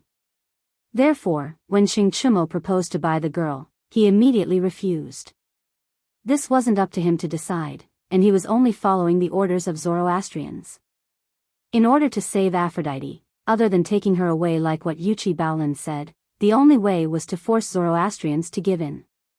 Li Wangyu looked at the burning holy fire in the Zoroastrians' temple and suddenly asked without thinking, "What do you guys think will happen if the holy fire in the Zoroastrians' temple goes out?" "If it goes out, then let it go out. We can just light it up again with a lighter," Chai Lingwu replied in a bad mood. Wei Shuyu was so angry that he slapped his head and said, "Do you think this is the fire in your kitchen? If the holy fire in the Zoroastrians' temple goes out, I'm afraid the Sogdians will go crazy." He knew a little about the religion of Zoroastrians, and he knew that the holy fire in the Zoroastrians' temple was the lifeblood of the Sogdians. Once it went out, the consequences would be unimaginable. Li Wangyu suddenly smiled and revealed 8 white teeth. "Brothers, I have an idea. Let's go and prepare. Later, we will ask Milamon to kneel down and bring Aphrodite to me." Chapter 154. Wei Shuyu hurriedly stopped Li Wangyu. "Ziyu, you can't act recklessly. You can't be thinking of extinguishing the sacred fire of the Jia temple to threaten the Sut people, right? This will cause a big problem." Li Wangyu laughed mischievously. "Hee, I really have such a plan. But don't worry, Brother Shuyu, the Sut people won't make a fuss because I will extinguish the flame by itself. No matter how angry they are, they can't blame anyone else." "What? How is that possible? How can a flame extinguish by itself?" Wei Shuyu pointed at the believers in the Jia temple. "These priests are always watching over the flame and adding fuel at any time. How can it extinguish by itself?" "Ziyu, don't make a fuss." Wei Shuyu's doubts made Li Wangyu laugh even more happily. "Brother Shuyu, brothers, why don't we make a bet?" "Bet on what?" "Bet that I can extinguish the flame. If I can do it, you have to help me. If I can't do it, I will treat everyone to lunch at a restaurant. How about it?" Li Wangyu proposed this condition, but the group of wastrels was stunned. "Ziyu, are you going to use your hand to extinguish the flame? Or blow it out? That doesn't count." Fang Ai shouted. "Of course not, I definitely won't do that." The wastrels looked at each other, not believing Li Wangyu's words. "Let's bet, Ziyu. If you can really extinguish the flame, we will play with you this time." Xing Chumo laughed. Li Wangyu snapped his fingers. "Then let's go. I will go prepare some things and show you my skills." Everyone laughed and joked as they walked towards the West Market. Li Wangyu found a grocery store and mysteriously went in to buy 2 things, which he then kept in his bosom. "Let's go, I am ready. I will find a place to show you how I extinguish the flame." Seeing Li Wangyu speak so confidently, the silk pant's interest was piqued. Seeing that it was almost noon, everyone went to a restaurant in Shi City and asked for a private room. After asking the doctor to bring over a brazier, the debauches began to urge Li Wangyu, wanting to see how he would extinguish the fire.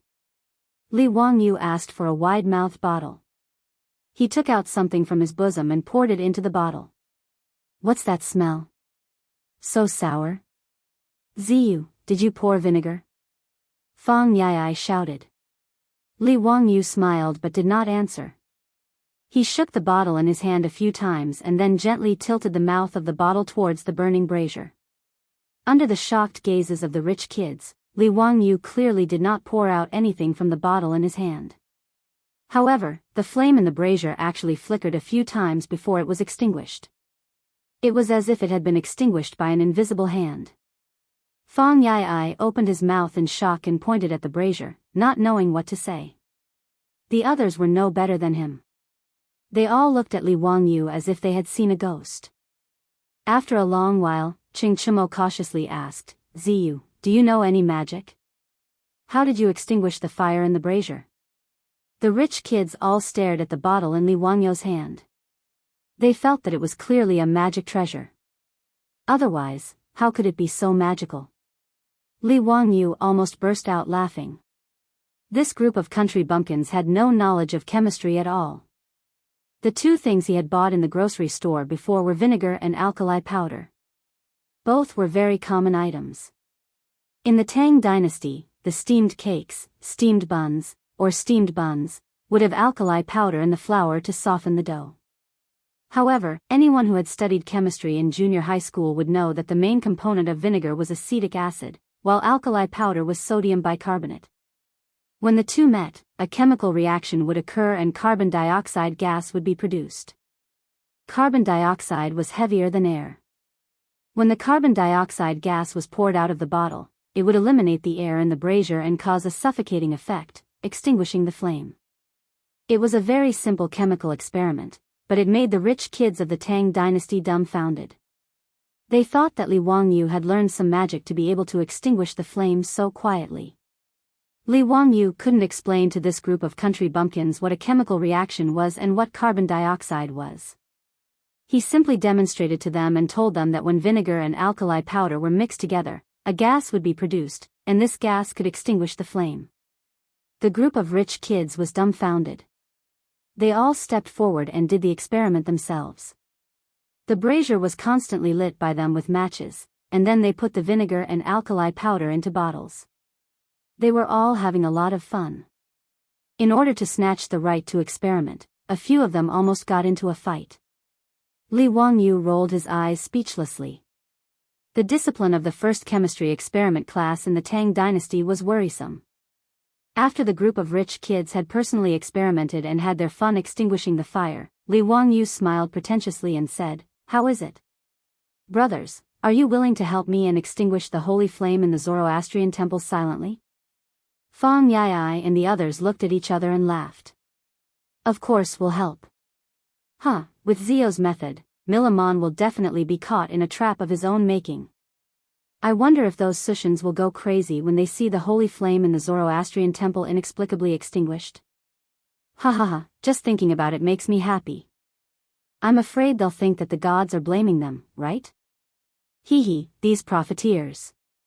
We'll scare these bastards to death. The group of foppish playboys all laughed and joked. Not many Sushans in Chang'an liked them. Just like the Jews in Europe in the future, the profiteers were always disliked. They asked the restaurant's doctor to send them food. The group of people ate and drank while discussing in low voices what to do later. It had to be said that this group of rich kids had the potential to cause trouble and destroy. As for Li Wangyu's plan, they gave various opinions and soon perfected the extinguishing plan. After eating and drinking to their heart's content, everyone began to split up. Chai Linggu, Wei Shuyu, and the Du brothers accompanied Li Wangyu to the Zoroastrian temple in Liquan Fang to visit Sabeo Milamon. The Qing brothers, the Yuchi twins, Fang Yai, and Niu Jingping went to prepare other things. In the Zoroastrian temple in Liquan Fang, Sabeo Milamon reluctantly received Li Wangyu and the others when they visited again. "What's the matter, young lords? If it's about the female slaves of the Great Qin, there's no need to talk about it. Millimon spoke in a tone that said there was no room for discussion. Li Wangyu shook his head and smiled. That's not the case. We came to visit Sabeo to save you. Millimon was stunned and looked unhappy. What nonsense are you talking about, Xiaolang? Why do I need you to save me? Could it be that there was still a strong person who dared to cause trouble in Chang and city in the light of the universe? Aren't you afraid that we Sushans will complain to the emperor of the Tang dynasty? He thought that Li Wangyu and the others wanted to cause trouble and use force to threaten him. Therefore, Milliman's words were a warning to Li Wangyu and the others that the Sushans were not pushovers. Li Wangyu laughed even more happily. No, why would Sabeo say that? We're sincerely here to save Sabeo.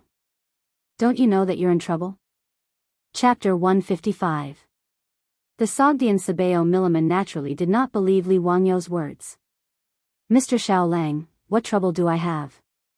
Sabeo, the holy fire that your Zhe temple enshrines is the fire of fire, right? Li Wangyu asked. Milliman did not understand what he meant and nodded. Yes, that's right. So what?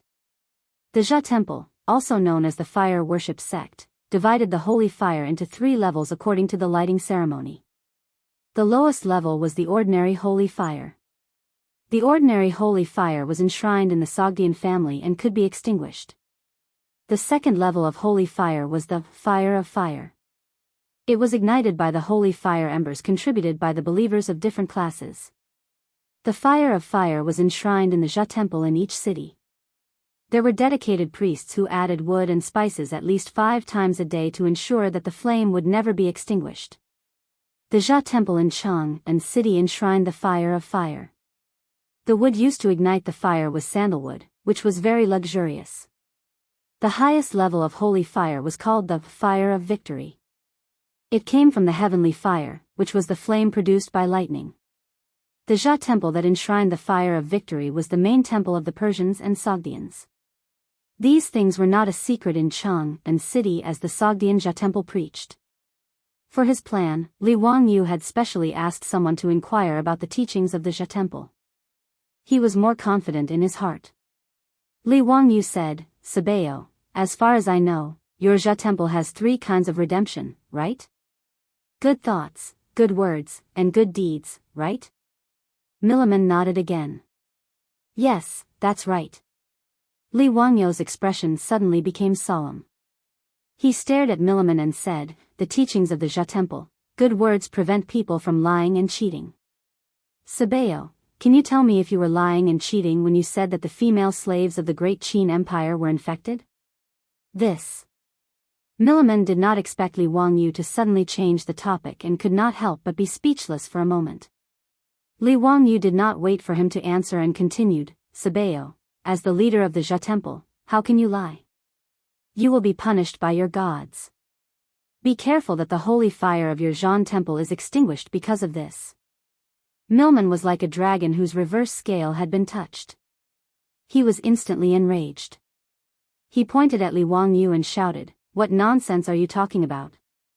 You dare to curse our holy flame to be extinguished? If the holy fire of your Sabeo temple is extinguished, then it can only be caused by you, Sabeo, not abiding by the teachings. What does it have to do with us? I'm warning you, don't talk nonsense. Otherwise, the consequences will be severe. A few of the silk pants immediately became spirited and began to spit at Milliman. As long as they did not smash the Zoda temple of the Sogdians, the top playboys of the Tang dynasty did not take Milliman's words to heart. Milliman was angered to death by this group of debauches, but he couldn't do anything to them. He flung his robe and prepared to send them off. A Zoroastrian priest stumbled into the room and shouted, Sabo, something's wrong. For some unknown reason, the sacred fire enshrined in the Zhuang temple suddenly extinguished. Sabao, go take a look. When Milliman heard this, it was as if a thunderbolt had exploded in the clear sky, causing him to feel dizzy. After a long while, Milliman finally regained his senses. He glared fiercely at Li Wangyu and the others. His expression was fierce and ferocious, like a ferocious beast that was about to choose a person to devour. It's you. It must be you who did this. Do you want to become enemies with all of us Sogdians? You will suffer retribution. Just as Li Wangyu and the others said that the sacred fire was extinguished, the sacred fire in the Zhuang temple was extinguished. If this matter had nothing to do with this group of debauches, Milman would not believe that there was such a coincidence in the world. Hee, Sabeo, you can eat whatever you want, but you can't say whatever you want. We are standing right in front of you. Which eye of yours saw us extinguishing the sacred fire in your Zhuang temple? If you falsely accuse us, you will be punished. Chai Lingwu sneered disdainfully. Wei Shuyu also ridiculed, Sabeo Mafe, do you think we are immortals? When we are talking to you here, can we extinguish the sacred fire in your Zhuang temple? That's ridiculous. Hee, fortunately, we can testify to each other that we have not been to the Zhuang temple's fire altar. Otherwise, it would really be yellow mud falling on our crotch. Even if it wasn't shit, it would be shit.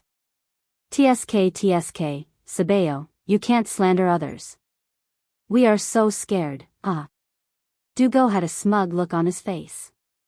He did not care about Milman's identity and directly mocked him. Milman glared at them fiercely, with an expression that said this matter was not over with them. He did not dare to delay any longer and turned to run towards the Zhuang temple's fire altar. On the fire altar, the priests who had received the news rushed over. They all looked at the bronze cauldrons with their mouths agape. On the fire altar, there were 7 or 8 bronze cauldrons of various sizes. Originally, the sacred fire was fueled by sandalwood. This was the sacred and inviolable object of the Zhuang temple. Now, Milman was dumbfounded. The priests were dumbfounded. In the 7 or 8 bronze cauldrons, the burning sandalwood had all been extinguished. Only the wood was left emitting faint green smoke. Milman roared furiously at the priests in charge of guarding the sacred fire. Who extinguished the sacred fire? Why didn't you stop them? The priests in charge of guarding the fire altar were already scared out of their wits. Their bodies were trembling. Finally, an elderly priest bowed and replied, Sabeo, we don't know why the sacred fire was extinguished. No one tried to put out the fire. The sacred fire was extinguished by itself. Did any Tang enter the fire altar? The priests shook their heads. Sabeo, no Tang entered the fire altar. You know that the fire altar does not allow non-believers. Then how did the sacred fire extinguish by itself? Milman roared. Immediately check the wood on the fire altar. Someone must have done something to the wood. The priests of the Zhuang temple began to check the wood in the cauldrons in a panic. The wood used to ignite the fire was all sandalwood. It was dry and the size was suitable. There was no problem. After checking it several times, many priests in charge of guarding the sacred fire also came to check it. There was no problem with the wood. The priests guarding the fire altar also swore to the gods that no one had tried to put out the sacred fire, and no one had used water to put it out. This was something that everyone could see. Milman fell on the fire altar. He murmured as he looked at the cauldrons. He could not believe what he saw. As the Sabeo of the Zhuang temple in the Chang, an area of the Tang dynasty, if the fire of the fire in the Zhuang temple was extinguished, his position as Sabeo would be over. It was even possible that he would be escorted back to the Zhuang temple and burned at the stake as a punishment. Thinking that he might lose his glory and wealth, the best result might be that he would be called back to the Zhuang temple in Persia and become a low-level priest. It would be better for him to leave the prosperous world of the Tang dynasty, leave Chang'an, the most magnificent city in the world, and return to the Gobi Desert in the western region. Milman had been in charge of the Zhuang temple in Chang'an for almost 10 years. Since the establishment of the Tang dynasty, he had been infatuated with the life in the East. In his view, this was the city that a high-level person like him should live in. Chang'an of the Tang dynasty was the center of the world. In Chang'an, as the Sabeo of the Sogdian people in the Chang'an area, his life was quite carefree and happy. He even thought that the Sabeo of the distant Persian temple was not as comfortable as his current life. But now, the sacred fire of the fire was extinguished for no reason. All his glory and wealth were in jeopardy with the extinguishment of the sacred fire. He could not help but regret it. Milman was sure that all of this must have been done by those playboys of the Tang dynasty. Although he racked his brains, he still could not figure out how they did it. They made the sacred fire extinguish for no reason in front of everyone. But his intuition told him that this must be the truth. The sacred fire was extinguished by someone. Milman regretted it very much. He regretted being so stubborn and unwilling to hand over the female slave of the Byzantine to those playboys. Because of a damned lowly female slave, he could actually give up everything he had. This was simply too ironic. Milman's eyes were confused, and his pupils had completely lost focus. More and more Sogdians came from all over Chang, and when they heard the news that the sacred fire in the Zhuang temple had been extinguished, more and more people gathered around the fire altar. Many devout believers even cried and knelt on the ground, praying that the gods would not abandon them. Li Wangyu, Chai Linggu, and the others also followed Milman to the fire altar of the Zhuang temple. They all crowded around the fire altar with smiles on their faces. When Milman saw Li Wangyu and the others in the crowd, he only felt a rush of blood. He rushed over regardless of anything, wanting to fight with those playboys. Li Wangyu smiled mysteriously, leaned over to Milman's ear, and whispered something in his ear. His words shocked Milman, and he looked at Li Wangyu with a complicated expression. Chapter 156. Li Wangyu whispered into Milliman's ear, "Do you want the flame of victory? I can help you get the best sacred flame." To Milliman, this was a fatal temptation. He stared at the Tang youth in front of him in disbelief. He said that he could help him get the best sacred flame. How was this possible? The so-called flame of victory was not just the heavenly fire. More importantly, it was formed by gathering all the sacred flames of different levels and adding the heavenly fire. When the Persians fought, they would even send the flame of victory to the battlefield to boost morale. However, Milliman was like a drowning man at this moment.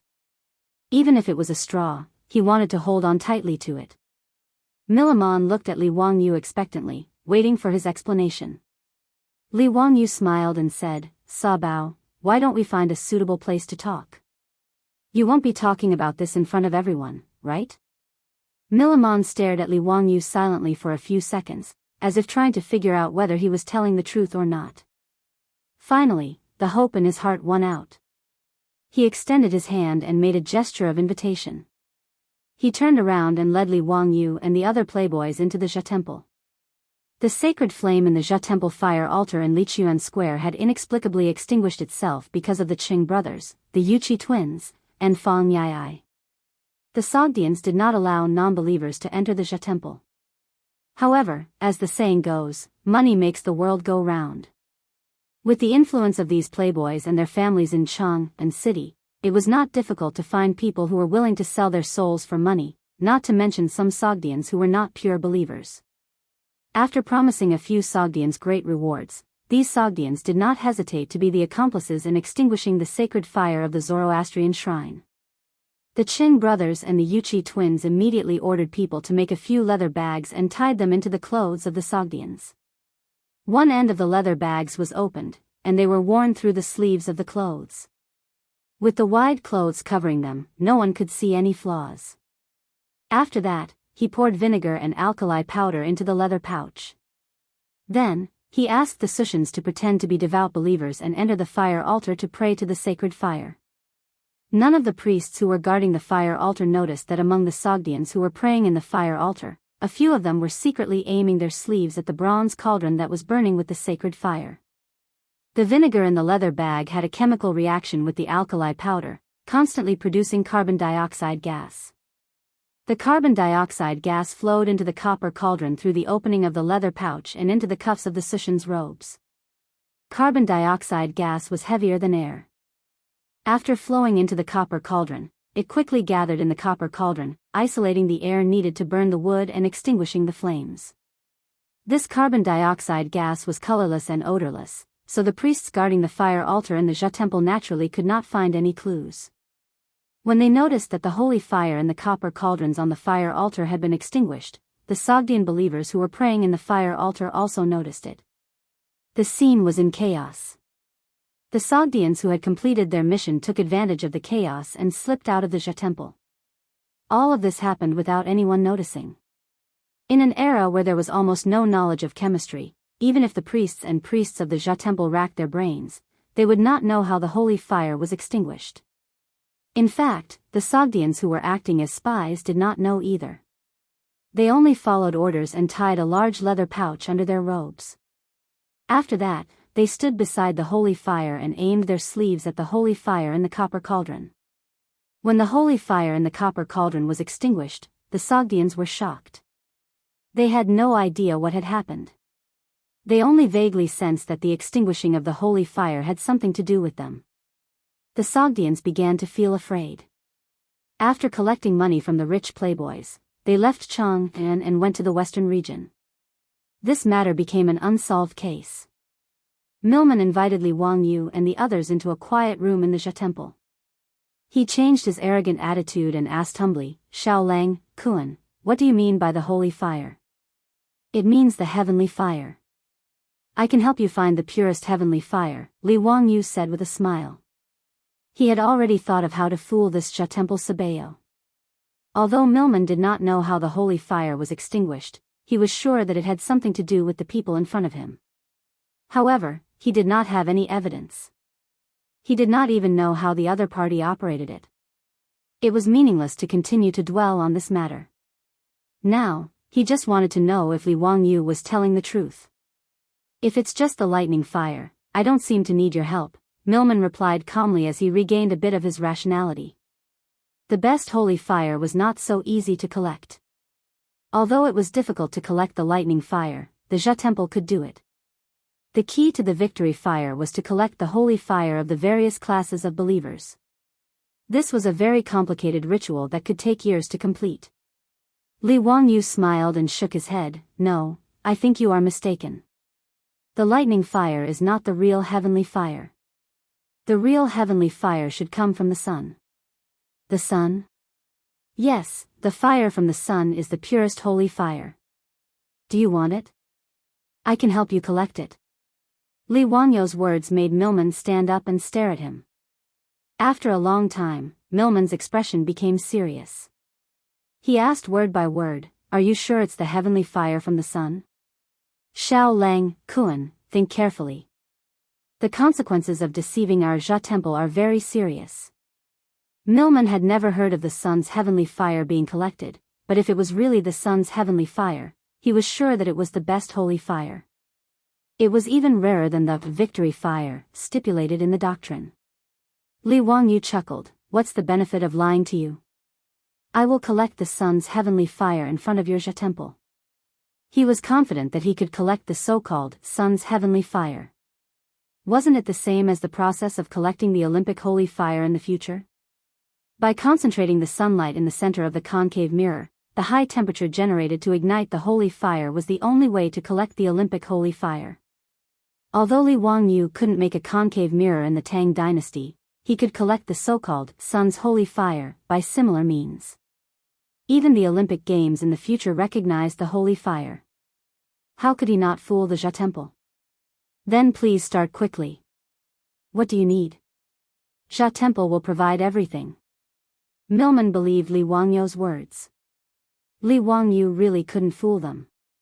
If Li Wangyu dared to deceive them, Milman swore that he would complain to the emperor of the Tang dynasty. He would even ask all the soot merchants in Chang'an to go on strike to pressure the Tang dynasty. Milman did not believe that the emperor of the Great Tang would not uphold justice for them, given that he controlled the trade of the Silk Road.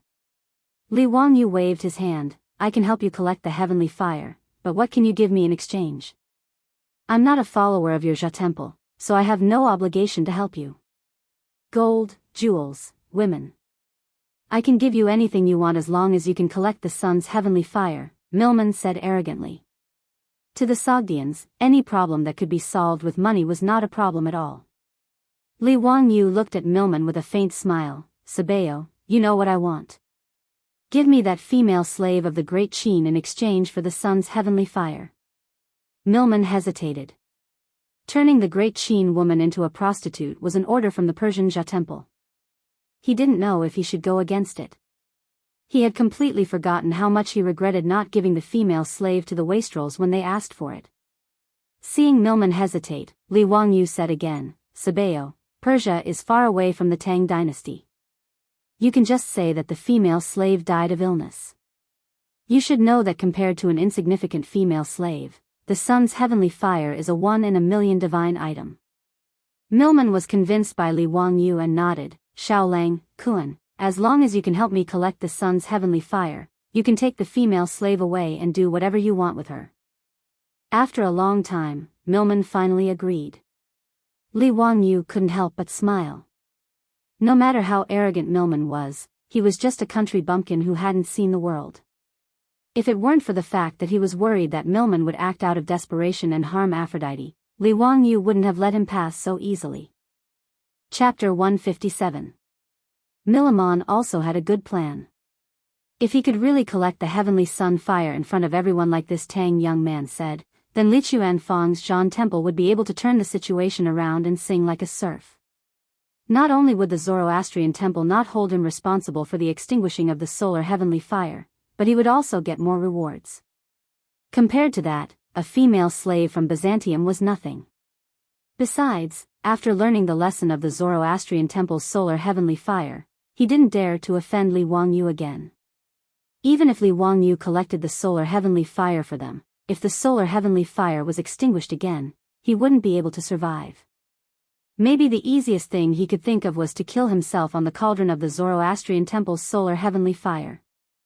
"Mr. Xiaolang, how long will it take for you to collect the solar heavenly fire for us?" Milman asked anxiously. "Anytime. As long as the sun is shining, noon would be the best." Milman lowered his head and thought for a while. "How about 3 days later at noon? You have to collect the pure solar heavenly fire in front of all the priests and priests of the Zoroastrian temple." Li Wangyu nodded and said, "Okay, but you have to let me take the female slave away first." Since Milman had already agreed to this deal, he didn't reject it and nodded. If Li Wangyu could collect the solar heavenly fire in front of all the priests and priests of the Zoroastrian temple in Chang and city, then everyone would be happy. If Li Wangyu was lying to them, the Zoroastrian temple wouldn't let him off easily. Milman summoned a priest and asked him to go to the tavern with Li Wangyu and ask the tavern owner to release the slave. Li Wangyu and the others left, and Milman went to prepare for the solar heavenly fire ceremony in 3 days. It was a tedious job. At the same time, he had to comfort the believers and tell them that the solar heavenly fire was extinguished for no reason because the Zoroastrian temple was about to collect the pure solar heavenly fire. In front of the purest and noblest solar heavenly fire, the solar heavenly fire would naturally extinguish. This was their respect for the solar heavenly fire. These words, coupled with the fact that the sacred fire on the Zoroastrian temple's fire altar had automatically extinguished for no reason, made the Zoroastrian believers believe them. After all, there were many believers praying in the fire altar at that time, and they witnessed with their own eyes how the holy fire in the cauldron was extinguished one after another. Thanks to Sabea Milliman's propaganda, everyone, including the priests and priests of the Zoroastrian temple, believed this story. The Sogdians began to pray, anticipating the arrival of the sacred fire of the sun 3 days later. When they exited the shrine, the Qing brothers, the Yuqi twins, Fang Yai, and Niu Jingping were already waiting for them at the entrance. Due to the presence of the Zoroastrian priests, everyone held back their laughter and winked at each other to pass messages. Today's matter was simply too satisfying for this group of silk pants. Extinguishing the sacred flame of the Zoroastrianism, this kind of thing was simply too exciting for this group of idle playboys. However, they also knew that this matter couldn't be made public. It wasn't even convenient for them to tell their parents, so they could only secretly laugh amongst themselves. This made the silk pants feel very regretful, as they felt like they were walking in the dark. The group once again returned to the Hu wine shop in Shi City. The Zoroastrian priests passed on Sabea Milliman's orders to the Hu shopkeeper, asking him to hand over the Qin female slave. The Hu shopkeeper didn't expect that in just half a day, Li Wangyu would be able to convince Sabea Milliman. This made him very surprised. The Hu shopkeeper naturally obeyed Sabeo Milliman's orders. He asked someone to summon Aphrodite and prepared to go to the Chang and county to handle the procedures. After the fire last night, when Aphrodite turned to leave, she closed her eyes. That drop of tear, carrying a sense of persistence, a sense of waiting, a sense of determination, and a sense of sadness, fell. 2 years ago, when Carthagena city was conquered by the Persians, to the 13-year-old girl, it was as if she saw the entire world collapse in front of her. In the burning ruins, every tile was engraved with her vivid memories. From a proud daughter of heaven to a female slave, Aphrodite lost her faith and hope in God.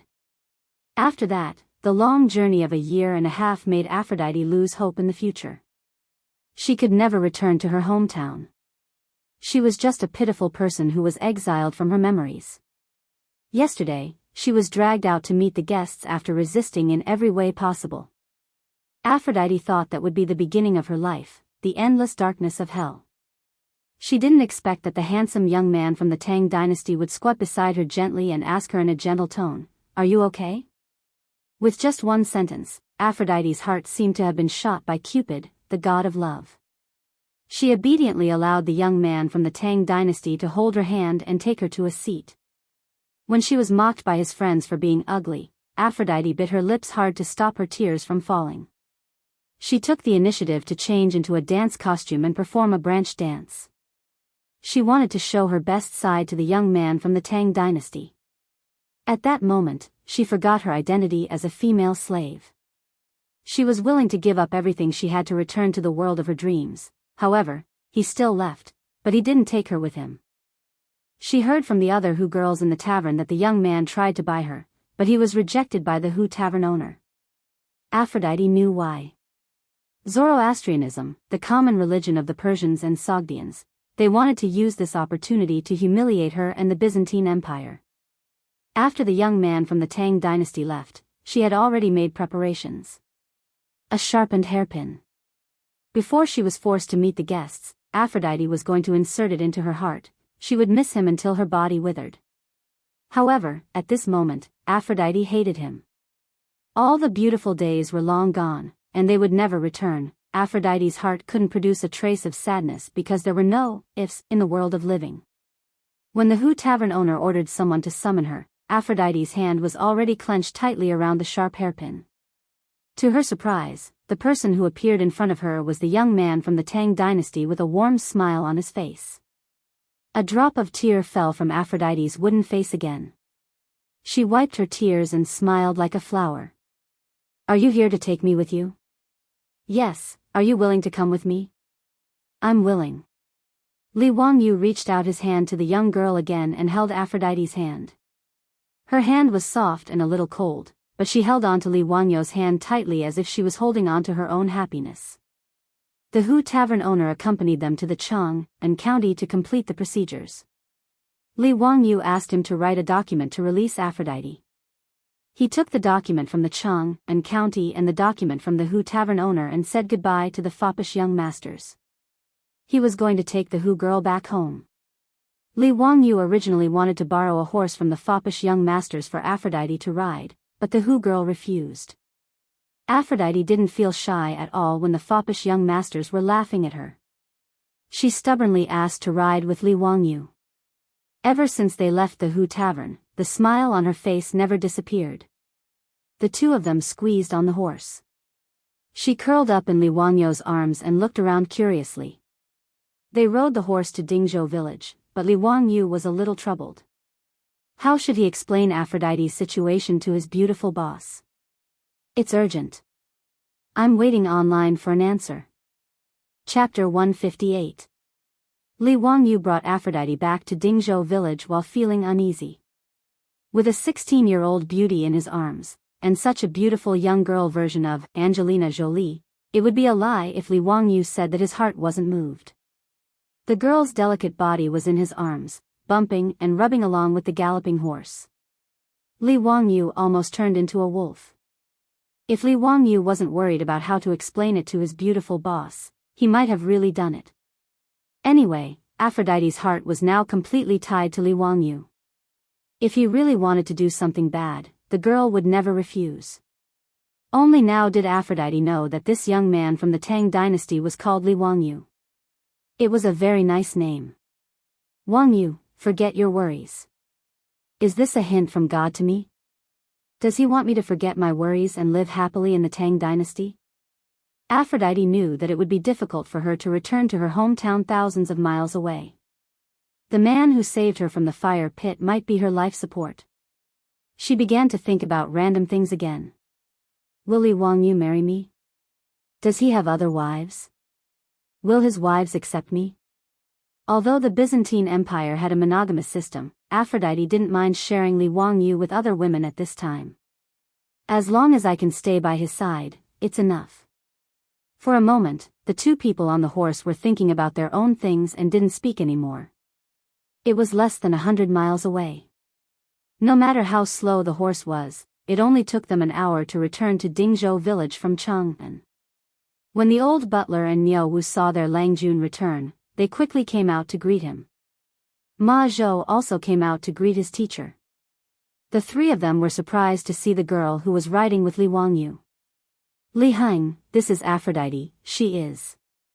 Li Wangyu got off the horse and scratched his head.